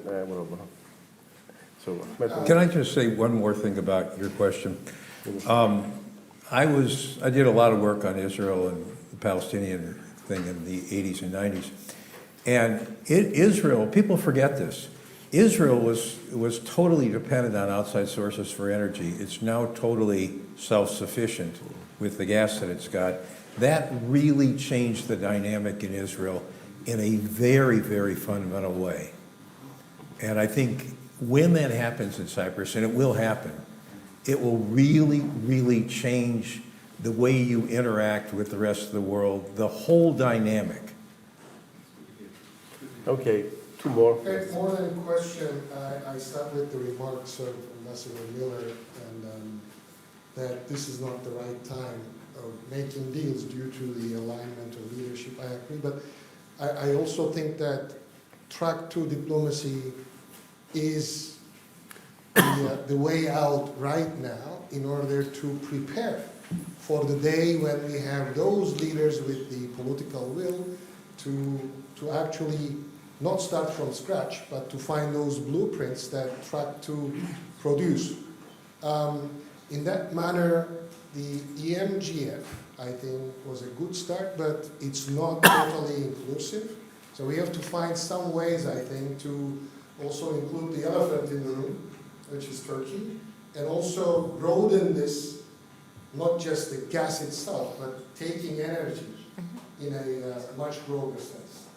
Okay. And the inclusivity it is the creativity of diplomacy that it should include all the stakeholders.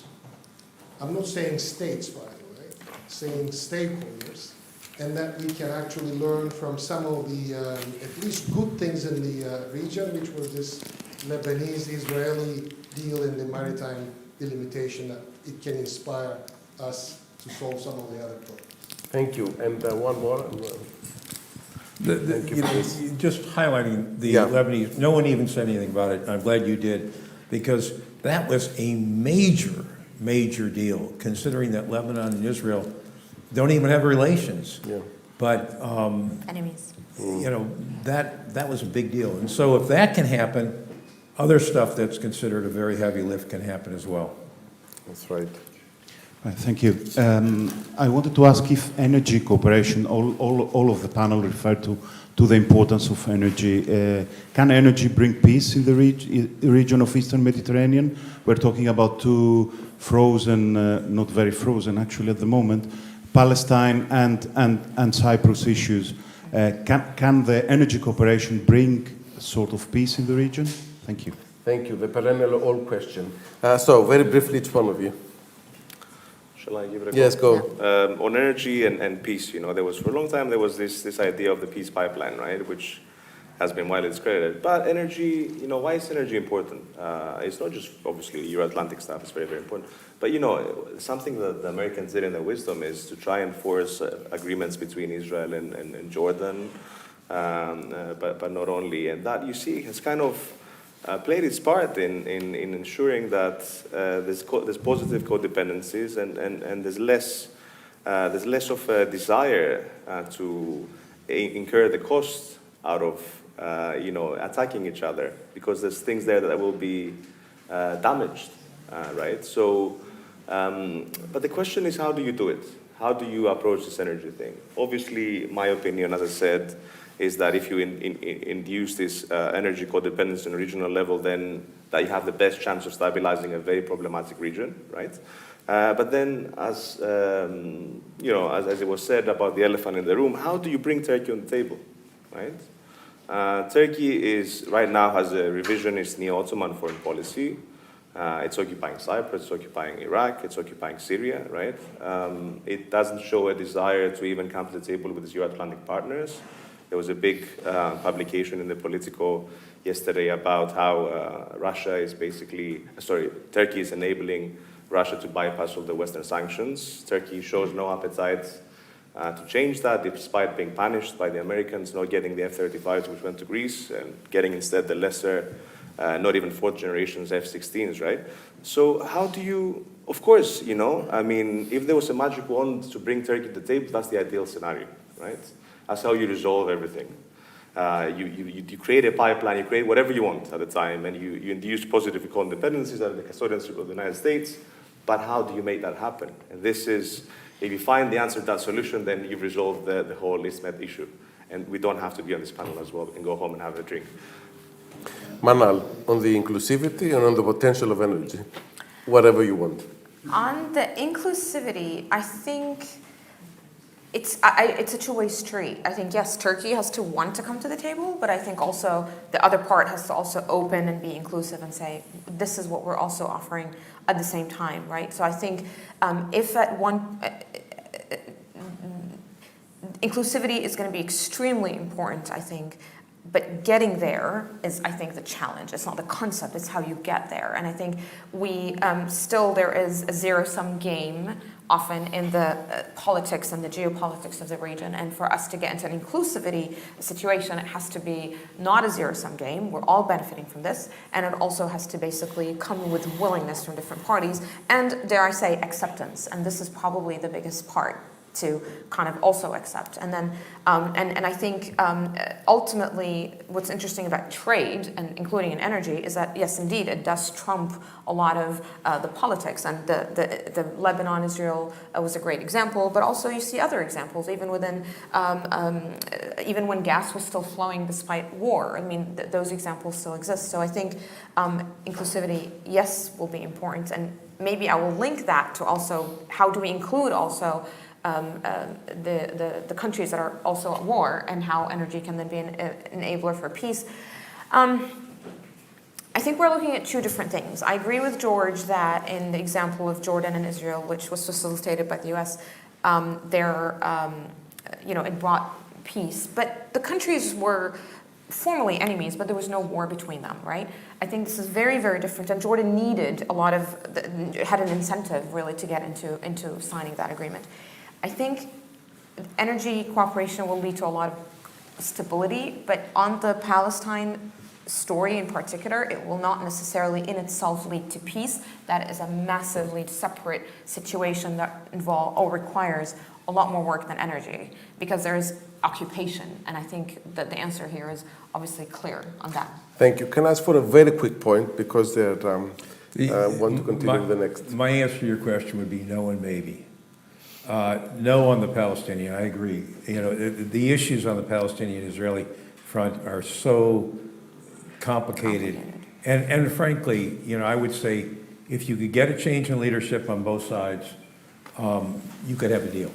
But that's not going to happen in the near future, and energy is not going to be an enabler of it. Maybe on Cyprus.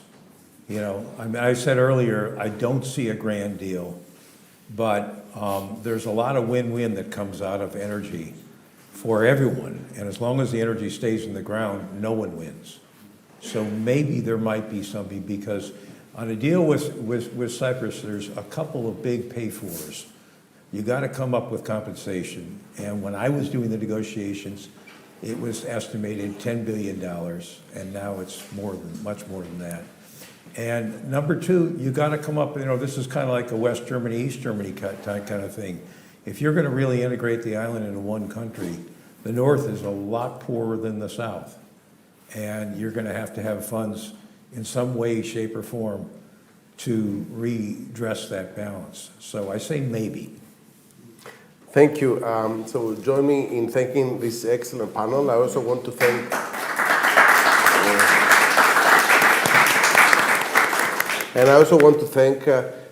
Cyprus Forum and for this partnership. That's been great. I hope we continue to do more. And Cyprus High Commission for the hospitality. Thank you. Thank you.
Nadia. Let's proceed to the next discussion on education.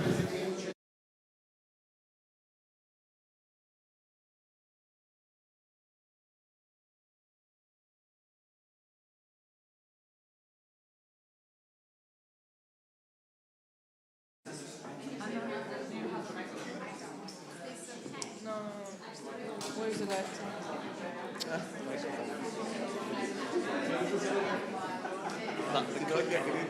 Click your yes.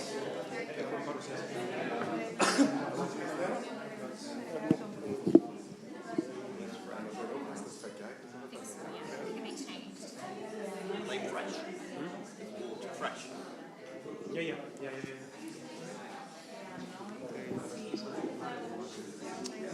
Gialli μετά εκεί να αρχίσουμε.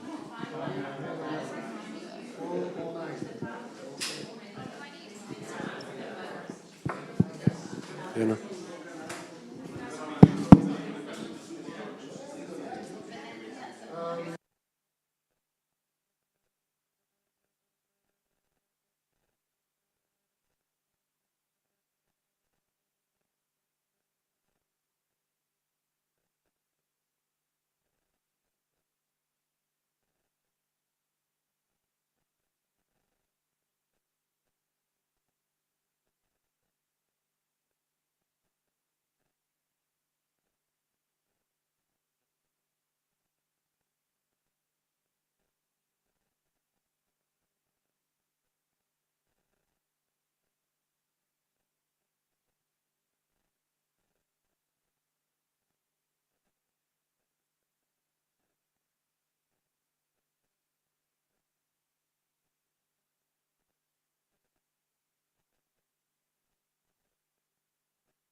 I am from the British Council. I'm the senior consultant for higher education systems and internationalization working for the Going Global Partnerships program. So today here, I'm delighted to be in this Cyprus Forum event with you. And with me, I have some guests and some panelists in person and some you cannot see yet, but they are connected. Today in this session, you hear from Ms. Sotia Karatsia Santangelo, from Business Development Officer, Recruitment and Admissions from Naples University, Paphos, Ms. Elena Avgostidou Kyriakou, Acting Director, International Relations Service from University of Cyprus, Professor Panayotis Zafiris, University Rector from Cyprus University of Technology. Those, they are all online, so they can hear us, but you cannot see them yet. We also have today Dr. Richard Pachman, Associate Head, Plymouth Business School International, Associate Professor in Transnational Education and Management from Plymouth University. And here, at my side, I'm pleased to have Dr. Richard Tomlins, Regional Director for UK and Europe from Coventry University. So today this session is about higher educational frameworks for equitable partnerships. And I'm aware of the delay, so it has been a knock-on effect. We will try our best to go to the key points and see how we go with time and aim to finish, just after 6:30 or 22. 4, yeah, 4, yeah, so sorry. 4:20 to 5. So So without any further delay, what we asked the panelists today here were to share their experiences. So I think you're going to hear more about the actual partnerships that have happened, how collaborations work in practice. And we asked them to share, what is their partnership experience with transnational education? May that be a dual degree, a franchise model, research, collaboration. What educational framework they used to make that happen. And were there any key elements that were fundamental for that partnership to work, and how they incorporated or considered equity in their partnerships? So I will start with Ms. Sotia Sant'Angelo, who will further introduce herself and share her experience with us.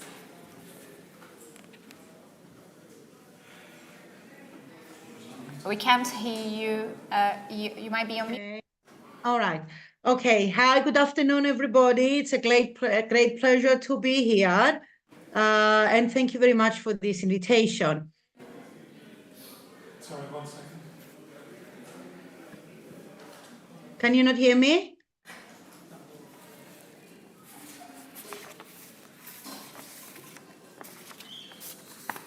Can you hear me now? Try to check the sound. Can you hear us? Can you talk now? Yes, I can hear you. Yes. I could hear something. I can hear you very well.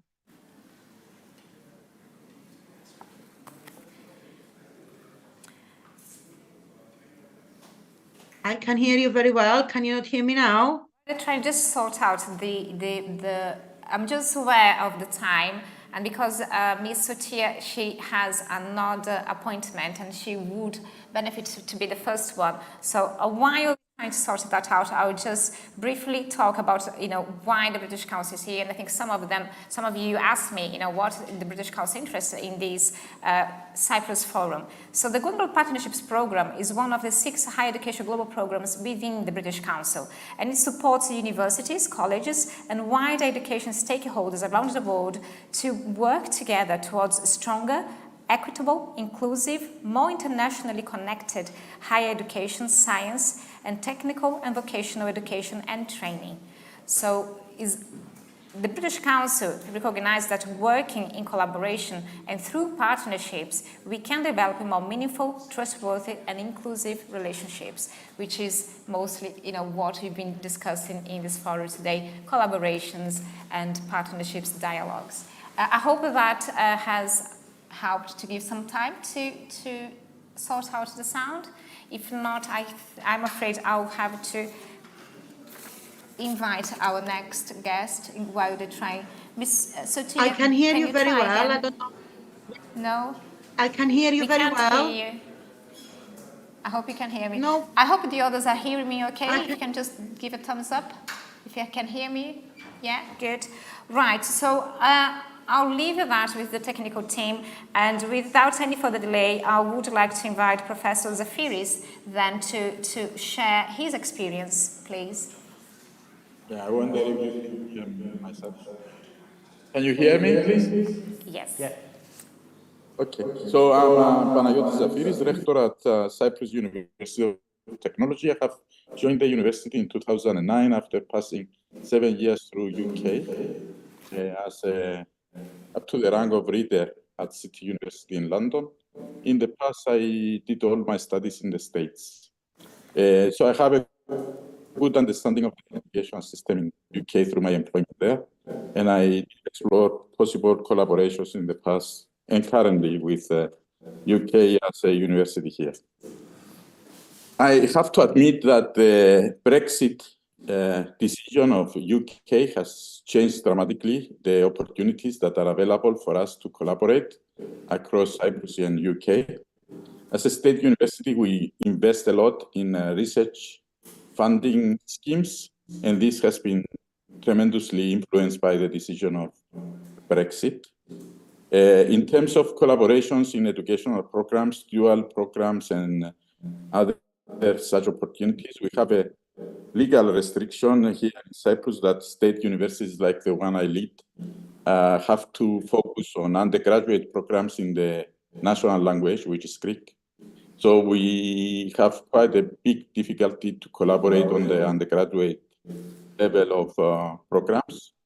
We might have an opportunity to collaborate in master programs, but this I know from experience that UK universities invest a lot in master programs for financial support of their own schemes, and collaborations are quite difficult in that level. We had difficulties in Erasmus programs in the past. Now I think they are even more difficult. Often when we used to send students to UK universities, the UK universities were very, very careful and negative in hosting a lot of students, given the fact that EU Erasmus programs require that the hosting university will provide free tuition to the students.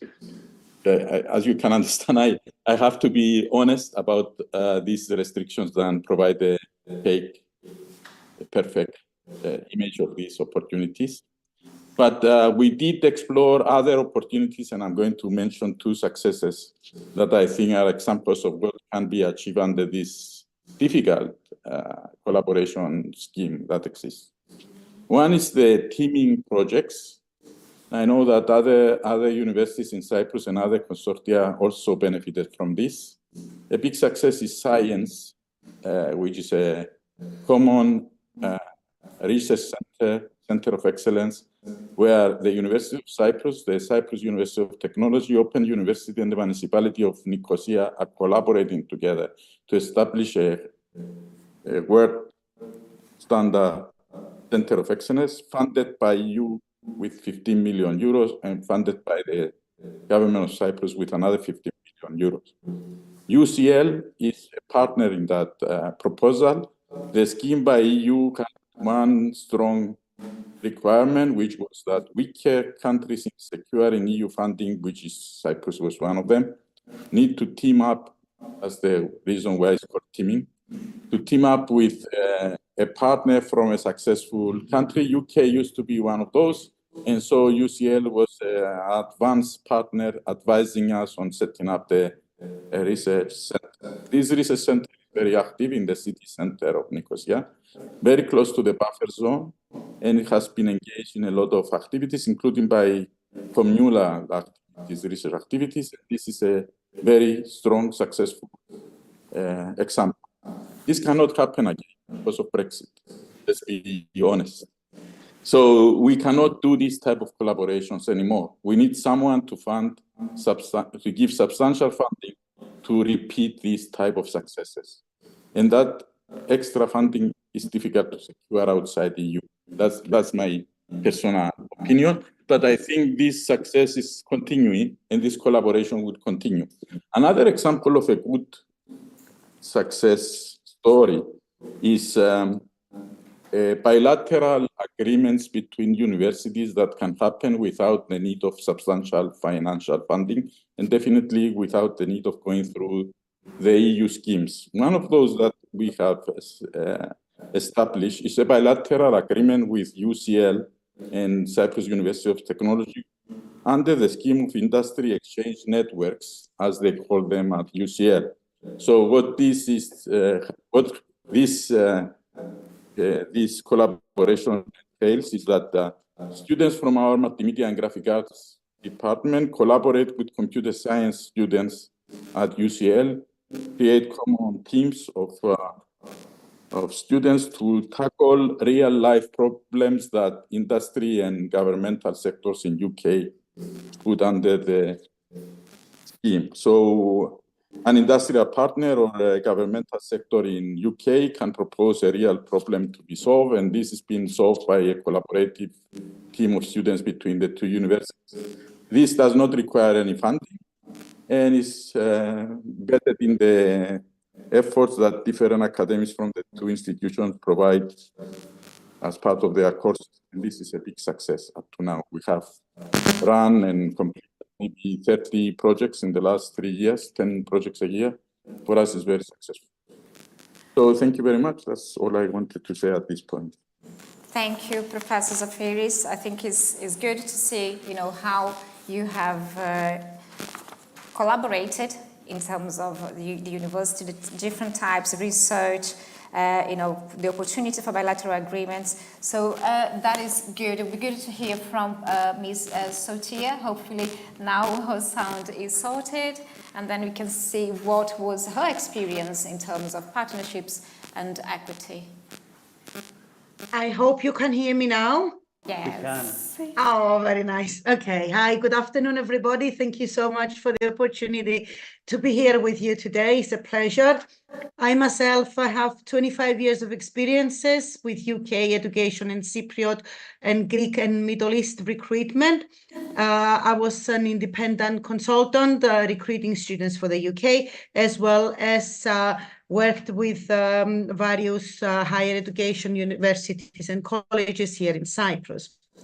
I will go a little bit back in history because the development of TNE partnerships between the UK and Cyprus, for me, it's very important. Not just for me, for a lot of people in the industry, it's very, very important. And unlikely, like Dr. Zafiris said before, because the national universities, they have to be in the Greek language, they have the boundaries, and Brexit was an obstacle for these agreements. On the contrary, for us private universities and colleges and other higher education institutions, Brexit was a motive for us to get further involved with transnational education. So let me go back in the 90s a little bit. I will not hide you a lot. I will be quick.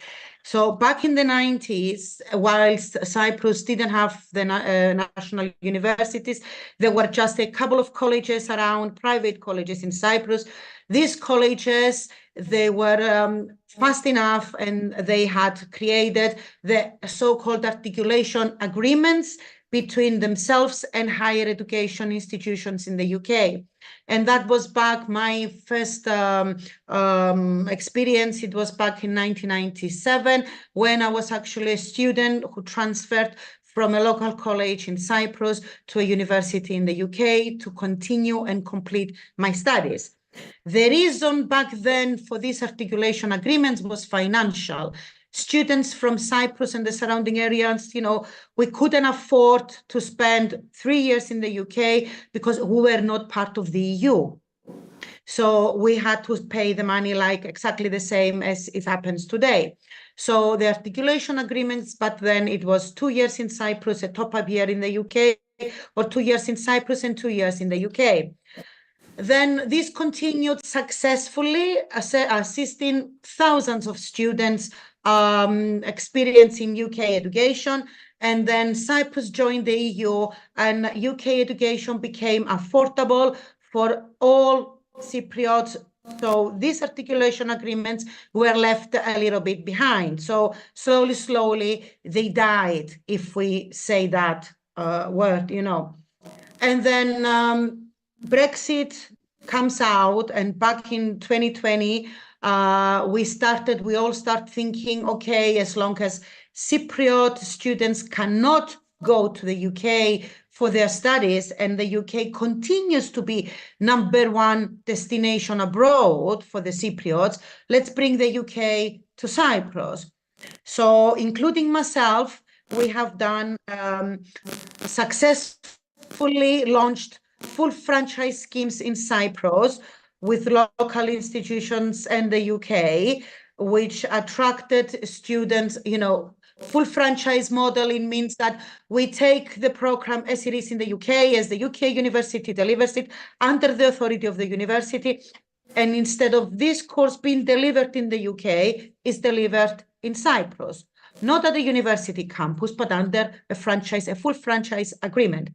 Mutual benefits for both institutions, and more like for the students who could join the UK course, the UK qualification, the UK credibility that they wanted all along, studies 3 years instead of 4, and having the opportunity to transfer from Cyprus to the UK on their second or the third year with existing fees upon the agreement collaboration that was done between the two parties.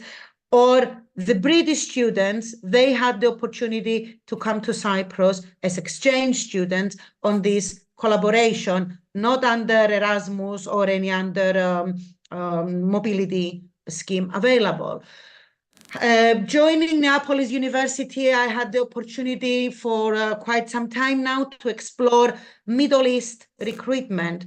Having explored Middle East recruitment and the proximity to Cyprus, and exploring and discussing with students, their parents, the opportunity, if they would like to come to Cyprus and study a British degree, the results and the feedback received from like Lebanon, Cairo, Alexandria in Egypt, and then Jordan, Abu Dhabi, Dubai. Students from these areas, they're eager to come to Europe. They're eager to study European degrees.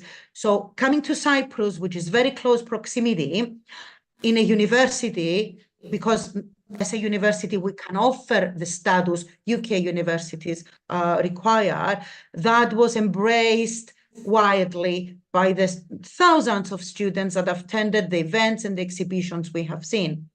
So I consider it the next best thing, and I consider it really serious, and I would like to, I could talk all day about it, but having in mind time conference, so I have to narrow down and give you everything in a rush.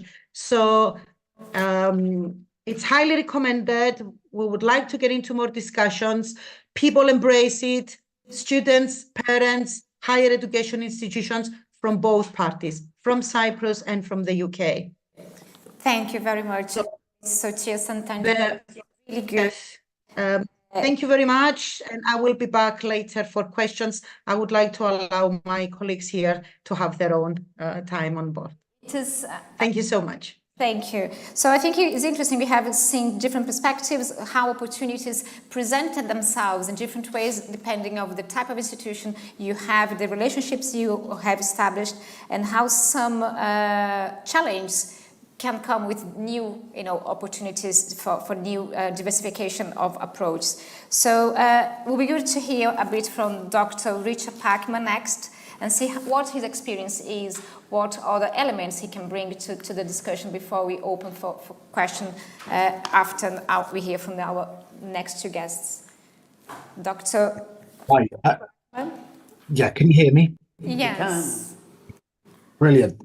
So good afternoon, everybody, and apologies I can't be there in person, but it's great to be invited to talk to you all about the University of Plymouth and Plymouth Business School more specifically, and our experiences around sort of international activities, transnational education and partnerships. So I produced a little slide, but I don't need them. In the interest of time, I'll just sort of talk through, but just sort of let everybody know that the University of Plymouth is located in the southwest of the UK, otherwise known as the England's Mediterranean. So we are located right on the English Channel. It is sunny here sometimes, unlike Cyprus, where it's sunny most of the time.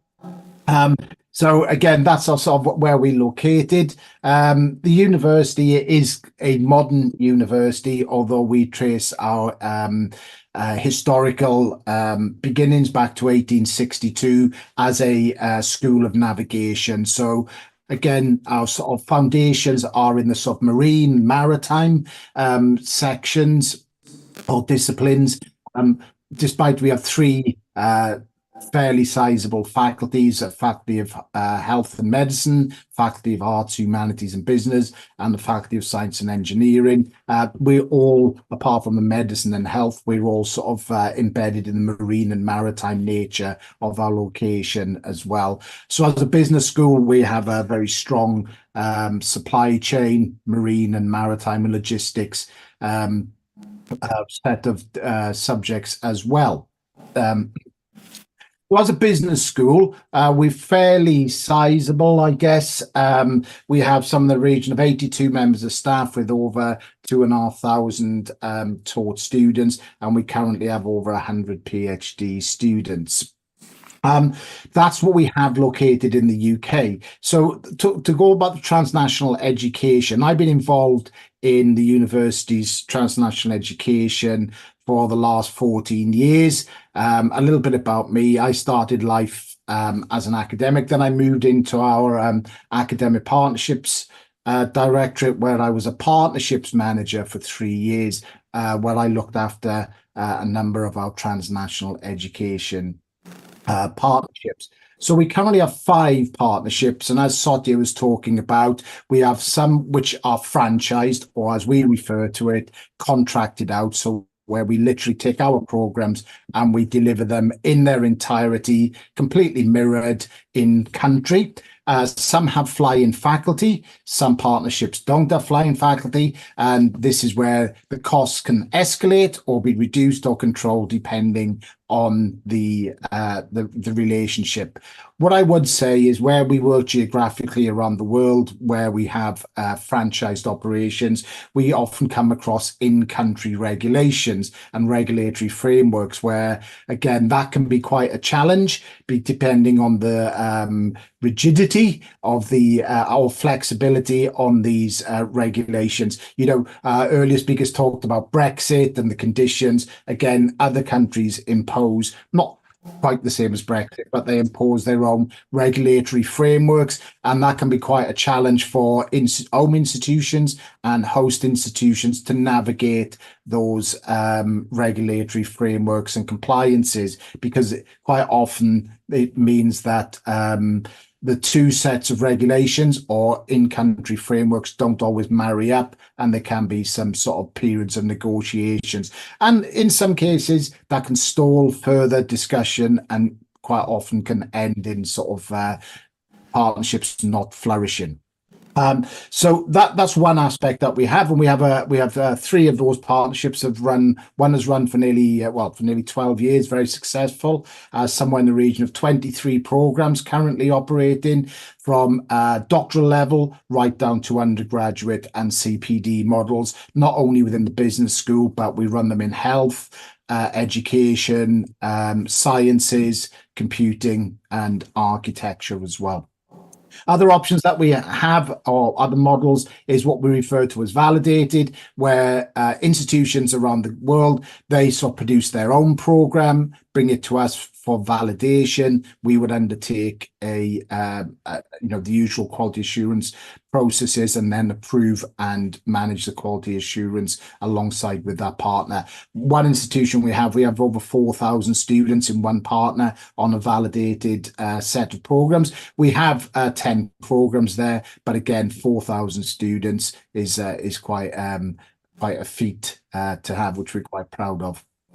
What we do favour, though, is as a school and as an institution, is where we sort of develop a collaboration, and where there's a true partnership and true collaboration, where we build programs together and not impose our programs, or an institution comes to us. It's where we build something together that has that longevity and also that resilience to the marketplace. And again, where local institutions will have local intelligence, local understanding of what the market demands are as well. So that's an area that we're really interested in looking to develop as well.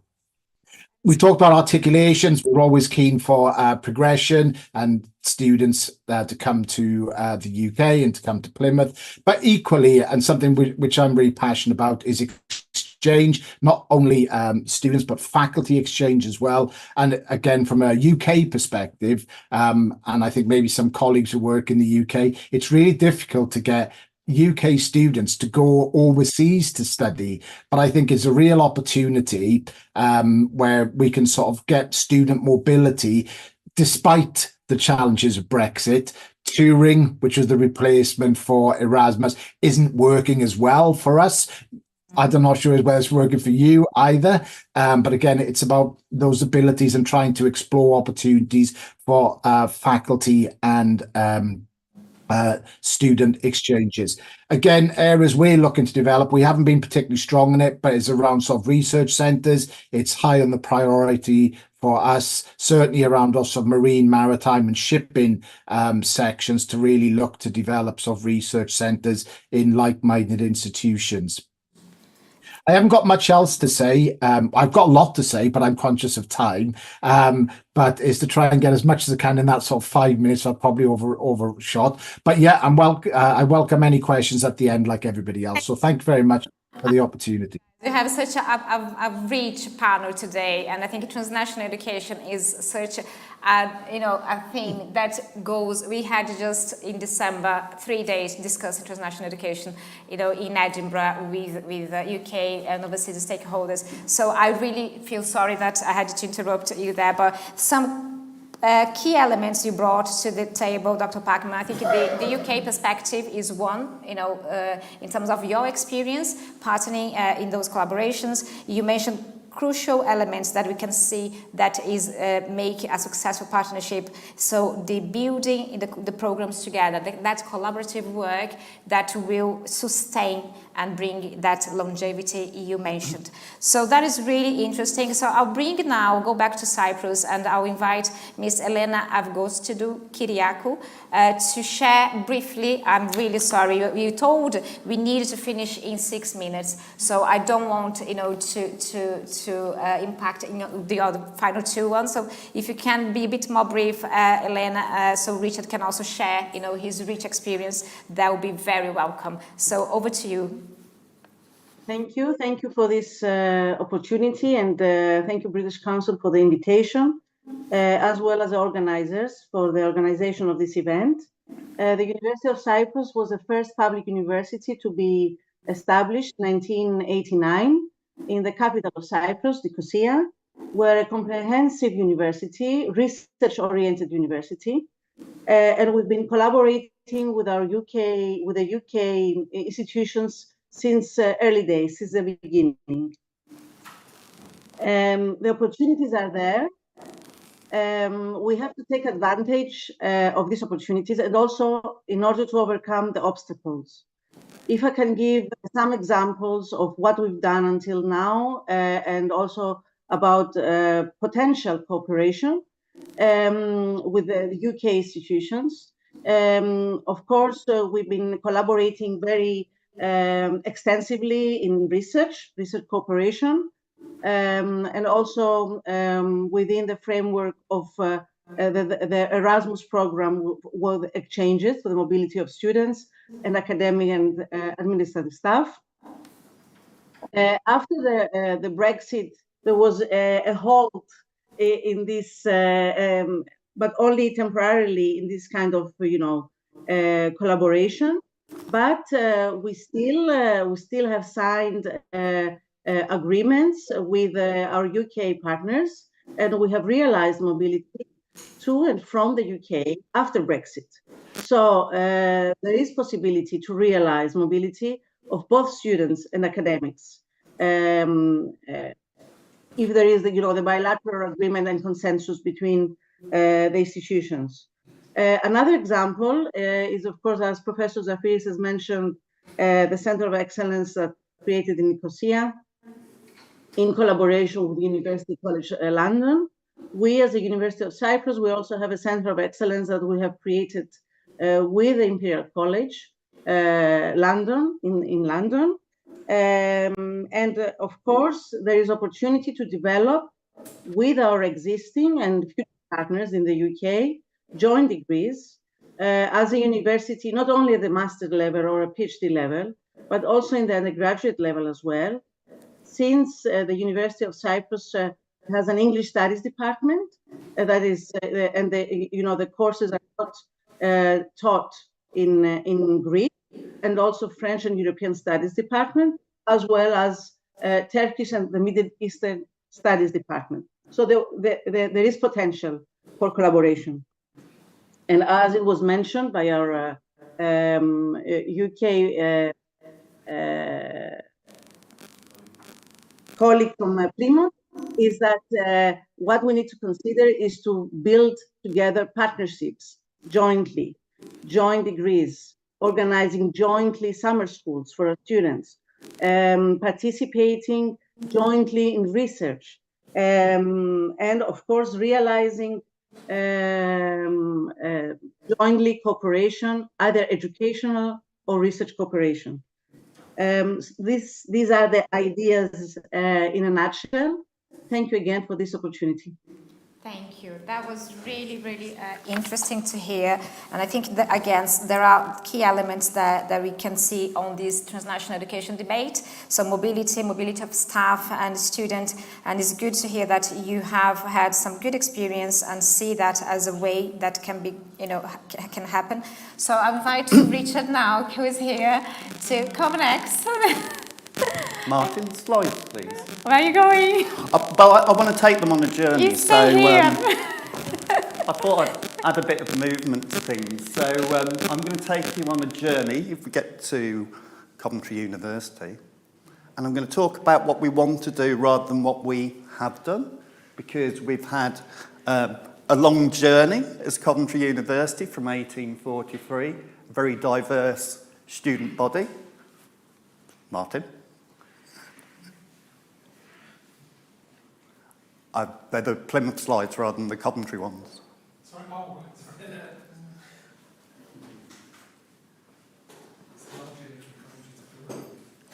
We've moved by the sea. I've always wanted to move by the sea.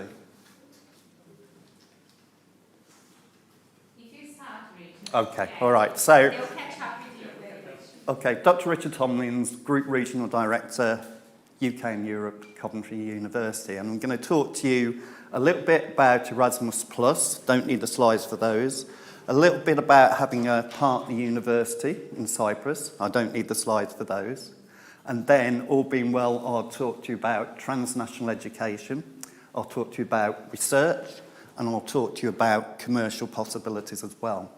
So, started at School of Art and Design in 1843, and we're a genuinely global research group. So, we have 4 London campuses, 2 Coventry campuses, a campus in Scarborough. We have a campus in Poland, which is part of our European operations. And I think if I was looking at a heat map for Europe, then I'd be looking at Cyprus, of course, Greece. I'd be looking at Spain, Portugal, Poland and Belgium, because we have a Brussels hub as well as a Wrocław, Poland campus, and also Ukraine, because it's the right thing to do and to give something back. And you talked about equity at the start, didn't you? What we try and do is partner with different organisations and develop with you, rather than arrive and try and do something different. So in terms of transnational education, there's feverish things happening at the back in terms of slides. I should say, if we don't get to the slides, we'll circulate them. My contact details are at the end. So in terms of partnering with Cypriot institutions, then we're interested in a partner to work with across Europe to deliver transnational education, to bid for Horizon funding with, to do commercial projects as well. So in the previous session, I think we were talking about energy and global relations. Amongst the 18 research centres that we have 1 devoted to electrification, 1 devoted to hydrogen and clean energy. So I think I'm going to stop there with an eye on the time and say I'll stick around until my train goes later. Happy to talk to you about how we could partner and what that might mean in practice, and we'll circulate the slides to you after the event. So thank you very much. Thank you. For questions, I'm afraid.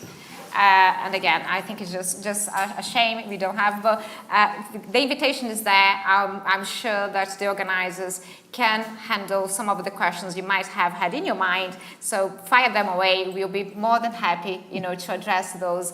Not only, us from the British Council as the panelists to see, how we can help and see how we create those connections with you. So thank you very much, and thank you, the panel, for your patience and your time.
work it out.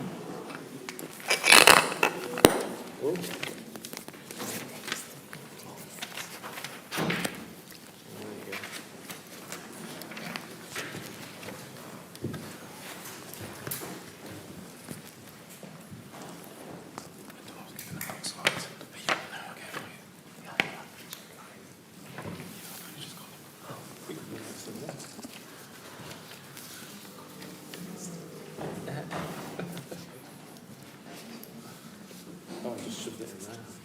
So we have reached the last panel. For me, the most important one. The reason for the time was that the Master of the Rose will join us for a keynote speech at 5:30. And I have the pleasure to welcome to the High Commission of Cyprus Professor Adrian Zuckerman, John Sorabji, and Masoud Ahmed. Before we start the discussion, I should also say that Julinda Bekirai from the Bingham Center for the Rule of Law couldn't be here because of health issues, but we also have Theanou Christodoulou, who is the head of civil justice of the Attorney General's office in Cyprus, who will take the floor first virtually to say a few words and her view about the recent reform in Cyprus in the area of civil justice. And then we will excuse her and we will continue the discussion with my esteemed co-panelists. So, hi Theanou, apologies for the delay.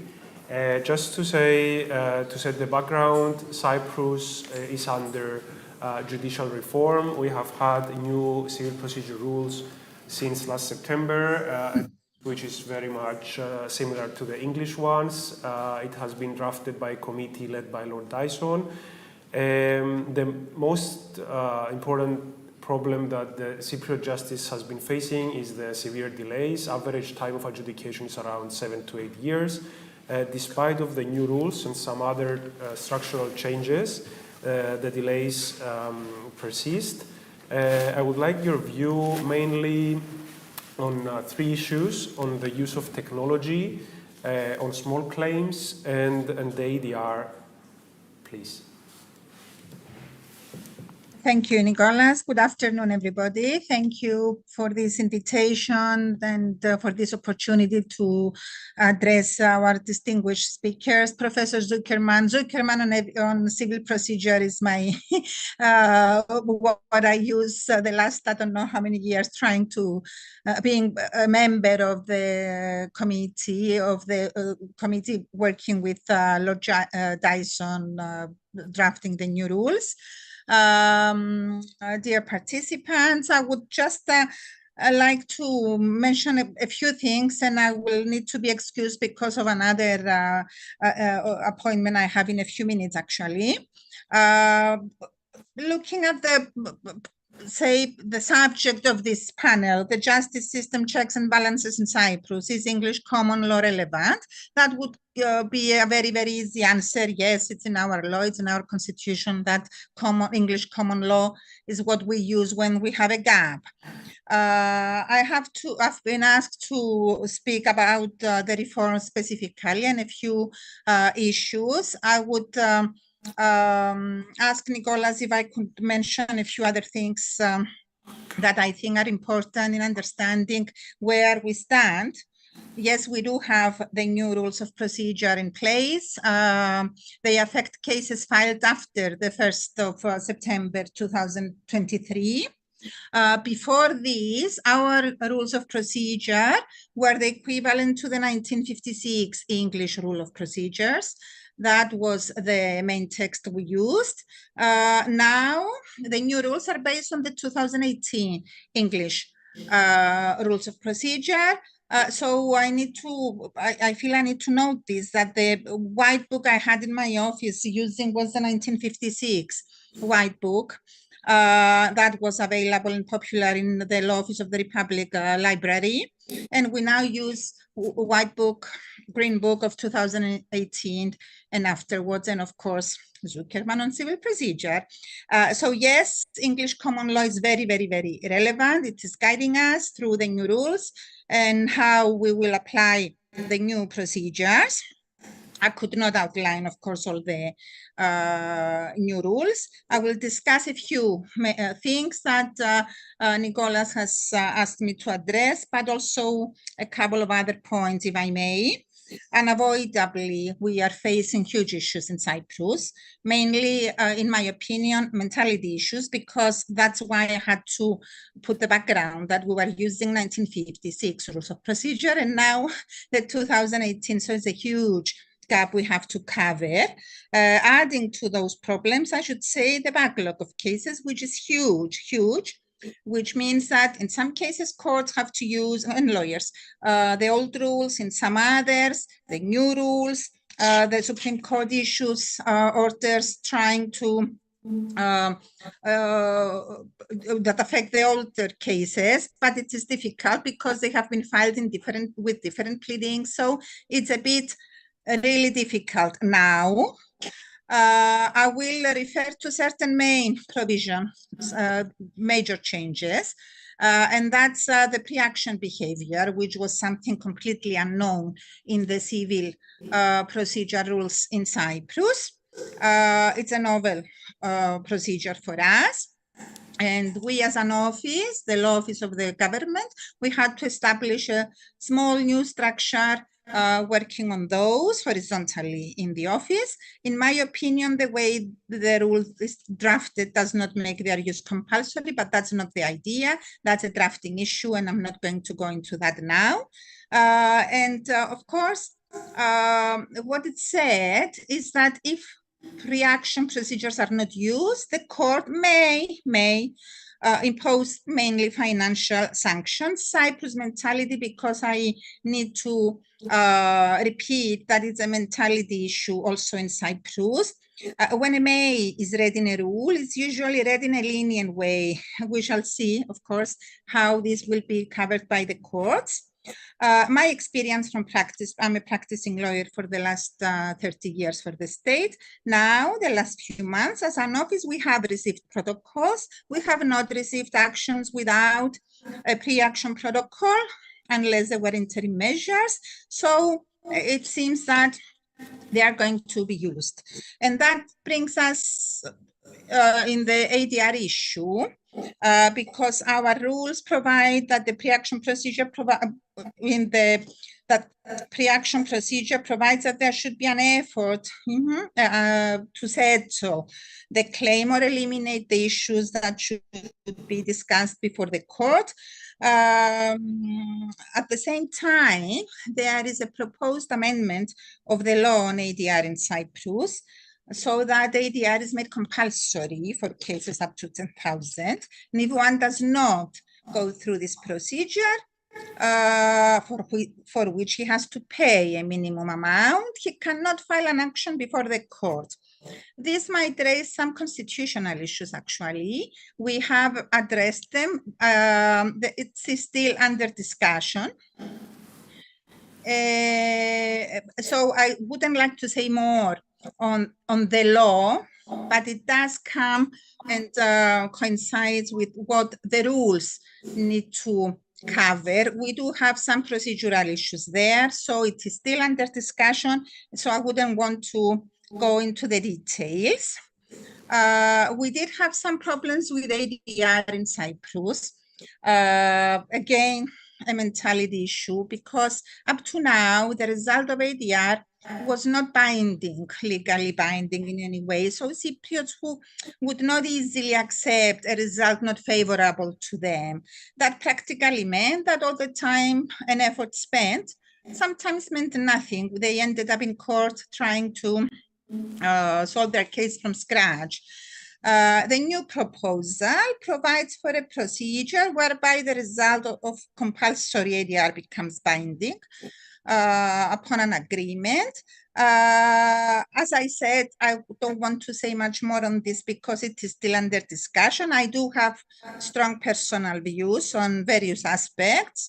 It has been discussed on various fora, and the legal and political views do not necessarily coincide on this. So I think it's premature to say more.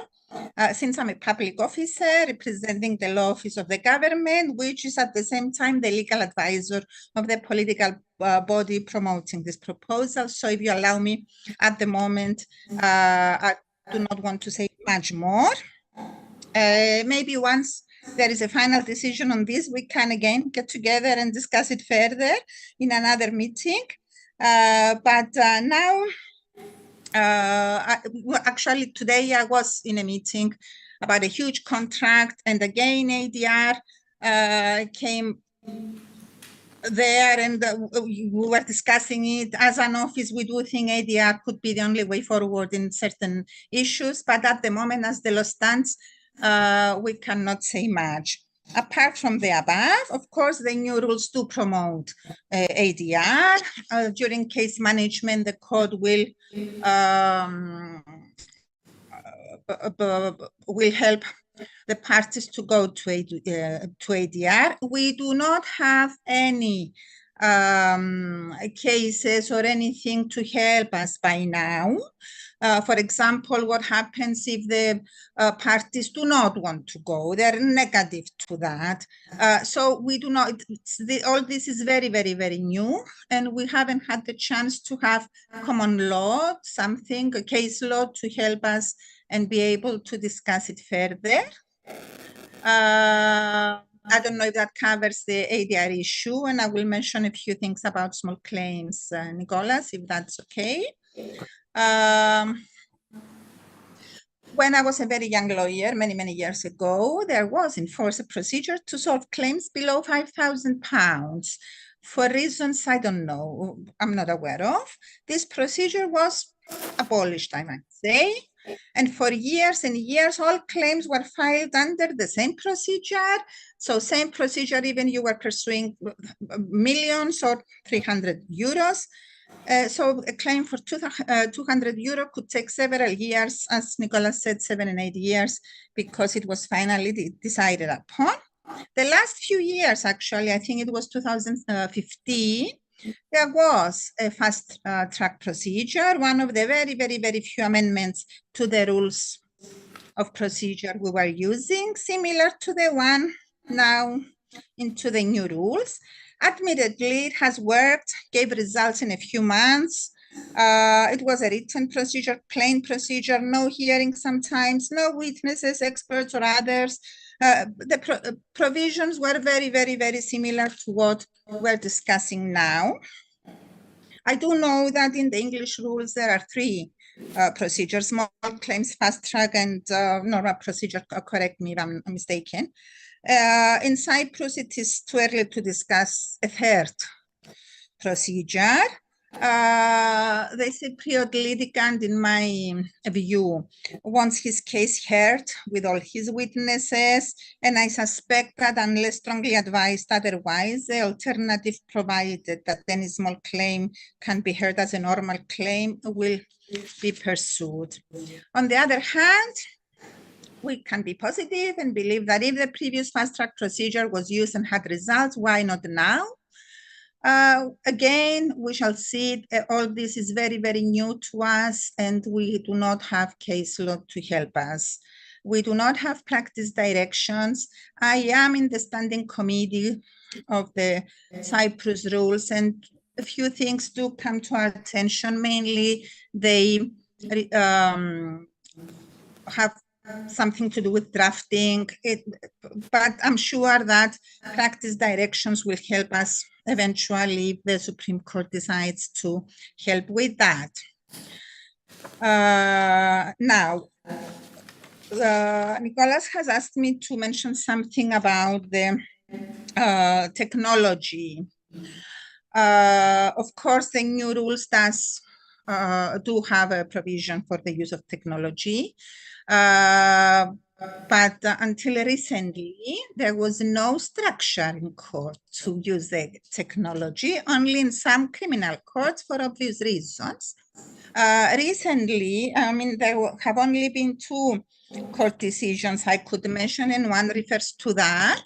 It had actually, it referred to, it concerned a case filed under the old rules. Nicolas actually handled this case, and it referred to, and there was a claim, and there was an application to have the witness heard in a video conference. And of course, no, the other lawyer said, because no provision in the old rules. And I'm happy to say that the judge said, you know, we have new rules now, we have modernized everything, we cannot stand and oppose such really practical applications, and because the old rules did not contain such a provision.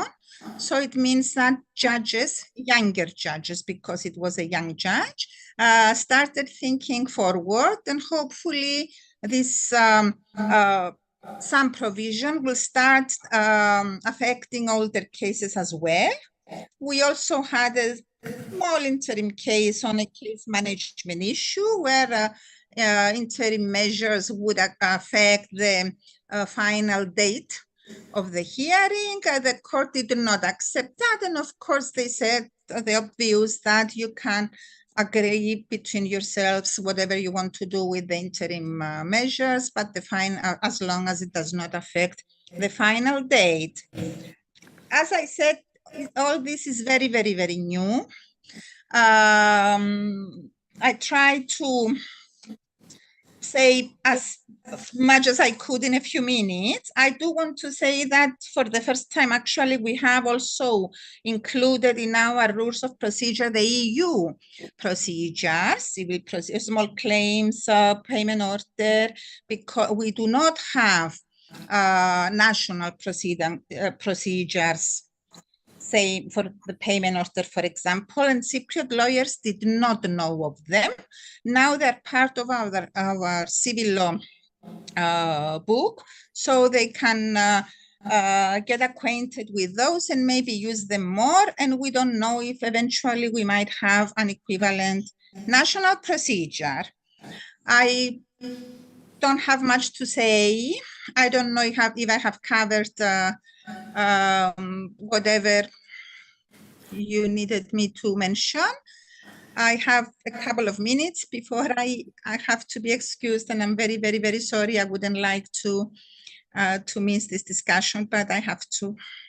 You most certainly covered everything, Theano, and thank you very much for joining. You can follow the discussion later on YouTube, since it's recorded. Yeah, you can stay as long as you can, and then you can go. Thank you so much again. Thank you.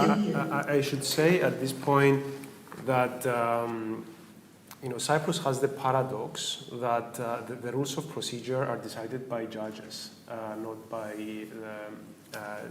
the executive or the legislative branch. So because of this, I would say that the inaction on behalf of judges, we ended up with serious problems, mainly the delays that we talked about. And at about 2018, we had foreign experts, mainly from the European Commission and the Council of Europe, together with Irish experts, the Institute of Public Administration of Ireland, who prepared a report outlining all the structural problems of the Cyprus justice system. One of the recommendations was to draft a new CPR, and then came the Lord Dyson Committee, who each drafted the new rules, which entered into force last September. As you've heard, the problems persist. It is a matter of, I would say, culture, mainly, but also I think it's a matter of decision making. And I want to ask Professor Zuckerman, how do you deal with this, inaction on behalf of the public service, including the judiciary and the Ministry of Justice? How do you remember the English judiciary through the years? And how do you approach them to, be more open-minded, more bold, so that, reforms come into play? Well, firstly, you need to ask yourself, what is it that we expect judges to do? And what do judges do? Judges provide a public service, protection of rights, enforcement of rights, providing remedies for wrongs, redress for breaches of all sorts of kinds, everything, all of which is essential to a system governed by the rule of law. The law has got to be enforced. Where the law is not enforced, is not effectuated, people start thinking, is it worth respecting the law? So they provide a public service. Now, in the provision of any public service, you think of any public service you like, whether it is in transport or health, one of the central tasks of the providers is to adjust resources to demand, because resources are always limited, whatever the system is, however rich a country is, resources are limited, so resources have got to be, the benefit of resources has to be maximized to deliver the best possible service within reason. Not the best achievable, but the best practical service. This is the business of management, not the business of adjudication, the business of management, deciding how to allocate resources, how to adjust the procedure to the requirement of the particular case, and how to ensure the delivery is within a reasonable time. Because in the long term, as in Cyprus or Italy, we are all dead, so it's not worth waiting, really. So the problem has not been with the rules ever, but with the failure of the judicial branch of government to realize they've got to manage, they've got to deliver, not just sitting there deciding the case on the merit, however long it takes, however much it costs. They've got to deliver something that people need and that people want, and from which people can benefit. And the civil procedure rules in 1998, more than a quarter of a century ago, recognized for the first time that management is necessary and provided the judiciary with the tools. What do you do with tools when you know nothing about the profession of management and where you don't understand the compromises that have to be made? You know, time, resources, truth. You can't get everything of the best at within, overnight.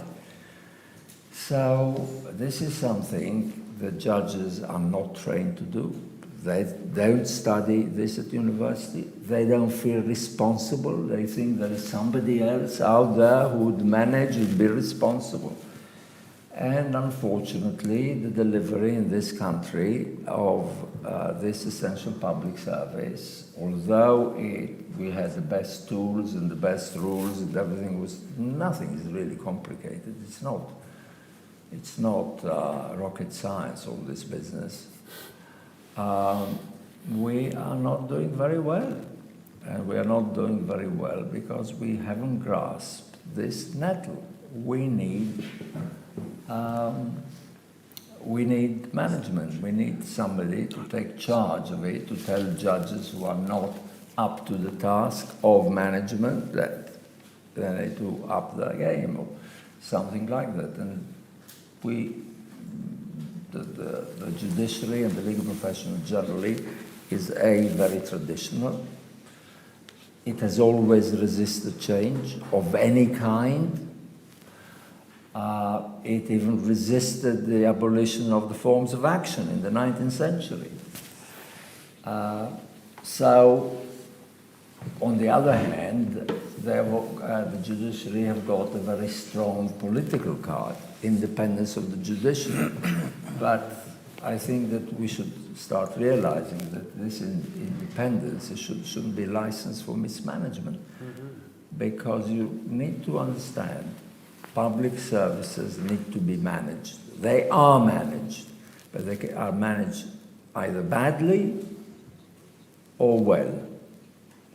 There is nothing, well, there are some things in between, but until this problem is grasped, we're going to make very little progress. We've made progress, some progress, because there have been some younger judges, more enterprising and so on, but it's not across the board, and it's not, we've made progress in relation to time, the duration of reaching a final judgment has come down, but the cost has gone up, so we haven't achieved that objective, which is one of the objectives of the CPR, of delivering adjudication at proportionate cost.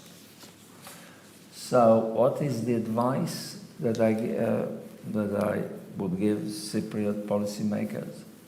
Whatever you do, don't leave it to the judges. Okay, thank you. I'll come back, and I want to ask John, John, you have worked with the judiciary, and how can you convince a judge to, take bold decisions, not, management decisions? Well, I think first of all, you shouldn't be trying to persuade judges to make decisions about judicial adjudication or case management. That would be an infringement of judicial independence. That's not the role of a civil servant or a court administrator. So my answer to that would be no, you don't. In terms of how you improve things, you can improve things through judicial training. Judges through the Judicial College here are trained now in what's called judgecraft and have been for the last at least 30 years. I think the Judicial College and its predecessor has been around since at least the 1990s. So training in management, in the operation of the new rules, in the philosophy that underpins those new rules. So you can train them.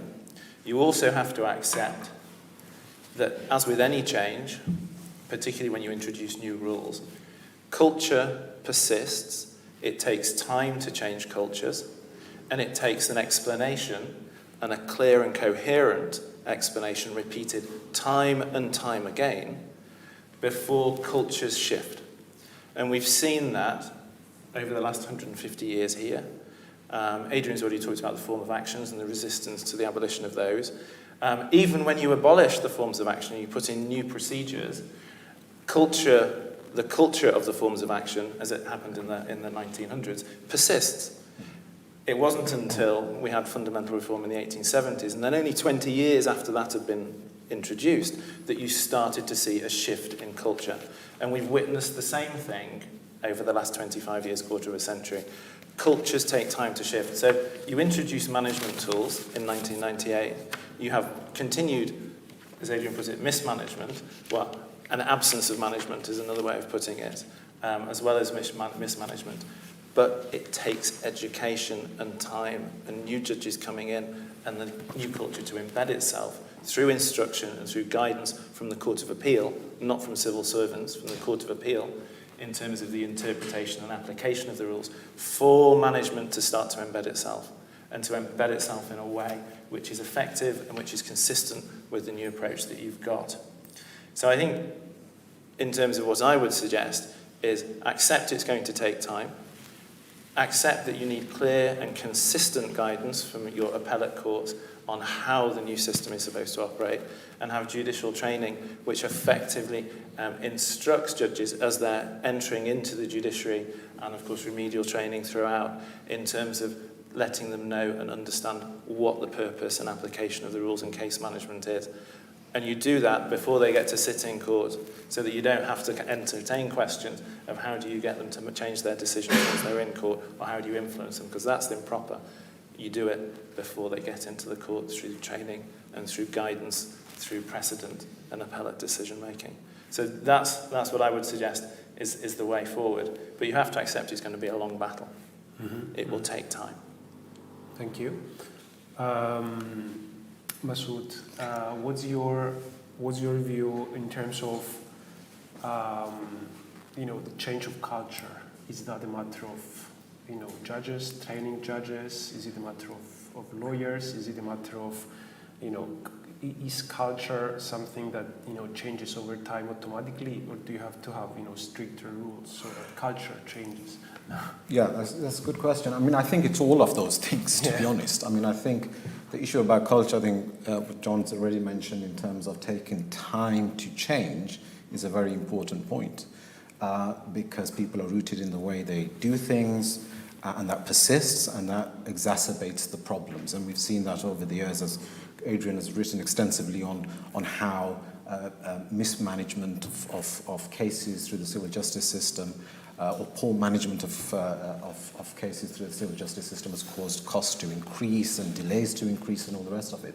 So I think it's all of those things, and I think one of the fundamental points is the issue of training judges. I mean, John's already mentioned it, but I think this is fundamental because we have a very good judicial college. We have people who come in, academics who come in. David Allred, he lectures to judges. And I think that's going to be fundamental because that's where judges can step out of the court arena and actually engage with people who have knowledge of the area and people outside of the system, whereby they can understand what is actually happening within the real world and to educate themselves on how to approach the litigants that are coming to the civil justice system. So I think training judges and broadening their understanding of the wider issues beyond strict rules and procedure are going to be fundamental. And I think one of the areas in which that can happen is the issue of alternative dispute resolution, because I think that's always been a thorny issue within the civil justice system for a long time, even though Lord Woolf introduced ADR for the first time in the more formal sense by making it part of the rules. It didn't really have the take-up amongst the judiciary. And I think through the judicial college, that's one way in which approaches to the use of alternative dispute resolution can be enhanced, and not just essentially ordering parties to go to ADR, but actually educating judges on the different types of ADR procedures, engaging in a conversation with litigants and trying to understand the type of disputes and the way ADR can fit those disputes. So I think essentially it's going to come down to really training judges on a different way of managing disputes. Mm-hmm. Yeah, I should say at this point that Cyprus recently established a judicial school like 5 years ago. John was a speaker in an event right after the School of Judges was established. But I think, again, the training there is not up to standards and not following international developments. But I agree in principle that one of the solutions is that. I want to ask Professor Zuckerman, how do you remember the years right after 1998 here in this country? Was there really an issue of culture? Were you discussing about that litigants, lawyers, judges it was difficult for them to adjust to the new rules? The reason I'm saying this, apart from what Theano said, is that there are a few judgments with the new rules, and judges lightheartedly use the old rules. They're not even, puzzled on the president on old rules. They're not even citing the chapter in your book which discusses which president we should use. So how was the situation here? The first 5 years after the new rules were introduced. Before I come to this, how the situation is, I agree with John. I want to comment on John. He's absolutely right. I mean, he's an insider. He understands the system much far better than I do. And you have to get to the judges to train them before they sit in court. That's the only way of doing it. But it has taken more than a quarter of a century to get anywhere, and we are not there yet. Now imagine that a new kind of medical culture was available to treat cancer. And we said to people, you know, it's difficult to change doctors' culture. Let's wait for 25 years until we put it in. Can you imagine what people would say if we adopted this policy in relation to health when we know the tools are available now? Why wait? Can we use this example? Now, what I remember is that some judges were very quick to understand what management meant. So, for example, management meant this.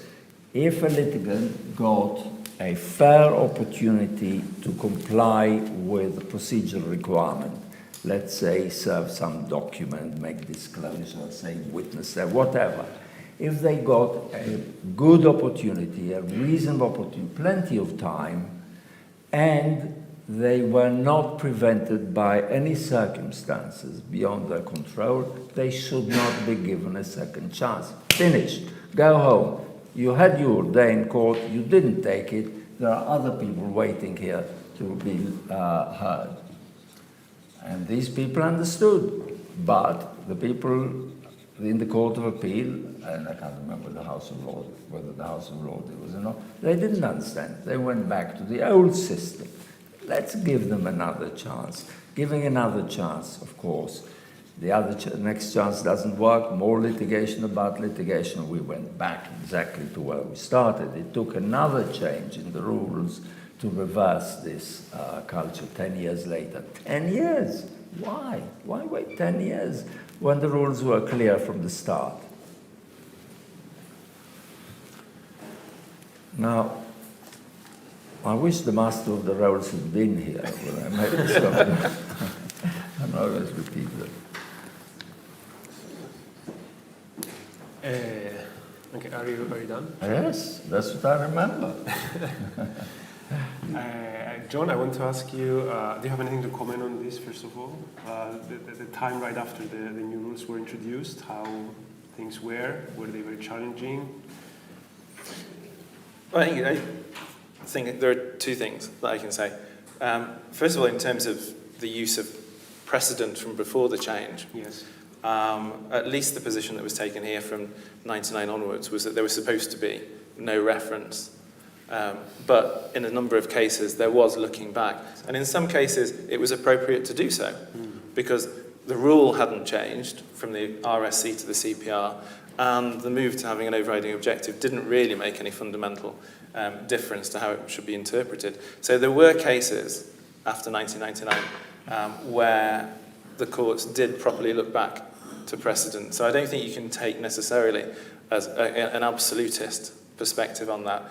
Sometimes it will be useful, sometimes it will be necessary, but you have to exercise care. Yeah, and at least judges should consider this and look for, what other jurisdictions are saying about this, which, like this one, which have tried and decided on what to do. Well, I think it's always a good idea, in principle at least, to look at what other jurisdictions are doing, particularly where the rules themselves are the same or similar. And I think the approach that, at least in England and Wales, has been taken is that we do look to other jurisdictions. I mean, Singapore is one particularly.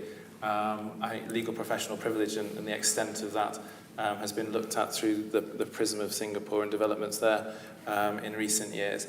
So absolutely you can look elsewhere.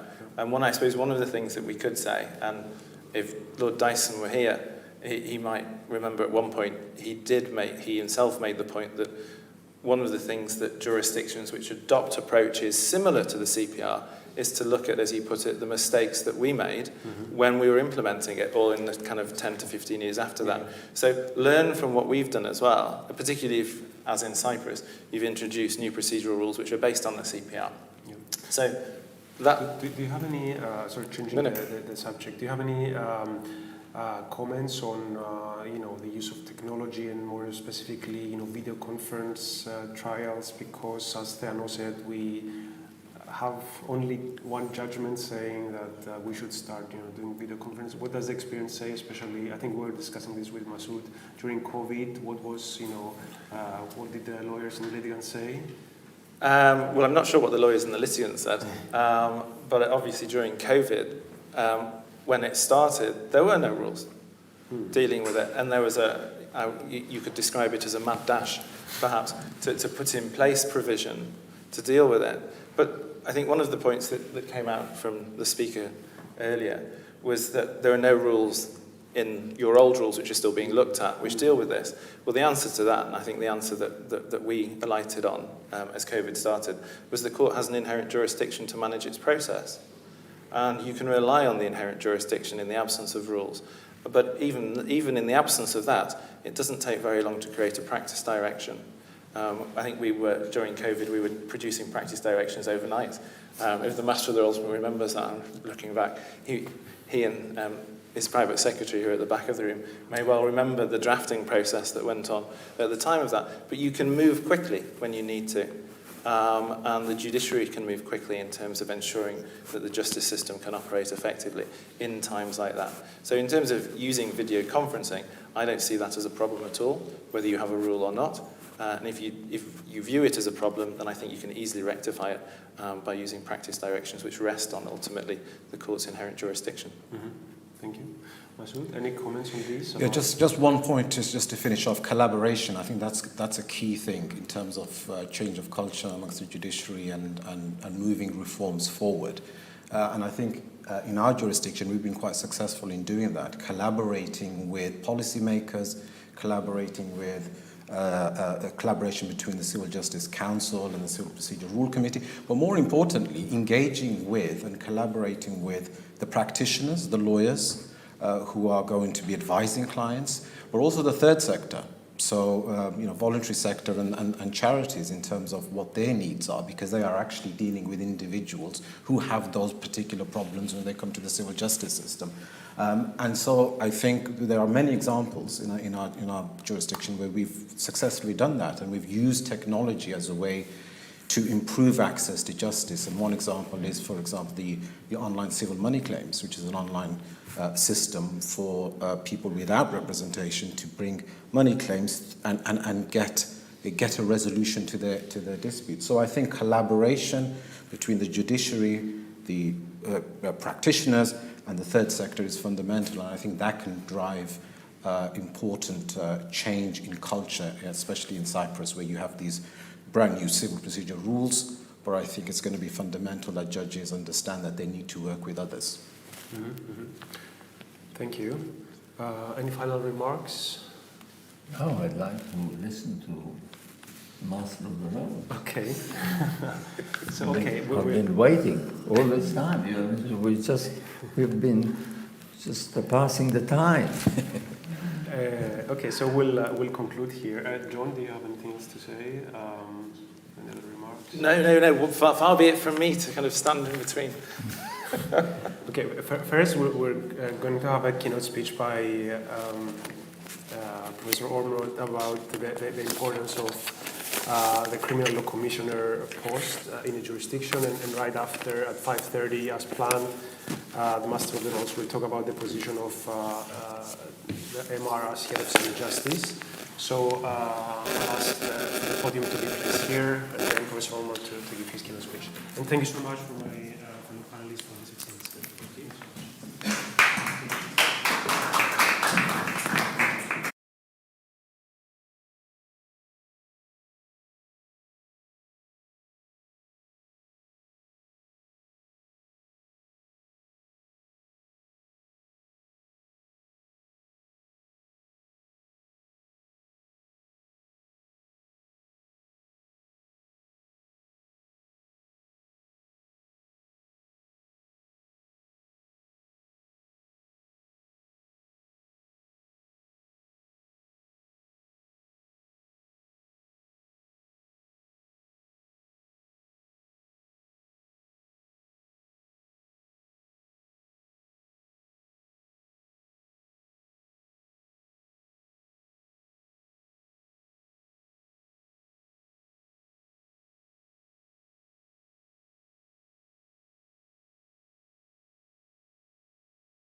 English experience of law commissions offers more than, as one of our previous speakers described, the common law as being there as a gap filler. I quite like the idea of the English common law as a sort of polyfiller, but I think the Law Commission can do more. And my understanding is, having looked at the Law Commissioner model in Cyprus, this is quite a different function. My understanding of the Law Commissioner role within Cyprus is that it's about harmonisation, revision, translation, consolidation of the statute book as it exists, whereas the Law Commission of England and Wales has a much broader remit. So the reason that I feel qualified to speak about this is that I was the Criminal Law Commissioner for almost 10 years, working within the Law Commission of England and Wales, along with the other 4 commissioners throughout that period. And I wanted to start by saying the value of a law commission shouldn't be underestimated. Without being too grandiose, I think it enhances the rule of law and it enhances a country's global reputation. If you have a law commission and you're producing quality, independent legislative reform, that can only be good for the nation itself.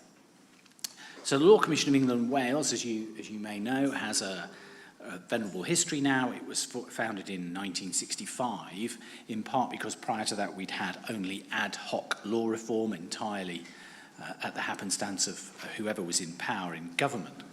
And the 1965 legislation not only created the institution, but also set its parameters, including the duty, which I used to remind myself of too often, the duty to keep the law of England and Wales under review on a daily basis. We were supposed to look across the 10,000 criminal offences and decide what needed to be changed every so often.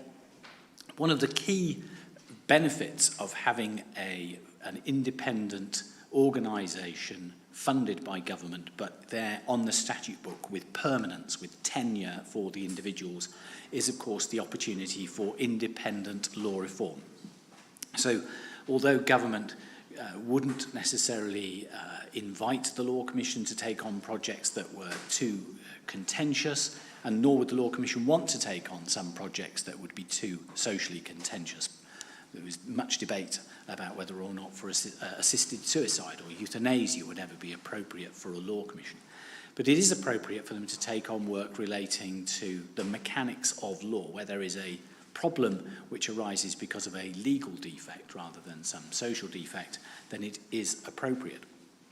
So the autonomy given to the institution by the fact that you have this statute, you have the funding guaranteed, you have independence, you have the tenure of the officers, including a member of the Court of Appeal as the chair, so that that individual carries all of the weight, the gravitas of that office, along with other commissioners, either of standing in the academic or legal professional community.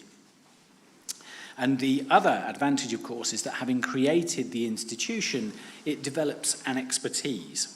So there is a body of, the current Law Commission in England and Wales has around 60 people working there. Not only do you have expert lawyers who are hired for individual projects, but there is a core of the lawyers who remain in post, and they develop an understanding and expertise on law reform process.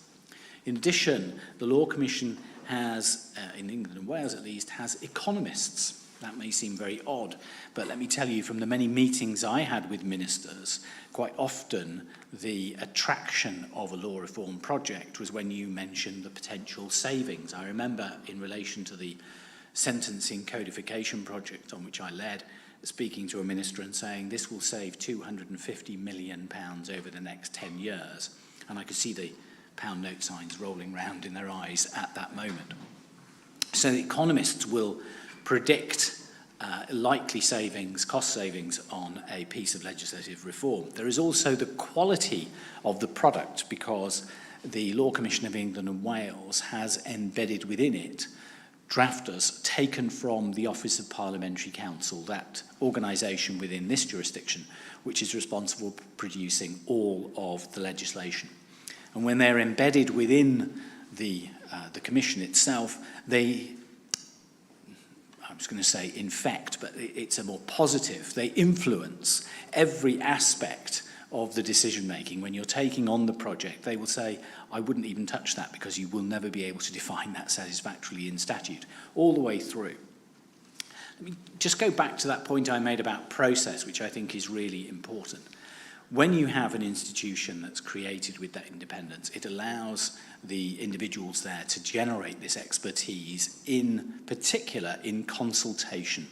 And the body becomes trusted for its product, for the quality of its product, because of the extent, the serious extent of its consultation processes, and the iterative nature of that. When I was there, I remember on one project, we spoke to over 1,400 individuals and organisations to make sure that we were developing a consensus. And it wasn't one forum where we would go out and speak to them. We would be going back almost on a daily or weekly basis, chipping away at the problem and going back to people, and eventually sometimes winning round the reluctant individuals, so that there is, as I say, by the time you complete the project, not only better quality, but you have developed a consensus which allows for a smoother passage of legislation that is created. So from a government's point of view, why would you want to create a law commission? Well, it's, apart from being quite a cheap organisation, or good value, I should say, rather than cheap, low cost, but huge potential benefit. When the law commission produces a product of quality, then of course the government can claim it as its own. It can enact the legislative reforms recommended by the Law Commission, and the Law Commission might get some mention, but these will be seen as positive government steps to solve a legal problem. On other occasions, it might suit the government to distance itself, to pass the buck to the Law Commission. This is too topical, this is too sensitive an issue. We'll let the Law Commission deal with this, and then we can say the independent body has recommended this to us. Not our recommendation, but that's what the independent watchdog says, so we better enact it. Sometimes that is their desire. The enhanced reputation, I think, from the government of recognising the need for an independent voice on legislation is also of value to the government. And then, as I've mentioned, when the legislation that is produced by the Law Commission is taken forward, it's so much easier for the government to deal with, to enact, to persuade Parliament that this should be enacted, because it has that independent, trusted source, the Law Commission, and it comes with a degree of consensus from the relevant stakeholders. And I can think of many examples of that across different spheres when I was in post at the Commission. On matters of commercial law, we reformed, I say we, the commercial team rather than me, reformed the law of insurance, for example, which was at that time over a century old and really rather dated, arcane in many ways. But by reforming that over a period of almost 10 years, incrementally, building a consensus, that had an enormous impact on the insurance industry in this country and maintained the relevance of the insurance industry, and no doubt investment in this country in that regard. So that was well worth doing. Similarly with things like pensions, planning, all of those things gave us security. When people knew what the planning legislation was going to be in Wales, they were more likely to want to invest their corporation there, their huge warehouses there and so on, because they knew that they were secure. I think it's also valuable, of course, because you have an independent organisation that can adopt a principled approach to law reform rather than a politicised approach to law reform. It's going to be looking at equality and modernisation, justice and inclusivity and so on. And will look more comparatively, as John was saying. There's always great value in looking to what other jurisdictions are doing in a particular area. Subject to the caveat that there's always a risk, I think, of sort of legal tourism, where you think, oh, this is rather nice, we'll have one of those and we'll just transplant that back into English law. And it never quite works like that. It's rather like going on holiday and having that delicious glass of white wine in the beautiful Mediterranean heat, and then you buy 10 bottles of that and take them home, and they're not that tasty, actually, on a cold, wet English evening. So with that caveat, there is a great opportunity to look around the world and see what else has been done.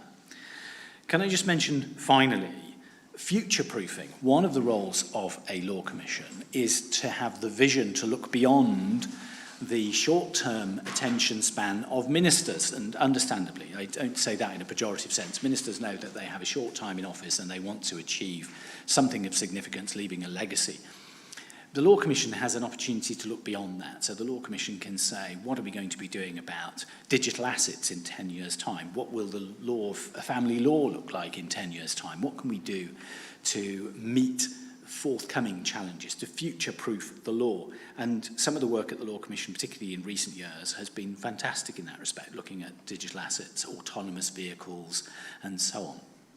And some of those things will have a global appeal and make the jurisdiction that much more attractive for investment. My final point is you can be even more radical in your law reform if you wish, which is to try to identify legal problems before they even arise. So the traditional model of law reform is for a law to be in place, an error or difficulty with that law comes to light and it needs to be reformed, and the law reform body is then tasked with that responsibility. Another way of law reforming in some areas is to identify how you can prevent that legal problem from ever arising, particularly in a digital world. So just to give you a very simple example, and I will make space for make way for the Master of the Rolls. A very simple example. In this country at the moment, it's an offence to fail to report when you have an accident in your vehicle. So you're driving along, you have an accident, you must report that to the police. That's simple enough. Fast forward 20 years or 30 years when we're all in autonomous vehicles and they're all driving around and we're sat in the back relaxing. What happens to that responsibility to report accidents, assuming that they will have accidents? Well, you could wait until that happens and then produce a law reform to deal with it. Or you could anticipate that now and say we're going to produce regulation that requires the software programmers in the production of the autonomous vehicles to ensure that the vehicle will self-report if it believes itself to have had an accident. So you legislate in anticipation, and then the problem never arises. Now that takes quite some vision, but that's the kind of thing that the expertise and the opportunity for consensus and consultation within the Law Commission, that's the kind of thing that it is capable of doing to look into the future.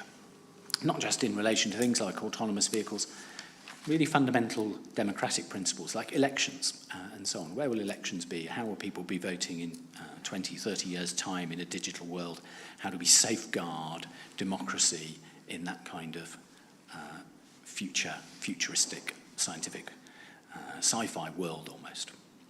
Well, that's, I know, a very short overview of some of the benefits I think flow from having an institution independent of government for law reform. But I hope it was of value.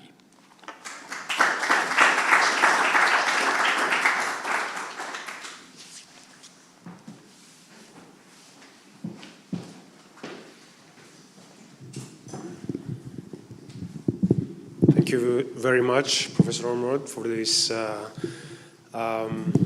very eye-opening speech. And now we're concluding today's event with the highlight of the day, I would say, a keynote speech by the Master of the Rolls, Sir Geoffrey Voss. You may have the floor.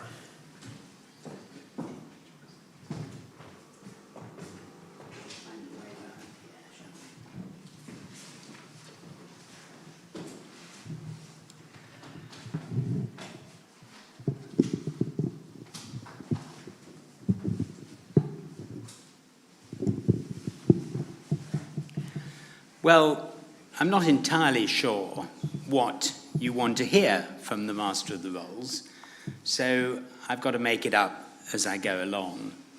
I think the questions on the card were twofold. Does Cyprus need a Master of the Rolls? And how do you deal with 5 years of legal backlogs? I'm not sure I can answer either of those questions, although I have visited Cyprus and made a speech there about something or another some years ago. And I think I spoke to your judges, possibly, or lawyers, about 5 years ago, or 4 years ago, when I was Chancellor, about my ideas of digital assets and digitization of the justice system. I'm not going to repeat what I said yesterday and is on the internet today as to the digital justice system in England and Wales, because you can go and read it. It's quite short. It's carefully encapsulated in 4 pages. And I hope you will do that, because I think it's quite important and might be quite interesting, because I'm not sure that the world is all about the civil procedure rules. That may come as a bit of a shock to you, but I would advocate, when talking about rules, the rules that John Sarabji drafted for the European Law Institute and UNIDWA, which are the European Basic Civil Procedure Code, which takes the rules of civil justice to a much higher level of generality, which is much more suited for a justice system which is going to digitize whether we like it or not. And many lawyers won't like it, but it is going to happen. And John's rules have rules like it's the duty of the parties to try to settle their litigation. It is the duty of the court to listen to both parties. And actually, when you have a digital program providing dispute resolution, with ultimately a judge coming in to decide the case from a digital base, you don't need very much more than that. But it's amazing how long it took to draft those rules, taking into account the views of 27 jurisdictions around Europe within the EU, and quite a number who were not. But I said I was not going to talk about that, but I am going to do what you asked me, which is interesting, but perhaps irrelevant to what should go on in Cyprus in the future. What is the Master of the Rolls? Well, first of all, the Master of the Rolls is not really the Master of the Rolls at all. That's a late invention. The Master of the Rolls was the Keeper of the Rolls. And the Keeper of the Rolls is a name that, on diversity grounds, I would very much like to go back to urgently and drop the medieval chauvinism of the word master. And when I was sworn in as Master of the Rolls, I in fact swore to serve Her Majesty as the Keeper and Master of the Rolls and Records of England. And it is not Wales, I should say, which is interesting. But that oath is the clue to what the Master of the Rolls is about. And it is a very interesting cross-jurisdictional, cross-disciplinary function, which is not entirely judicial, which is, of course, very English, like the Lord Chancellor. When the Master of the Rolls first appeared, without that name, I may say, without even being called the Keeper of the Rolls, but being called maybe the Master in Chancery or some other name we don't know, possibly the Custos Rolulorum is probably the best title he had in Latin, and it was he, because there have been 98 Master of the Rolls. I'm the 98th, and they've all been men thus far. I'm very much hoping that will not be perpetuated beyond my retirement. The first known, documented Master of the Rolls, Custos Rolulorum, was John de Langton, who was appointed on the 10th of May, 1286. I know that because I've seen the roll of parchment on which his appointment is noted in Latin. And it was a roll of parchment recording the king's correspondence with ambassadors, overseas leaders, which it was his job to write as a copy into this roll, because otherwise you had no Xerox in those days, you had no scanning, you had no digital transcription. So he had to write down these letters, and he was in fact the king's second private secretary. The first private secretary was the Lord Chancellor. So this was nothing to do with judging at all. And it is noted in Latin that John de Langton was appointed as Keeper of the Rolls, as Custos Rolulorum, on the 10th of May, 1286. That it is obvious from that somebody writing it knew exactly what that role was. So he wasn't the first, notwithstanding that Wikipedia and everybody else says he was.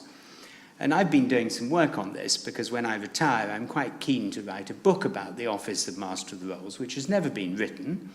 Lord Campbell wrote 3 volumes on the history of justiciars and chief justices of England, but nobody has written a book really documenting the history of the office of Master of the Rolls. And I personally think it's long overdue, because nobody has explained why somebody who was in charge of the king's correspondence suddenly became the person in charge of the Court of Appeal and head of civil justice, which I'm coming to talk about in just a second. But my researchers at least have identified 3 people who probably were in charge of the rolls before 1286, going back to the early part of King John's reign. One had the wonderful name William Wilhelm Cuckooell, which is a marvellous name, and he was King John's Custos Rolulorum, as far as it's possible to tell. But what happened then? Well, what happened then was that in those days there were 2 kinds of justice. There was manorial justice, whereby if you lived on a manor, you took the justice from the lord of the manor, who appointed a justice of the peace or somebody to sit in his manorial court, and you got what you were given in 99.9% of civil, criminal, or family cases, if there really were such things in those days. The king's justice in the time of King John was virtually unheard of, which probably gave rise to Magna Carta, and that itself is a story. But after Magna Carta, the king's justice accelerated in popularity, and people wanted to get justice from the king, and the king couldn't do it all himself. In those days, if you wanted justice, you had to go and see the king. And the king had 1 or 2 justices he sent around the country in those days, but they weren't much to brag about, to be honest. And there wasn't, and it was very formulaic, the king's justice. You had to issue a writ, a form. And if you got it wrong, then you couldn't vindicate your legal right. And that is what the Master of the Rolls began to do at some stage in the following 200 years. He began to decide whether people could issue the writ of habeas corpus, the writ of this, the writ of that. And if they could, then they could have access to the king's justice, and if they couldn't, they shouldn't. And that became quite a faff for the people in the king's office, and particularly for the keeper of the rolls, who had to start deciding legal questions he knew nothing about. And in the end, they appointed people called masters in chancery, and the Master of the Rolls in the end became in charge of that, and there became disputes about whether writs could be issued or not issued, and over the following 200 or 300 years, the Master of the Rolls started in the Rolls Court, as it was later called, to decide those questions. But in 1536, as you will all know, on the 8th of October, sorry, I've got a date here, 19th of May, Anne Boleyn, the second wife of Henry VIII, was executed. And you will be surprised to hear that the person who prosecuted Anne Boleyn was none other than Sir Thomas Cromwell, well known in books by Hilary Mantel, if nowhere else. He prosecuted Anne Boleyn, and he was, at that time, Master of the Rolls. which is a remarkable thing to explain as to why he was. For his pains, he was removed from being Master of the Rolls 2 months later on the 10th of July, 1536. And thereafter, probably, the Master of the Rolls did a bit more judging and a bit less executing than he had done before. We can roll on several centuries, and in 1833, well, in 1833, it was confirmed in statute that the Master of the Rolls should do more than sit as the alternate judge for the Lord Chancellor, but should sit all the time hearing cases. And in 1875, the Court of Appeal of this country was initiated in the Judicature Acts, and the Master of the Rolls was designated as a judge in Chancery of the Court of Appeal.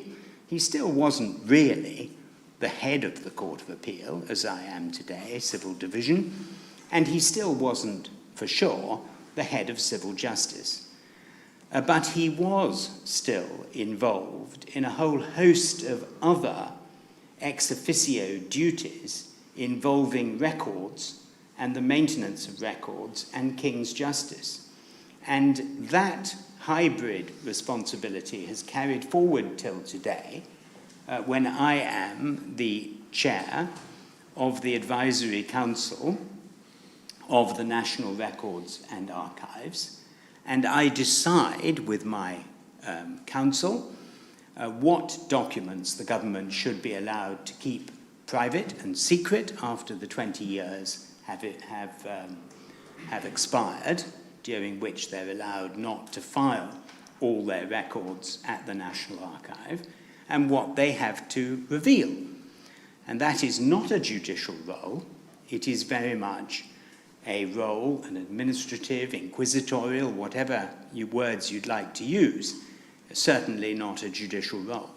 And I'm the data lead in the judiciary, which is not surprising because my office stems from the records of England, and I'm in charge of those records of England. And one consequence of that is that when the coronation roll was prepared of King Charles III's coronation, it says at the end that the Master of the Rolls has directed that the coronation roll, under Section 7 of the Public Records Act 1958, has directed that the roll should be stored at the National Archives, because by statute it is in my custody, as are all manorial records and really the national records of England and Wales. Now, how does that help you at all in considering whether you want a Master of the Rolls? In fact, the Master of the Rolls only became head of... Lord Denning, whom you all have heard of, was not head of civil justice. But in 2003, under the Courts Act, the Master of the Rolls was made head of civil justice, which is only 20 years ago, although the Master of the Rolls had some responsibility for civil justice, although how far down the court system it went before the formal entrenchment of his responsibility in the Courts Act and then in the Constitutional Reform Act in 2005. So really, I'm standing here as somebody who's been in charge of civil justice for 20 years, not 800 years. That's a disappointment to you all. Now, is it therefore important for you to create such an office in Cyprus? I would say completely not. It's a hybrid role. It's a very English set of responsibilities. Even in this country, nobody has any understanding of it. Nobody's ever written a book about it. So that will be put right if I live that long. But the truth is, no, you don't need such a hybrid role. Do you need a head of civil justice? Yes, most certainly you do. You need a judge who is going to be in charge of civil justice, who is responsible for clearing your backlogs and responsible for the process by which you digitize your justice system. And I emphasize that that is absolutely critical for the future. Just so you know, in addition to all the other jobs I have, and I have lots that I'm not going to tell you about, I was in charge over 7 centuries, person holding the role of the House for Converted Jews. That was a very useful role for the Master of the Rolls to undertake from right at the beginning. And that was at the same time as Edward I expelled all the Jews from England and Wales. And that role survived, by the way, until 1873, when Sir George Jessel was Master of the Rolls. And he put his hand up to the Lord Chancellor and said, hang on, I'm Jewish. I don't think I should be in charge of converting Jews.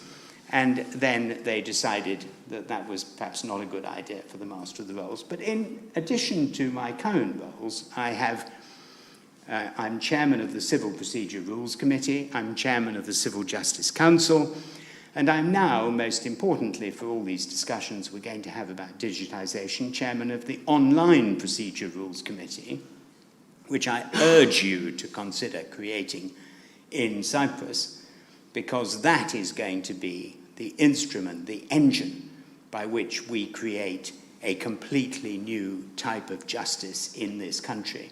And that's what you should be doing. Now let me just have a word about tackling backlogs and delays. What I always say in every jurisdiction in which I speak, and I'm a bit of a traveller, as many will know, so I go to many jurisdictions and speak, is that if you want to get rid of delays, you introduce a very fierce provision requiring permission to appeal at every level within your system. Because what holds back justice everywhere in civil law countries, and including in some common law countries, is the unfettered right to appeal to the highest court in the land. And I did a lot of work in Slovakia. It's very sad to see that the Prime Minister of that country was shot today. But I did a lot of work in Slovakia, and there they have a population of 5 million people, and they have 200,000 cases by way of backlog in their Supreme Court. And they have that because you can appeal your parking ticket to the Supreme Court without permission.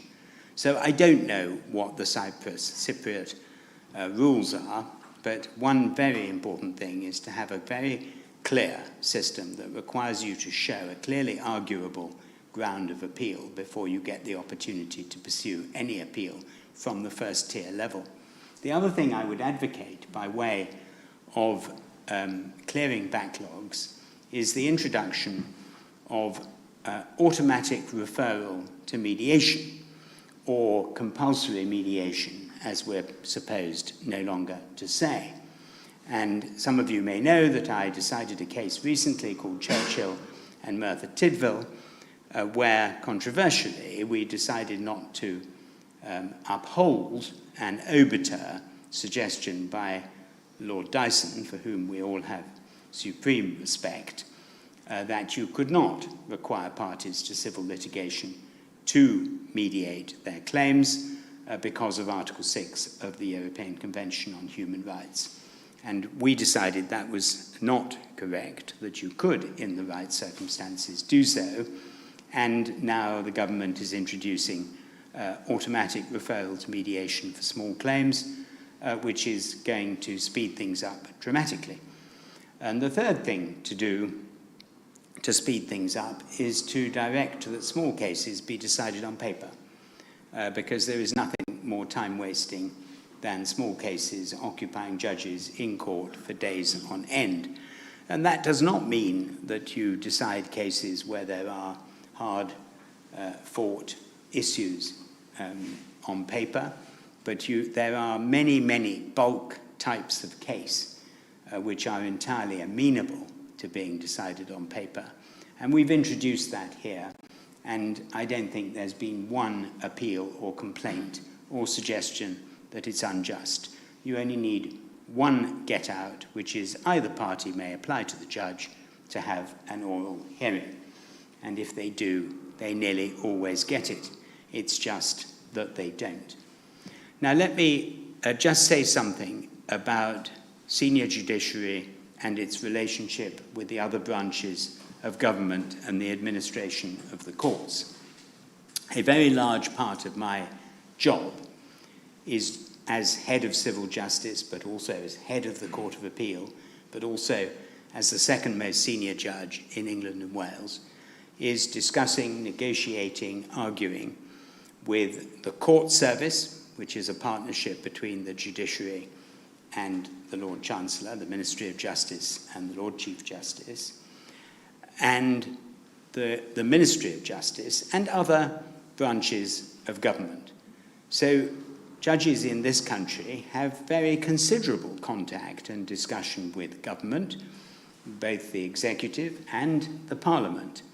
And to give you an example, our Justice Select Committee is investigating civil justice at the moment quite properly, and it will call me in a couple of weeks' time to give evidence for the second time to explain why it takes a year for a small claim to come on in the county court anywhere in England and Wales. And I will say that the reason it takes so long is because we haven't got enough money. And therefore, judges do have to get involved in the administration of justice because delays happen, as they do in your system, and ultimately funding is absolutely critical to the judiciary. Now, the ultimate responsibility is the Lord Chancellor, who swears an oath under the new system introduced in 2005 to properly protect the justice system and the administration of justice. But actually, at the grunt end of what goes on, there are detailed discussions about the appointment of judges, how many judges we have, how many deputy judges we have, how they're paid, what their terms and conditions are, and what legislation will govern them. And all that stuff is undertaken by the senior judges, including particularly the Lady Chief Justice and the Master of the Rolls, but also the judges on what we call the Judicial Executive Board, which includes the other heads of division and some other people responsible for diversity and for regional justice and other things. So if you ask me, would I advise you to replicate our system? The answer is absolutely not.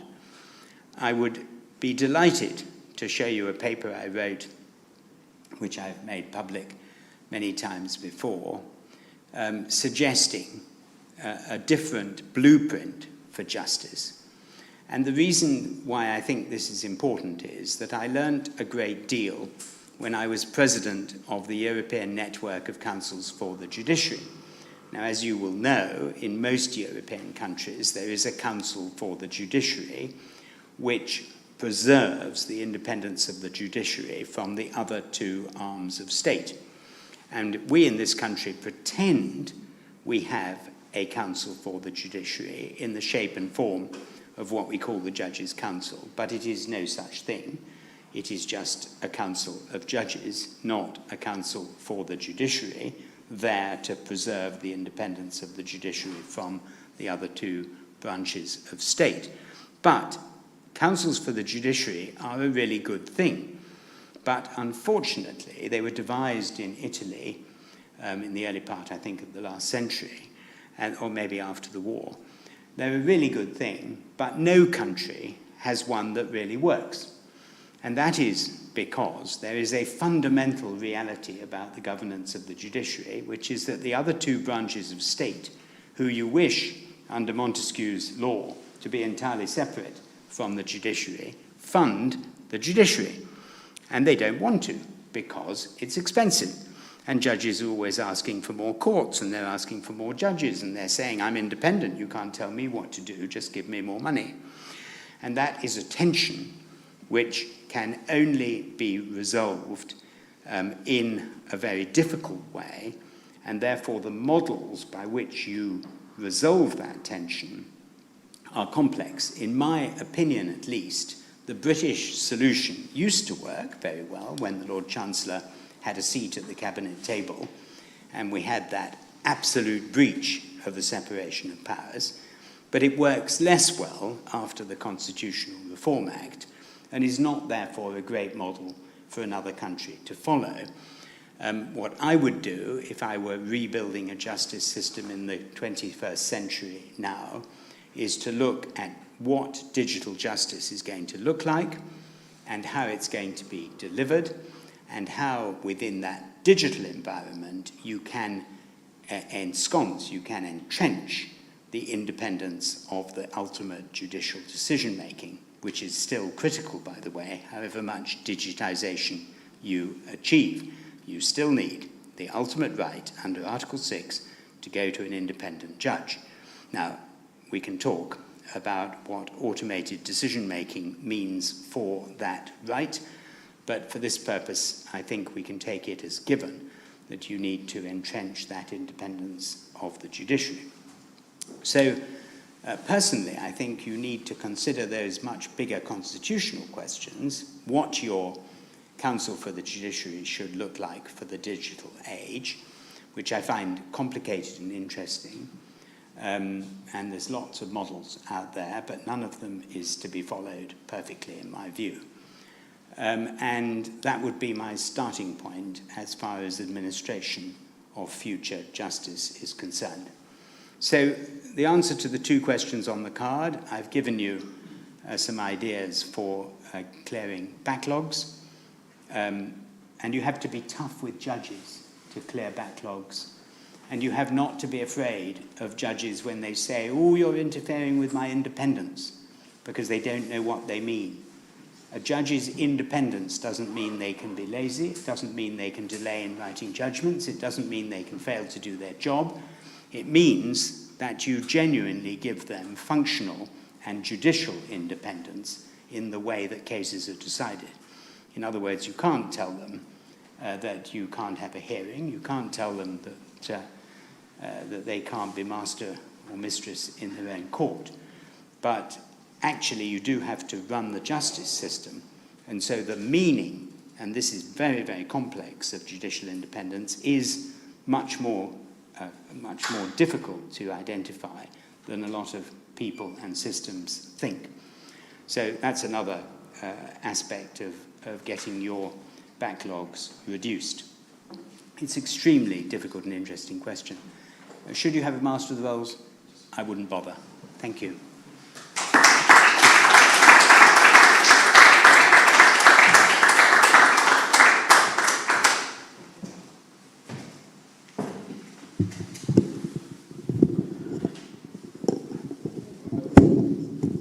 Thank you very much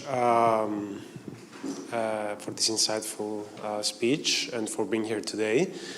After 8 hours of discussions, 35 speakers, 7 panels, we have concluded today's event. Thank you very much, the High Commission and everyone who attended and helped in setting up the content.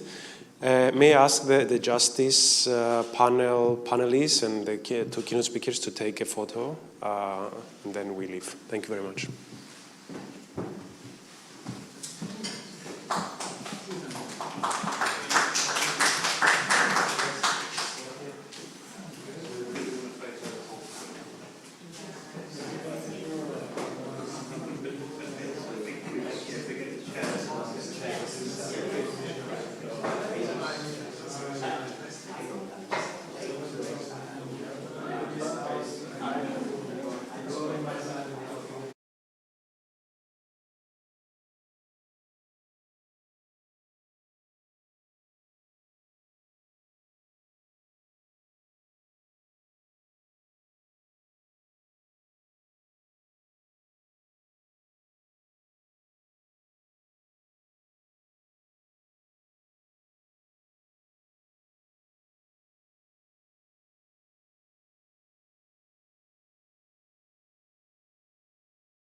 Do you want one there? Do one there. Do we want one on the side as well? Is that like nice? One here, one on the side. Yeah. Okay.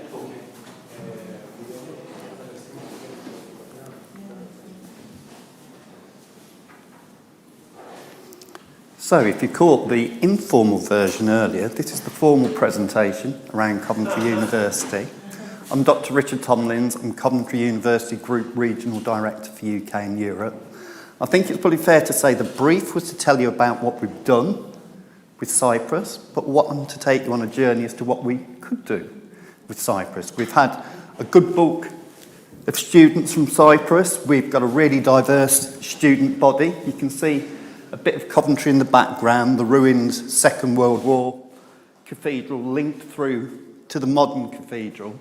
And I'm not sure how staged this was, but I love this item of clothing that this woman's got in terms of, it's got the pulse leading to the heart. And I'd very much like to think, as a civic university, that's what we're about. We have a campus, we have 7 campuses. This is the Coventry City Centre campus, and that close to the ruined cathedral from the Second World War, but very much a civic mission. And our chair talked about the need for us to think about equity in the presentation, so we look to partner, we look to collaborate. Let me give you a little bit of that feel as we go through the slides. We're vibrant, we're both established and young. The original College of Art and Design was from 1843. Like Plymouth, who also spoke this afternoon, we're one of the new universities, but again, very creative. What I'll do as I go through the presentation is also to speak about our strategy themes. So 4 of those: education and student experience, which I'll come to first, research and impact, enterprise and innovation, and a global university will be the common theme that runs through all. So we're interested in Erasmus+. I'll park that for later discussion. My contact details are at the end of the presentation if you want to contact me. We're after a European partner university. So if you're connected to a university, you are a university in Cyprus, you might want to partner with us across a range of different facets, whether it be Theme 1, Theme 2, or Theme 3. So in terms of teaching, this is a little bit of an indication of the way in which we're set up in Coventry, through the main campus, through different colleges, arts and society, engineering, business and law, and of course health and life sciences, which is going to be spun out in due course as its own university. Then alongside that, we have different offers, and of course I shouldn't have said the main university, the original university, because we have a group structure. And within that group structure, we have, and available to you as partners, courses offered in different ways. So the old linear, start in autumn, finish in spring offer, but also do a module for 6 weeks, have 2 weeks break, do another module for 6 weeks. And that's part of the agility which, subject to in-country regulations, means that we can offer a degree within 2 years. So we're relatively big. We like to think we're genuinely global. Revenue, 500 million per annum, about half of that from international activity. 7 teaching locations across England, 4 in London, 2 in Coventry, 1 in Scarborough. And then in terms of my brief, we have a Brussels hub a little bit further down, which is the European hub. We have different campuses in Europe, including one in Wrocław in Poland, Joint Institute in China, branded campuses in Egypt and Morocco. So if your interest is Middle East, or maybe gateways to the Middle East, we can partner with you around that. And I mentioned the potential for 2-year degrees, but one of the things that is bearing fruit for us in Coventry at the moment and in Europe at the moment is top-ups. So maybe you do online courses with a particular university and you get the opportunity to do your 3rd year face-to-face. We can offer that, we can do the arrangements for that. So partnerships are key. Everything we do is with someone and for someone. I would like to think that we never do anything purely for the money. We do things for impact. Our education programs are widely developed with industry. Clean growth is one of the things that I wanted to flag in the presentation. It was one of the presentation sessions, wasn't it, around energy. So we do Hydrogen Valley work. We offer electrification courses for different car firms, JLR, Jaguar Land Rover for one that I could tell you about, but I'm not sure if I'm embargoed from talking about it.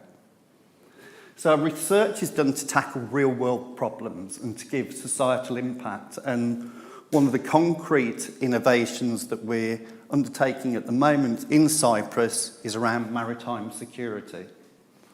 And our enterprise and innovation activity further opens up those opportunities. So we'll have teaching, which then we'll develop through research, and then which we'll seek to commercialise. And again, to have a Cyprus partner to do that in Cyprus, however also in the UK, would be absolutely tremendous for us.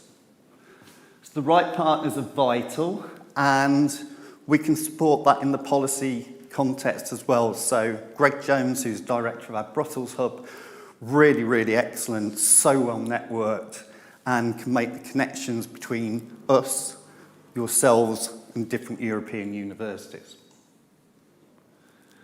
Future projects, big research theme focus going on at the moment. 4 main focuses, or is it foci?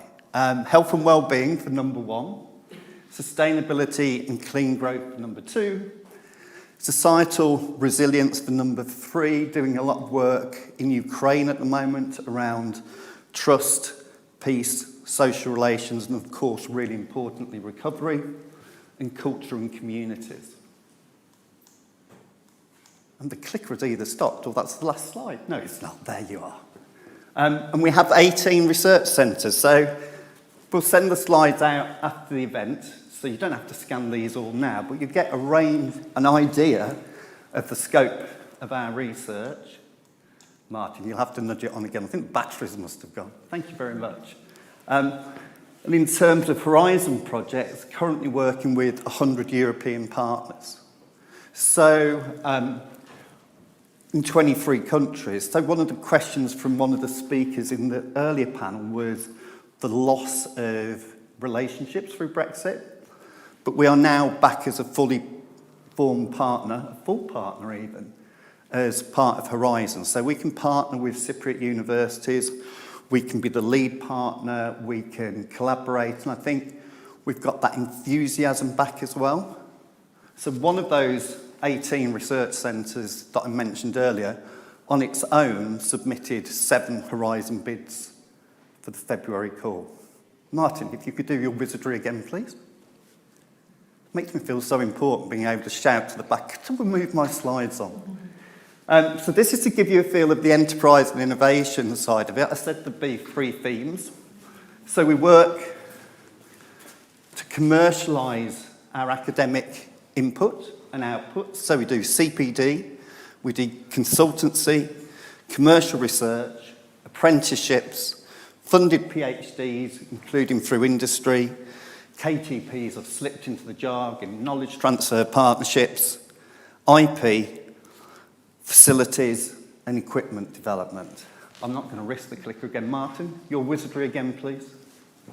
And this is simply to give you an idea of the range of different partners that we have through, of course, we're Coventry, Jaguar Land Rover, so headquartered in Coventry, and of course a nod to our frequent collaborators, British Council. Now, Martin, I've forgotten the run of my slides. I think that might be the very last slide, apart from my contact details. So there are my contact details. Lovely to speak to you. Thank you for listening, and see you next time. But get in touch. Thank you, patience, everyone.